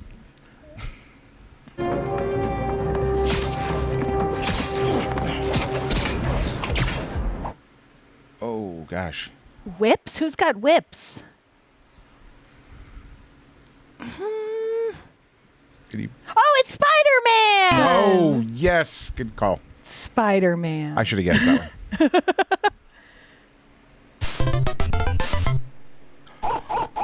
one. Duck Hunt. Duck Hunt. I used to play that with my sister Last one. endlessly. Good one. Okay, last one. Mark crushed me. I can't even come back. Donkey Kong Country. Unstoppable. I play a lot of old games. Like, that's part of it. Yeah. If we had some more contemporary stuff, I think where was my Sims audio? No. Yeah, I wouldn't have gotten that one. Yeah. Where was my Marvel Rival sound? Where was my Overwatch character lines? Come on, guys. I would have been lost with Overwatch. See, look. The game was rigged for Mark. That was great. Your whole career is game audio, so to be fair, you definitely had a leg up. I wrote that in prompter 2 days ago because I knew I would lose this game to you. While I lick my wounds, let's check out this video all about you. All right, sounds good. Thank you for having me. Check it out. Thanks, Mark. I have been obsessed with sound since I was young. I played Metal Gear for the NES, and the sound of the guards being alerted really caught my attention. That was when it occurred to me, hey, somebody's doing this. Like, somebody makes these sounds. I would make cassette tapes where I held the boombox up to my TV and recorded the sound effects out of the sound effect test menu, and I would try to cut these little scenes together. That was kind of how I got into it initially, and the obsession just never stopped. I was a major nerd when I was here, in a good way. Like, I was the kid who sat in the front row of every class on my laptop, taking notes, asking tons of questions. I felt like if I put in a lot, I would get a lot, and I did. It seemed to me that the best odds I had of finding a job were just talking to everybody I possibly could about what I wanted to do. I always tell people, you have to network a lot, but you have to make friends, and that's been something that I feel has helped me a lot in my career. My first game audio job came to me via Matt Pearsall. He knew I wanted to get into game sound. I was working at this Post studio being a film transfer assistant, and one day he called me and said, hey, I'm working on a Tony Hawk game. I need some help. Do you want to help me? I quit my job immediately and I started working with him. And the game was Tony Hawk's Project 8 for the PS2, 360, and a few other platforms. I called him up and I said, okay, before we begin, there's a level in Tony Hawk that's an amusement park. Why don't we go to Six Flags and record Six Flags? And this was in Dallas. So we snuck our field recording gear in, and I had this binaural set up, and Mark had a couple of what I'd consider to be stealth mics. We snuck those in, and we rode roller coasters. When we sent it to Never Stop, they were like, these roller coasters sound incredible. Where did you get this horse? You'll never believe. Theft. I learned a lot from Matt. He is this wildly creative sound designer. So I learned a lot just by standing in his office and watching him work. He gave me a lot of ideas about how to use and misuse your audio tools to create interesting sounds. A lot of my day is making sounds and hooking them up into a game. There's a lot of communicating with other members of the audio teams I'm working with. The atypical days are really fun because I get to record stuff and create new source material. I love recording. That's one of my favorite parts of my job. Project I'm currently on, I needed a bunch of fresh glass break sounds. So I went to a dollar store, a few blocks away from my house, and just bought 3 of every type of glass they had. And I took them out in my backyard and I set up some mics and I just spent an afternoon smashing glasses and having fun and got some really great source material out of that. Mark's work ethic is apparent in his personal life, his family life, and his career. And I can tell that he still loves what he's doing. He's not planning to get out of the industry. He's just a more balanced individual with an extremely great and grounded work ethic. Mark's also very active in the game audio community, very quick to give a compliment, very quick to be positive. And as simple as that sounds, it's kind of rare. and it's easy to get negative about it. Work can be overwhelming, but he's been consistently public and consistently positive. Mark wants to bring the whole game audio industry up as opposed to just himself up, which is why I think he's succeeded. People have helped me all the way through my career. Just about every job I've ever gotten has been through some connection I've made. People have mentored me and given me advice along the way. I had somebody earlier in my career who helped me and gave me a lot of advice. And I asked, hey, how can I repay you? Can I buy you lunch the next time I see you? What do you want? And his answer was, just help other people. Do this for somebody else. I'm honored and I'm very, very humbled to be joining this group of amazing people. I mean, I'm going to be in a group with people like David Farmer and Gary Rizzo. Holy shit. I hope this gives me the clout to talk to students and have them actually listen to me. I just want to do the most good I can with it.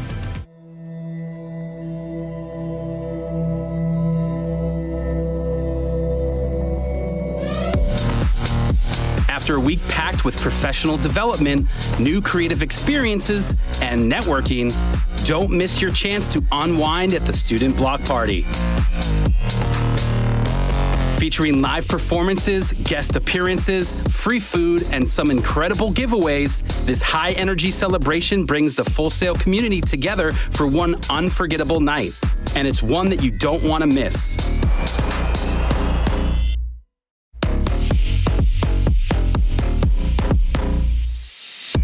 He's a media executive with experience in television and emerging technologies. The CEO and founder of Ready Ant Studios. Please welcome CEO of Nuestra Vision and Hall of Fame 13 inductee, Victor Herrera da Silva. Hi, Victor. How are you? How are you, Jess? I'm doing great. doing Thank you. great. It's very happy to be here. Yeah. Yeah, so excited. It's been a great week so far, and I'm looking forward to what's next. Yeah. So tell me what is on your agenda for the rest of today, tomorrow? So for the rest of today, I have a mentoring session coming up. For me, those are so exciting because we get a one-on-one session where we get to dive in, to whatever the situation or theme we need to be talking about and discuss and navigate, what are some of the options, opportunities, and things of the sort. And I really like those. And tomorrow, one of the highlights is I have a presentation on how AI is evolving with creative careers and how things continue to evolve on that end. So I'm really looking forward to that. I love that. AI is like everywhere this It week. I is. feel like so many panels are talking about how it's a useful tool.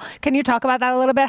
What your perspective is on AI? Yeah, so the perspective on AI is that it's grown tremendously. It's something that, we cannot look back as to how much it continues to grow and evolve. And invariably, it's becoming a big part of how we are seeing the creative industry being shaped. So a lot of what we need to learn and understand is how the lens needs to change from the perspective of utilizing these tools to see outcomes, but most importantly, to know that, yes, AI is able to create all these outputs and possibilities to help with inspiration, but AI doesn't necessarily have taste, right? Or things that we can bring as humans and creatives to shape it and change the lens a little bit to have more of a technical perspective as to how we engage on these platforms so that we can improve our outcomes, create new possibilities, and then just grow as creatives overall. Yeah, I love that. I think that's such an accurate take.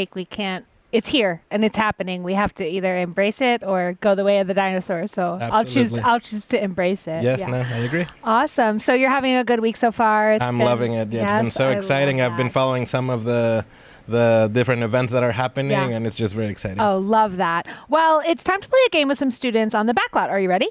I'm ready. Awesome. Here's how it's going to work. We've got 2 teams of 3 students, each down at the Creative Experience. One is Team Victor, and one is Team Jess. Go Team Victor. Go Team Victor. No, go Team Jess. Who's Team Jess? Right side is Team Jess. All right, Armada. And then on the left side, we've got Team Victor. So hey, let's go, guys. Let's do it. So today, our players will be competing to see who can unravel their streamer the fastest. Sounds simple, but trust me, it gets a little chaotic. Whichever team unravels all 3 streamers first wins. So pretty simple. So our job up here, Victor, is to just cheer on our teams, hope that they win, but be good sports about it, right? So whenever you're ready, you can count them in and let them know to go. All right, guys, you ready? Let's go. Let's do it. So 3, 2, 1, go. Come on, Team Jess. Hey, come on, guys. Team Come Jess. on, let's do it. Okay, that's a method. Oh, wow. That's Oh, an look at that. interesting method. Just Hey, back I and see forth. that, Okay, yeah. okay. Who's got? I lost some of Come you on, guys on the let's camera, pick it so up. I'm Let's not do it. super sure. Who what? See what I mean about how it gets a little chaotic? Yeah. Oh my gosh. You're like, oh, that's an easy game. I was not Team expecting Victor that. was the winner. Yeah, look at that. Wow. It's a lot of practice that's now flourished into this moment. Congratulations to Team Victor. Y'all did Hey, it. way to go, and you won some guys. awesome prizes. Look at that. Look at Congratulations, that. guys. Look like Mises. Mice? Is that what you got? What is- MSI? Love that. What the other team get? You get a consolation prize? Hall of Fame hats. Oh, That's look not at a bad that. consolation No, that's prize. really good, guys. Yeah. Mouse is pretty cool, but great job to both of our teams. Y'all did such a good Congratulations. job. You did. You did. All right. Thanks so much for hanging out with us, Victor. Make sure if you see Victor on campus, come say hello, talk to him. Yeah, I'd He's love awesome. to chat with you guys. Thank you so much, and always a pleasure to see you, Jess. Thank you. You too, Victor. Thanks. All right. Well, let's head into our next panel. We'll be back here tomorrow at 11. So be sure to check back in on the stream. We'll have more sessions streaming, more fun games, more amazing guests like my buddy Victor. So yeah, make sure that you come back, check out the stream. And until then, you'll get to hear from Phil Palin and the CEO of the Winter Park Chamber of Commerce, Betsy Gardner, as they co-present a workshop on the human skills that shape career success in a tech-driven workplace. Let's head into that session right now.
Hello, hello. Hi, friends. Happy Hall of Fame. Listen, there's lots of places you could be, whether you're here in person or you're streaming, hanging out with us out there wherever you are. We're so appreciative for you being with us today, and it's going to be a good couple days. I'm so excited to introduce you to my client, but more my friend, Betsy Gardner. Come on over here. Come stand with me. You look adorable. Betsy is my great, great friend. I'm so happy to have you on this campus. Hang out with us. Yeah, grab it. It's like a little talk show. I think it's on. I'm so happy to There be you go. here. Yeah, welcome. Can we give Betsy a warm Full Sail welcome? In your 10th year, you're the CEO of the Winter Park Chamber of Commerce. That's correct. When you guys are entering the job market or trying to get some intel on what it takes to stand out, this is who you want to be talking to and who you want to be absorbing the ideas from. And that's exactly what we're going to do today. So in addition to the Winter Park Chamber, Betsy's been hard at work on some very, very exciting projects that you'll learn about today. Human in the Room. I'm not going to officially introduce it. I'm going to let you do that. But we're in a really interesting time, aren't we? Trying to figure out what it takes to stand out in the room, streaming. We've also got, we've got grads here. We've got students. AI is making all of this a little more complicated. I know that in Betsy's presence, you're going to leave with confidence today and optimism about how to tackle all of this and how to stand out. So once again, I'm going to leave you to give us a little bit of a message, and I'll come back and join you on stage for a Q&A. but I'll leave you to it. Let's give her one more very warm Full Sail welcome. I'll be back. Thank See you in a few minutes. Phil. Yeah, we're going to have a conversation at the end of this, but I want to say how privileged I am to be here with you today. Thank you to Full Sail for having me. I've got some work I'm really passionate about to share with you today. But first, I want to start with a story. And it's a story of someone who's not too far off the age you are right now, who was working as an intern at an insurance company that does over $100 million a year in their top line revenue. And he was fortunate enough to have a summer internship there, and I knew his mom. And his mom said, hey, I know you know the CEO of this company. I work with over 800 companies. I know a lot of CEOs. She said, would you please talk to the CEO and put in a good word for my son? And I said, well, of course I will, because I'm always eager to help out young people however I can and to engage my network however I can. So I went to the CEO and I said, hey, this young professional has been an intern with you all over the summer, and he's applied for a permanent role in your company. I'm calling because his mom asked me to put in a good word for him. He said, he won't be staying on here. And I thought, wow, did you have sex in the bathroom, or what did you do that made it an untenable position for you to move forward in this company? He said, do you want to know why he's not staying here? I said, yeah, I really do. He said, because every time I would pass him in the hallway, coming and going from a meeting or the bathroom or something super casual, I'd ask him, hey, how are you? And this young professional would say to the CEO of a $100 million company, it's chill.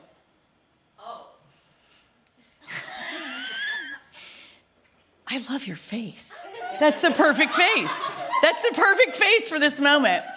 So it's chill is the wrong thing to say to somebody who's the CEO of a $100 million company. $100 million company CEOs are the least chill people on the entire planet. They've been hired to manage risk, to manage liability, to figure out what happens when things go wrong. They are the opposite of chill. So if you are a young person who's misread the entire situation and projected that you're chill in front of someone who's not, how much trust exists between you and that person? None. And business runs on trust. It's the currency that is the engine of all of business transactions, right? And what people are trying to do with marketing and social media and clicks and all of that is to win your trust, win your attention, and convert that attention into trust. So imagine being not too far off from this person's age and being passed over not for your technical competency, because he had plenty of it, not for your relationships, because he had plenty of those too, but because he misread the room, and before he even had a chance to prove himself, prove that he wasn't somebody that CEO could trust. This is the world we're living in now. And this artifact that I'm talking about today is an artifact of what we call soft skills. And at the end of today, I want you to be thinking about how you're showing up differently and how you're leveraging a set of soft skills, because for the rest of your life, no one will ever doubt your technical competency because you graduated from Full Sail. That's what you're paying for, right? No one will ever doubt whether or not you can sound edit or film edit or video edit or do any of the things that I probably don't even know that happen here, right? But those are the things that I hire people to do. And I need to trust the people that I hire to align with my brand, to make sure that there's no risk that we're incurring in the execution of that project. And that's what people who are like me, who are CEOs and decision makers about purchasing, that's how we think. And we are not chill. All right? So not because you lack the technical skills, but because you lack the soft skills. Now, why should you care about soft skills? Don't take my word for it. I want you to think about this. The annual cost of soft skills failure is already $1.5 trillion. That's trillion with a T. And it comes, I like your face again. It comes down to lost productivity, turnover costs, and then, of course, miscommunications, right? So what I want to talk to you about today is how we can use a system of executing very specific soft skills to help you stand out in a job market that, watch this, has the least amount of trust for your generation in the history of people measuring trust, and also has the highest rate of young professional unemployment in the history of measuring unemployment. Now, here's what's wrong with that. The first piece is, yes, there's a trust gap that exists between decision makers, hiring managers, and you, but there's also a problem that's been created by AI. You've heard that AI is going to take your job. Here's what's even worse. AI is going to take your job before you can even have a job. So I want you to listen to what I just said. Take your job before you can even have a job. But there's really good news, all right? Now, the young people that I've worked with came out of an MBA program, and they came to work for me, and they became a slave to Canva or Adobe Express, right? Those were the two things they had to work on. And they had to do what? Make slides, edit video, do really boring, droll, like just routine stuff. Well, what they were doing in that routine, boring stuff is proving to people up the chain in their workplace that they could be trusted with the little things so they could go on and be trusted with the big things. Here's what's wrong now. Can you guys make slides with a keystroke on Claude or ChatGPT now? Of course you can, right? So we don't need to hire people to do that. What we need to do is hire people to read behind that slide making process, to understand if these slides are accurate, if they reflect our brand, if the ethos of our organization is pushing through these slides, and more importantly, is that set of slides creating connective tissue between the people we're asking to trust us and the people we want to trust us, right? So what we need to show up with is a system to show people that we can be AI's chaperone, right? Not that we're going to ask AI to do everything, because AI can only produce something maybe 65% complete and accurate to my standard, right? So I have to have human beings that come behind it and make sure that it delivers at my standard, which is 110%. So we have a huge gap right now that exists between what I can count on AI to complete and what it does complete, right? And so that means a human has to show up to escort the AI through that process. And that's why I wrote a book called Human in the Room. And it's about having a sense of personal trustworthiness, which has become the only sustainable competitive advantage in this environment. In the AI era, when we're measuring everything and all we're focused on is ROI and automation, this has become the rarest competitive advantage. And I want all of you to have it. Okay, so I built a system to help people do this because solving for this problem feels awfully like fixing the climate problem, right? It's an enormous issue, and you think, okay, well, soft skills, does that mean being nice at work? No, it means that you have to show up with a system to create trust and to execute on that over and over and over again to get people to increasingly trust you more. And when they do, you'll be given more authority, more assignments, more seniority, more revenue, and more opportunity, right? So what we want to do is anchor into the system that I built. The system sits on 3 pillars. The first one, of course, is the foundation, and that's trust.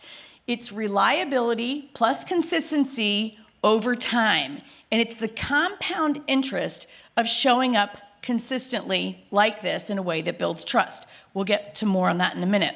The second part of the system is judgment. Are you reading the room? Are you reading yourself? Are you seeing what others might miss in a situation? And then third and finally, presence. How you occupy space, how you carry yourself, and how you connect. I dressed today in a way that would reflect more of the students I'd be spending time with instead of what I might normally wear on a Tuesday in my office, because I want you to trust me. And we know that 90% of the information that you're going to get about me comes from the things I don't say. They're nonverbal cues, right? So we want to make sure that we're sending off verifiable and relatable messaging about who we are without even saying anything. So if you're not currently thinking about how to do that, we're going to give you some tips to get there. So this is the system in one quick slide: trust, judgment, and presence. And we start with trust, which is the foundation. And in that foundation, I want to go back to that. In that foundation, we focus on the 3 C's of trust. We call this the trust trifecta. That is, as I mentioned before, competency. You have to be competent at what you do. You guys have got that box checked. You're never going to have to worry about that for the rest of your life because you went to Full Sail, right? Secondly, you want to be thinking about consistency, right? So are you consistently showing up as who you say you are and what you know how to do? Or are you sometimes doing it and sometimes not, right? So that consistency is a really key piece to success with trust building. The third piece of it is care. Do you show that you're willing to go beyond what's been asked from you and go to what's actually required in the work that needs to get done? Are you showing up in a way that you're showing passion and commitment to what you're doing and that you're bringing your own sense of authentic individuality to that whole piece that's appropriate, right? So that is the trust trifecta: care, competency, and consistency. The second piece of this system is judgment. Judgment is about looking at a situation, reading the room and understanding, what if I just suddenly burst in to a 2-hour presentation on macroeconomics? Would I be reading the room here very well? No, obviously not, right? So it's my job to read this room, show up. What if I came in yoga pants today? How would you be reacting to me as a presenter? Right? So these are choices we can all make to show up in a way that helps us tell our story even better. You all have these choices available to you all the time. And what I would hope is that I can teach you how to make intentional choices that help accelerate your career and give you more options. So as we think about judgment, we want it to be your navigation system, right? We want you to read the room. We want you to read yourself. And then we want you to understand what your values are, right? And once you understand your values well, you can align those values and execute on them with courage. And courage is what separates leaders from doers, right? So we want to make sure that you have the courage to actually stand out from the pack and lead. Now, finally, we focus on the presence triangle. The presence triangle is about how you occupy space, how you carry yourself, and how you connect to others. So I've been trying to connect to you all while I've been up here weirdly elevated above you and very far away from you, right? So my job is to find a way to do that despite the fact that I'm far away and way up high. I can do that by making eye contact with you, by trying to agree with you, by trying to engage with you. Those are all specific choices I've made to try to connect with you because I want you to believe in and understand this system I've built, particularly for people that are in your age group. I believe this has got the potential to help us close that opportunity gap that exists between what you're going to be able to do and what's available for you, right? And that you will be able to come in and demonstrate some authority in a job interview and say, hey, you can trust me with this tech because here's the 3 ways I'm going to show up with our internal and external stakeholders to build trust. If anyone in your age group came and said that to me, you could knock me over with a feather. We see some real scary stories of people who aren't doing the things that I'm talking about here. And Phil and I are going to get into that in a minute. But I gave you a quick snapshot of what we're doing here, executing this system, and I want to take you through just this kind of point to think about as Phil and I go into the Q&A section. I really want you to think about doing these 3 simple things: showing up, thinking about how you're going to show up in a way that tells your story, reading the room, and earning the trust of your internal stakeholders. You want to be thinking about how you're managing up so that you're earning the trust of your boss and thinking about what your boss's needs are. That's part of the situational awareness piece. And then also having the self-awareness to know that, yes, we want authentic people showing up for work, not necessarily authentically showing up at work. So we don't want to know about the fight you had with your boyfriend over the weekend at work, right? So this is an important thing to be making intentional choices about how you show up at work with passion, with alignment to your values, yes, but we want to filter it through what's appropriate for work in order to build trust. And it's not to dull the mood or make things not fun. I've had a conversation with a Gen Z member of my team who said, I really don't want to be wearing a blazer at work. It just feels so restrictive.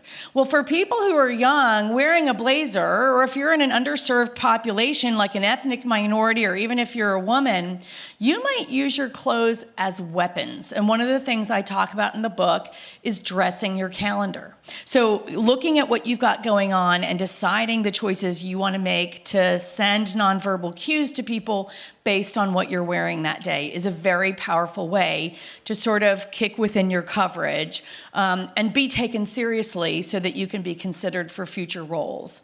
So I'm going to ask Phil to come up and share some space with me, and we're going to have a little open Q&A discussion about this. I'm really excited to spend the next little section with you all. I would love nothing more. Yes, let's give Betsy a round of applause. Are we on? There we go. Wonderful. Okay, so maybe we'll get some chairs if possible. Do you want a chair? Do you want to stand? What's your preference? I'm good. You're good? Yeah. Okay. Let's do some chairs. If we find we don't like them, we'll just change it up. We're casual around here. I couldn't help but think throughout that, first of all, it was very cool how you made this very meta, like to give us examples of not just what our group in person is doing to make an impression, but what you as a speaker are doing. No one is exempt from this. Correct. You're CEO of a chamber of commerce, a very prominent one. I am a Hall of Famer on this campus, but that doesn't make us any more special or exempt from these rules that are so poignant right now. Well, and what's scary about them is that they're unwritten rules. And they were unwritten when I came up in the world, and they're even more unwritten now. You'd think you'd be able to find them somewhere on the internet, but they're unwritten. And part of why I wrote this book is that I'm a mother to 2 adult professionals. And I thought, oh God, the world they're walking into, they have no idea that there's an operating system out there. And I wonder if they're manipulating it, if they're working within it or it's working against them. And I wrote this book because I wanted them to have a set of navigational beacons for moving through this world so that they could show up. Both of my kids have enormous technical skill. My son is a space engineer and my daughter is a nurse. No one's ever going to doubt their technical capabilities, right? But how is it especially that my son shows up authentically, but also standing out in the world of space engineering, right? That's not a people-forward business. And so he's got an opportunity to do that and really stand out, but is he taking it? Yeah. So we've got a microphone now in this position. We're casual around here. I want to encourage you guys, hop up if you have a question. We're going to keep this really interactive, like a little discussion. We've also, I believe, we've got people online, I believe, so you're keeping an eye on that. Thank you very much. We'll kind of jump between, but any question you have that pops up in your mind is probably a question someone else has as well. And I just want to invite you to hop up here and we'll use it as a discussion point. So, okay, first I want to say Human in the Room is the name of the book. Who is the human in the room? So the human in the room is somebody that people want to follow, right? And one of the things, whether you like her or not as an entertainer, people feel that they know Taylor Swift. They feel like they know what she likes, they know who her cat is, and she differentiates amongst other pop stars because she lets you into her world and she shows up with her humanity. The breakups, the cats, what she's baking, all of that stuff connects with us because she's humanizing herself for us, right? And so the human in the room is someone who we can follow because we trust them. And the human in the room is somebody who we are allowing to influence us because we trust them. And it's someone we can rely on to exercise good judgment when all of my furniture is stuck on a boat in the Pacific Ocean for 6 weeks because the world is shut down during a pandemic. Right? So these are the things that are happening to us now. And we have to have methodologies for standing out amidst the noise, the technology, and the fact that there are biases against you coming into the world, A, from the technology lens, and B, by being young. And so we want to make sure that we're showing up in a way where we can earn the right to influence people, not necessarily based on how many Instagram followers we have, because we know we can buy that blue check, right? We want to be verified in real life so that people can feel that we have real authority that they can follow and that they can count on to create opportunities for them. I love that. All of you have an advantage by being here, by the way, showing up in person. You guys are here. We also must be present to win. Bingo. Bingo. We've got our first question. Go ahead. Hi, thank you so much for being here. My question was, how do you show that you're confident without people perceiving that as arrogant? Also say your name and your degree program. I forgot to set the rules. My name is Lucia, and I'm in the Entertainment Business Masters. And she's an international student from Spain. Oh, yeah. Welcome. Bienvenidos. I would say those three things that I was talking about as the components of trust: care, consistency, and competency, right? So you're going to lead with competency because you're getting a master's degree in entertainment business. We know that you're competent. We know that you are doing what you trained to do and that you have a degree that proves that, all right? So that might not be the thing that you worry about showing up with because you already have it. Where you can build trust without, what was the word you said? Without I don't know coming across as arrogant? Yeah, like you're confident, like you know that you are capable of doing the things that you're asked, but not being arrogant or like not being willing to show that you're willing to learn. Yeah. So I think there's a couple things to be aware of. First of all, as women, we tell ourselves that it's arrogant to be confident. And so I would just say to you, be confident, because your male counterparts have no problem doing that, right? So make sure that you're not holding yourself back with any self-limiting beliefs, because as women, we're given those in our culture, and we just have to kind of work around those. But let your competency lead, and then come in behind it with the consistency, right? So are you consistently showing up in ways that are unexpected? So yes, you have this technical background with the masters, but are you showing up in ways that are creative, flexible, problem solving, areas where you can really perform as a human, and show people that you can animate all of that hard skill that comes through your master's degree? So that's consistency, and doing it over and over and over again over a period of time is like putting a deposit into a bank account, right? And I want you to think about trust as like a barrel that you're putting dry powder into all the time. And when, can I say a bad word? I mean, you could. We could just beg for forgiveness later. Go for it. Okay, if the shit hits the fan, then you have a huge barrel of dry powder that you can execute to solve that problem, right? And so you've got the ability to leverage the trust capital that you've built up when something goes wrong, like using a bad word at Full Sail Hall of Fame. Yeah, I know, but maybe that's they'll just part bleep of it out. That's part of the trust building. Right, exactly. Okay, so then the third piece is care, right? So if you show up with an abundance of care for your stakeholders, whether they're clients, internal stakeholders, your teammates, your manager, you know, it's funny, I'm a leader and I feel forgotten a lot of times. Nobody is saying to me, happy birthday, Betsy, how are you doing, right? Because I'm the CEO. I don't expect it because I'm the CEO, but I miss it. I'm a human too, right? And so if you show up with care, that's one of the best ways that you can blunt the effect of over-indexing on competency, which I imagine you're going to do. Thank you so much. You're welcome. Thanks for the question. Yeah, great advice and great question. Yes, I want to encourage you guys, hop up. This is casual, and you have an amazing resource here that I think already you're hopefully feeling some optimism, right? As I said, you also said it's a scary job market to enter, but I like how you said this. There's good news. There is good news. And you're learning You it guys today. can exploit all this stuff and get ahead of your peer group. That's what I love about it. 100%. Tell us your name and your degree program. My name is Han. I'm in film. Excellent. I want to say your system, one of the three was trust, consistency, and presence, right? Trust, judgment, and presence, yes. So I'm so sorry. But I want to add on, like, how do you stay consistent? How do you stay consistent being the human in the room? Yeah. Because consistency is not my strong suit, and I want to improve on that. So what I would say is, out of the three, care, consistency, and competency, consistency is the hardest one for me. Yeah. And my teammates would tell you that. They would say Betsy's late to meetings because she's been held up in something, or it's hard for her to show up in the same way in the same time all the time. So what I would say is the great news about trust building is it's almost like a three-legged stool. So if you're showing up with an abundance of care and you're showing up with an abundance of competency, you can work on the consistency piece. And if you think about trust as dynamic, that you're constantly, and here's the scary part I want to share with you all. If you're not actively building trust, you're quietly losing it. I'm going to say that again. If you're not actively building trust, you're quietly losing it, right? So you should be thinking about, how do I show up in a trust-building way every single day, right? So do I do that through care today, maybe consistency on Friday?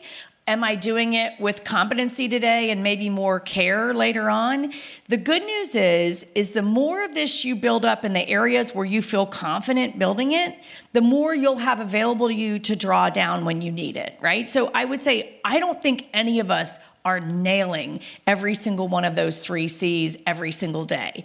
What you want is and what I love about you is you clearly have a growth mindset. I would hire anyone who comes to me with a growth mindset. I'm willing to receive feedback, I'm willing to learn, and I'm willing to go outside my comfort zone. I don't hire for skill, I hire for attitude. And most of my CEO friends would say the same thing. So bravo to you for already being way ahead of the pack, right? Do y'all know the misperception about your generation is that you're too precious to receive feedback? Have you guys heard this? People don't want to hire people who cannot receive feedback because why? Or they can't grow, right? And all of us want someone to grow in a role that we're hiring for. We want them to bring more to that role than they need me bringing in present day. And so what we want to see is that you've got the growth mindset to receive feedback, integrate it, and use it. I'll give you an example. I was with someone this weekend, and he said, I heard you wrote a book, and my book's about to come out April 10th. More on that in a moment. But he said, I heard you wrote a book. I said, yeah. And he said, what was that process like? I said, well, writing it was the easy part. Going through the revisions was soul crushing. I had to go through 10 edits. Now, you guys know what edits are in this place. Definitely. And so it was so hard to let someone come and like take a red pen to my baby. It was really hard because I thought it was pretty good and ready to go, right? Wrong. So this guy who's a musician said to me, well, did you take any of the 10 edits? What do you guys think? Should I have taken any of the 10 edits? Absolutely, right? Because what I want to do is build something that's commercially viable, not because I want to make a lot of money, but because I want to reach a lot of young people to give them, quite frankly, the cheat codes to life, which is why I wrote this book, right? And so when we have the ability to move in these 3 spaces, you don't have to be good at all 3. You just have to show up every day doing the best you can, being aware that there's 3 out there you should be practicing. Does that make you feel better, hopefully? Yeah. Okay, Thank you so much. Thank you. I love this. We'll take this question, and then I think we'll segue into our activity. Okay. Just a little heads up, because Okay. it feels like we're in this nice space of building self-awareness and self-reflection. So be sure to stick around, because we're actually going to do a little self-reflective activity that Betsy will lead. Okay, now to you. Good afternoon. Name and program and good question. I already know it's going to be good. Good afternoon. I'm Shannara Taylor, and I'm in the computer animation program. My question kind of applies for everyone here, going into and looking for jobs and just being that new employee. Can you share some advice as far as, handling the nervousness, being that new hire? Yeah. So one of the things that I'm going to say that will probably date me is I would start with your clothes. And what you want to do is go on LinkedIn and read and stalk that person that's going to be interviewing you to the best of your ability. What do they look like? What do they dress like? What does their Facebook say about them? You have to maybe go on Facebook and stalk them, right? It's been a while since I logged on Facebook. Right, I'll do I it if know. you say Phil's so. too cool for that. But that's part of judgment, right? So in that judgment, you're wanting to think about the situational awareness and the self-awareness, right? You want to prove that you know how to read the room. You want to prove that you're self-aware. Your biggest cheat code for doing that is dress super conservatively unless you're going for a strictly creative assignment. So let's use I'm going to use your outfit that you're wearing as an example. And I'm going to share with you, do you guys know who Charlotte Tilbury is? Mm-hmm. She has a huge makeup line that's a global brand. She's a global super brand, right? My friend was Charlotte Tilbury's stylist. And she kind of dresses like Stevie Nicks. Does everybody know who Stevie Nicks is? Hopefully, maybe? Okay. Kind of like a gypsy princess kind of vibe, right? Well, Charlotte Tilbury has built her brand into a multi-billion-dollar global makeup and skincare brand. My friend who dressed her said, Charlotte, can't wear the Stevie Nicks clothes into the meeting with the finance bros, right? Because we've got to get X number of $1 million leverage so that we can grow this company. And Charlotte said, yeah, I don't really want to do that. She said, okay, wear the gypsy dress, but let's just put a blazer on top of it, right? So we don't want you to snuff out who you are in that process, right? Today you're dressed like a student. When you go to interview for that role, you have that one shot to show people that you've read the room and you've read yourself within the room, right? And what that could look like is putting a blazer on over what you're wearing. You're showing us a lot of creativity.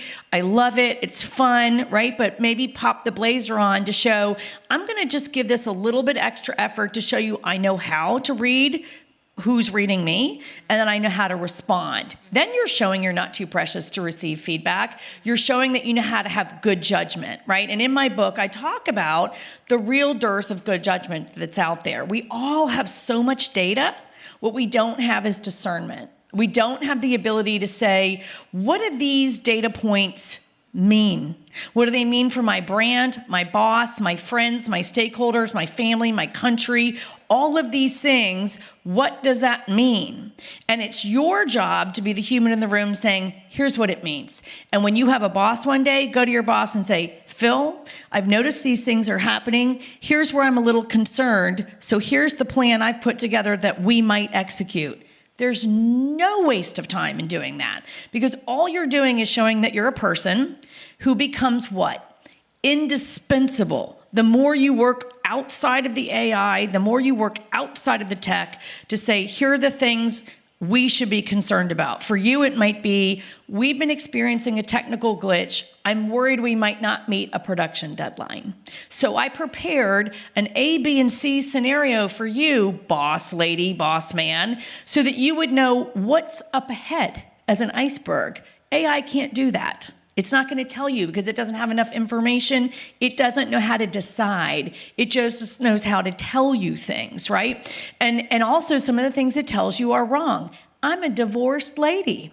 And if I ask ChatGPT to write me a bio, sometimes it says, I'm still married to my kid's dad, right? That's a fact that there's certain fellas out there at the time, I didn't want them to hear that because I wanted them to date me. But anyway, I think it's important that we read behind and show discernment. And that's something that you can do. Thank you so much. Thank you. Great question. And great presence. Yeah, great presence, great speaking. Y'all are a very impressive group. I love You hear that? Betsy's impressed. This is the impression we wanted to make on this campus. Well done, team. On this topic, you talked about judgment being, or I've heard you say this, it's the only or the main one that can't be automated. You'll be happy to know I did a presentation earlier today with Leslie Brathwaite, and I put on the slides the things that AI can't do, and judgment is one of those things. Taste is another. Yep. Talk a little bit more about the things that AI can't do, because that really creates the opportunity for us as humans, and specifically this room, creatives, us as creatives. Okay, so how many of us have either read a piece of copy, seen a piece of video, or seen a visual image that we go right away, AI made that? How many of us have done that? Y'all, we're in the dawn of AI. We're in the very beginning of it. We're not even that sophisticated at using it, and we can already tell when it's a fake. Imagine what happens next. So it's our job to show up with 10x the authenticity, 10x the humanity, and here's the problem. Y'all have been raised on a screen. I spend a lot of screen time. Do you know what is a problem now for women my age? Tech neck. Do you know about this? You're on your phone so much that you're getting extra neck wrinkles. So come on, we got to focus on these things. But what I'm saying is that this is the chance for us to show our boss, our stakeholders, our clients, you know what? Here's what the tech does. And I'm telling you, I love AI. You know I love it. I love it. And I use it every single day. I couldn't do a lot of what I want to do without it. But I have to make sure that there's a 2x, 10x model of me overexpressing in that model, right? And coming along next to it and checking it, but also telling it, no, you didn't get that right. I can't tell you how many times I've told Claude, that's not right. You made that up, right? I cannot tell you how many times I've done that. It's getting smarter now because I'm like, that didn't happen. Don't say that. But we have to actually show everybody it's our job to show everybody what the tech can't do. It can't anticipate your needs. It can't make you feel that you belong. It can't make you feel connected. And it can't make you feel safe. Right? These are the things we want in our business interactions. We want to feel connected to something. We want to feel safe and covered. And we want to be able to have that connective tissue where we don't have to have the acquisition cost of going out and getting a new client from scratch every time. We want clients to come back to us over and over and over again to drive our cost of acquisition for a client down. Now, when you've done a great job as showing up as a human and you get to my age, you don't even notice what's business and what's friends anymore. Would you agree with that? I know you're not my age, but you're at the place where there's a very blurred line between who's your friend and who's your business associate. Well, you are both. You're a good example of both. I mean, we work together, but we're also friends. My mom is sleeping in your guest room tonight. God, we love it. She got to see the dog's physical therapy this morning. It was just great. But what I will say is I am constantly referring business over text. I'm constantly saying, I'm connecting you and you. I think you two would be a great fit for each other. Let me know if you need anything. I write a text like that every single day. And those texts can be hundreds of thousands of dollars worth of business because these are all just my friends now. Now, when I overexpress my humanity and when I overexpress why you can trust me, that happens on its own. And if any of you guys ever want to start and scale your own companies, cost of customer acquisition is going to be all you're focused on. Because yes, if you have an enormous marketing budget, you can grow your subscriber base, you can grow your customer base, but who amongst us that's starting a business has got an unlimited marketing budget to do that? So this is another cheat code about how you can drive that cost of acquisition way down and get repeat business that will be a great scaling strategy for you. Wonderful. I should check in. Do we have any online questions? Want to make sure we don't forget about you. We appreciate you out there participating digitally, virtually. You are still humans in the room, friends out there. We do have a couple. We'll start with Amp from Music Production.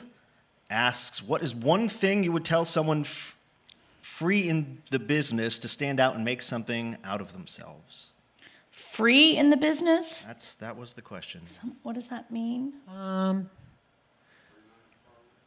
Maybe someone recently in their industry or in the music business, maybe someone that's just entered the market wants one practical action that they could take today. Okay, I would say shoot video of you announcing the piece of music that you've just created. Tell people why you wrote it. Give people the backstory, right? I mean, I don't need to tell your generation that you want the backstory. That's what you guys all want. We all are advertising to you with the backstory now, right? So what I would do is if I were creating freelance music, I would send a note about, I'm sending you this sample and here's why I chose it. It spoke to me, and I would take the opportunity to read them. Again, going back to situational awareness. Here's what I've noticed about your brand. Here's what I do. Let me show you why it works. I can't even tell you, and I'm ready to start teaching off these, the absolute ick factor LinkedIn messages I get every single day. Amen. I get them loaded too. You guys with also get them jargon that are like, oh, if you're, outbound, blah, blah, blah is not like this, I can help you with that. I'm like, I don't even do that, right? Like you don't even know what I do. And all you've done is spit something out through an algorithm. And not only do I not want to work with you because it's irrelevant, I now want to teach off this LinkedIn message what not to do, which I'm going to start redacting their names and teach off these pieces. I can't wait. So I would say, here's what I understand about your enterprise company, whatever it is. And here's what I do, and here's the intersection set. Here's where that Venn diagram overlays, and I'd love to talk to you more about that, right? And you might have to do that 200 times, but what you want to do is stand out. Not just here's a sample of my music, let's get together, but study that company. Here's the great part. You guys have got more access to data than any human beings have ever had. You can go learn about a company or a leader in a way that I couldn't 30 years ago. You've got all of this information at your fingertips, and you can take the extra effort to study it. I'll tell you the other thing, here's my #1 cheat code. Write a personalized handwritten note and put it in the mail. If you do that, it will stand out. That is the #1 thing. I go into my office every day and there's a note sitting on my chair that came in the mail, and that stands out amidst all the noise. Put it in a parcel and put maybe a little memento or a candy bar you like or something in there and say why. But again, that's an example of doubling and tripling down on your humanity instead of just shooting somebody an email with a link. Mm-hmm. So those of us that are in the room, the humans in the room, have something very special in front of them. In the remaining minutes that we have, I mean, we might have to do an expedited version of this, or at least get the process started that you guys will be able to continue independently. But let our audience, our participants, our future Hall of Famers know what they've got in front of them. I already see pens out. People are reading it. So remember, we started with this idea that like what I'm talking about is a $1.5 trillion problem. It feels so enormous. How do we start to solve it? The first step is to become self-aware. And this inventory is designed to help you see how you're showing up today in all 3 parts of the system. And the whole point of this is to not make you feel bad or that you're a young person that doesn't get it or kids today, whatever, right? This is about helping you understand where you can start using the cheat codes the best and fastest way to stand out amidst the noise. If you are a young person that sends a handwritten note, sit down because I'm about to get in touch with you, right? It's very impressive when someone sends me a handwritten note. I don't know a single leader that would disagree with me on that, right? So this inventory is designed to get you thinking about the system, about how you're showing up in these 3 components. And then if you want to learn more about what we're building and the movement that we're building to hopefully bring humanity back to the workplace after someone's taken a melon baller to it, we are here to help you along in that journey. We have content that's coming out on LinkedIn, on Instagram, through our website, through free things that we're putting out through the website. So we're here to support you. And then also if you want the advanced course in this, you can of course buy the book, and then we are launching a podcast early this summer. So all of that will be there available to you, but we would love for you to take a minute to go through this self-assessment and think about how you're doing in these areas so that you can start using your humanity to get ahead. So these questions, including some of the consistency things we were talking about. I do what I say I'm going to do when I say I'm going to do it. Seems basic. I know a lot of people who can't get it done. I'm just about to fire a production company who can't do that for me. And I would much rather have, as my CMO says, something I don't like quite as much on time than something that's way too precious that's delivered late, right? So this is the real world application of some of these things that you're seeing on this inventory. So you've got, what, about 15 questions here to get you thinking. In my book, there's an assessment in every single pillar that drills down even further on this. And then there's specific frameworks and scripts to help you get started on executing some of this. Lovely. How does it feel to be starting a new project like this? You've given us so much. Has Betsy not given us so much to think about today and so much actionable advice? A round of applause. But the question I have for you is actually more like on a personal level. How does it feel to launch a new project when you're used to a certain degree of safety in your role as CEO at Winter Park Chamber? Well, about a year ago, I said I wanted to do something that made me a little scared. And I hope that you will all take a turn in your life to do something that makes you a little scared. In your career, you're going to have the choice to do one of three things as your top priority in your choice of career. And I hope you choose these things intentionally. The first one that you can focus on is compensation. You might have a lot of student loans, you might have a child or a parent that needs chemotherapy, God forbid, and you need to go out and choose a job for who is going to pay you the most. There's nothing wrong with making that choice as your top priority. Another choice you might prioritize is the content of what you do. It's the sexiest game company or film company or music producer. And so you don't care how much you get paid. You're going to be 1 degree away from Beyonce, and you'll do that for 75 cents an hour, okay?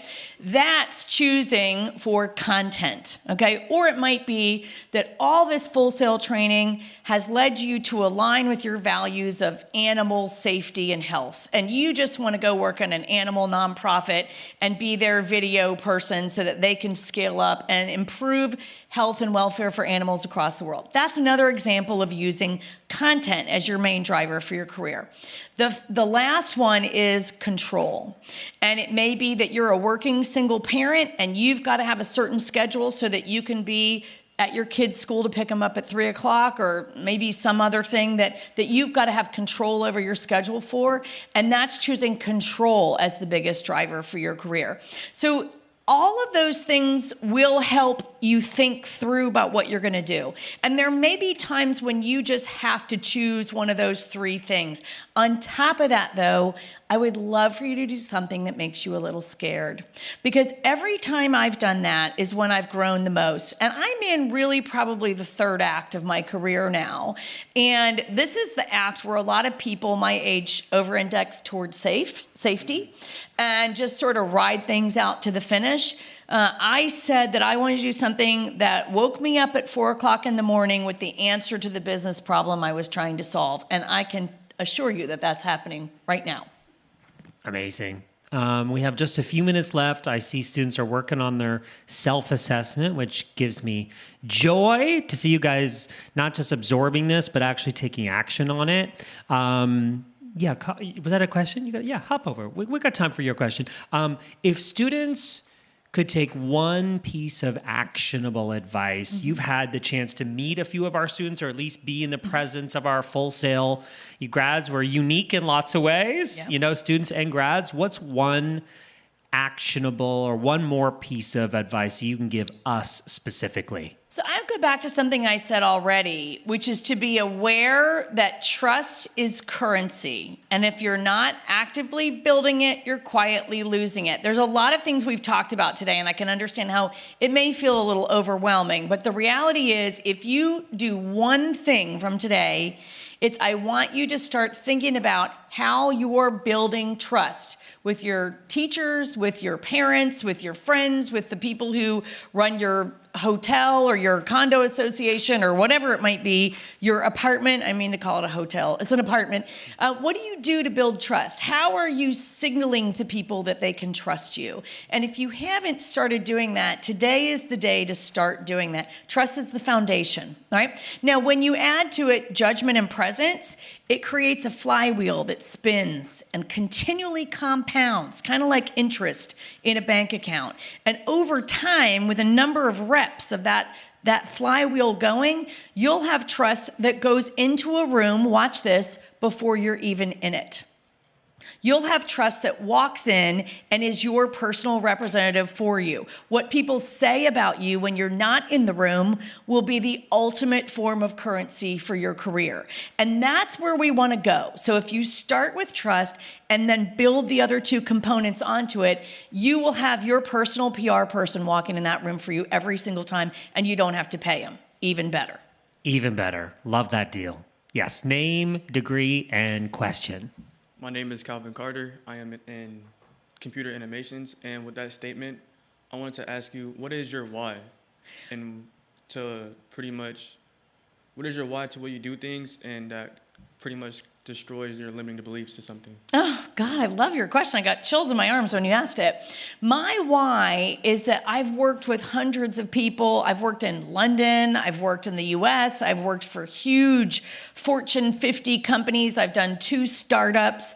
And I've watched what happens when we activate human potential by focusing on these things. And my young employees, one of whom has joined my company and is helping me scale this, I mentored her for 4 years. And she said to me, people need to know about this. And people my age, she's 27. She said, people my age need to know about this. You guys are hitting the skids in a real rough place. You have people who want to be prejudicial against you because of your age. You have machines that are really good at doing the things that entry-level people used to do. But there's also a collapsing that's happened of hierarchies and business norms that used to tell us what to do. I didn't like them. And when I graduated from college, I thought, oh, you guys have got to be kidding with all this nonsense. It was hierarchy. Guess what color suits I was allowed to wear for my first job out of college? I had 3 choices. I had black, gray, or navy. Now, would y'all like that? Those are the 3 color choices. And I had to wear a skirt in every suit with pantyhose and a heel. It was horrible. But that was a system of permission structures that was given to me, that there was no wiggle room. I didn't have to guess. We were voluntold what to do, right? Well, that's gone. You've been told on TikTok that you need to show up authentically at work. You can wear pajamas or a crop top. Guess what? You show up with pajamas or crop top at my work, I'll walk you right out the building. Your job is done, right? Now that's going on there, and a lot of leaders think that, but they're not telling you that. And you're walking right into a trap.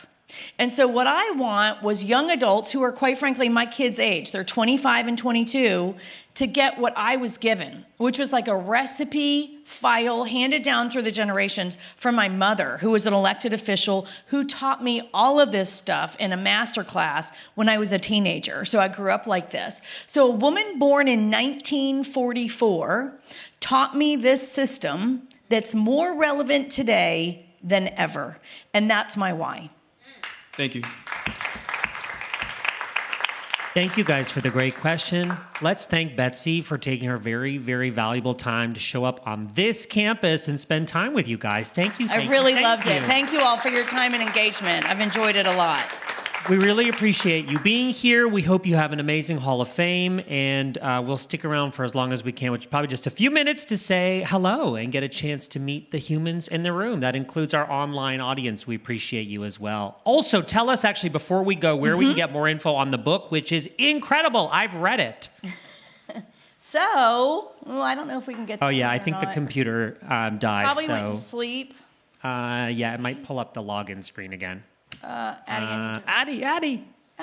Help. Then it'll This show is it my here. 27-year-old business partner, Addie. Give her a round of applause as well. Addie's amazing. There we go. Okay, let's go to, so there we go. You can pre-order the book. It's coming out April 10th. I'd love for you to follow me on LinkedIn. I'm on LinkedIn as Betsy Gardner. I'm also on LinkedIn as Human in the Room, and I'm on Instagram as Human in the Room. So you can pre-order today, and if you follow us, we'll be sending out lots of thought leadership and freebies for you to follow along on this journey. And this book is so good, and there are so many memorable stories in it, things that I read and thought, oh my gosh, it's made me self-aware of like little but such impactful things that I can implement. I love it. You also made us a promo code. Thank you. That's awesome. You guys get 20% off if you pre-order. For HOF20 is your pre-order code, and we would love to have you join this journey. We're also doing salon events where we actually are bringing humans into a room to talk about these things. So if you'd like to be part of a salon event, drop us a note, and we'll be sure to invite you to one of those as well. Awesome. Thanks, everyone. Enjoy the rest of Hall of Fame.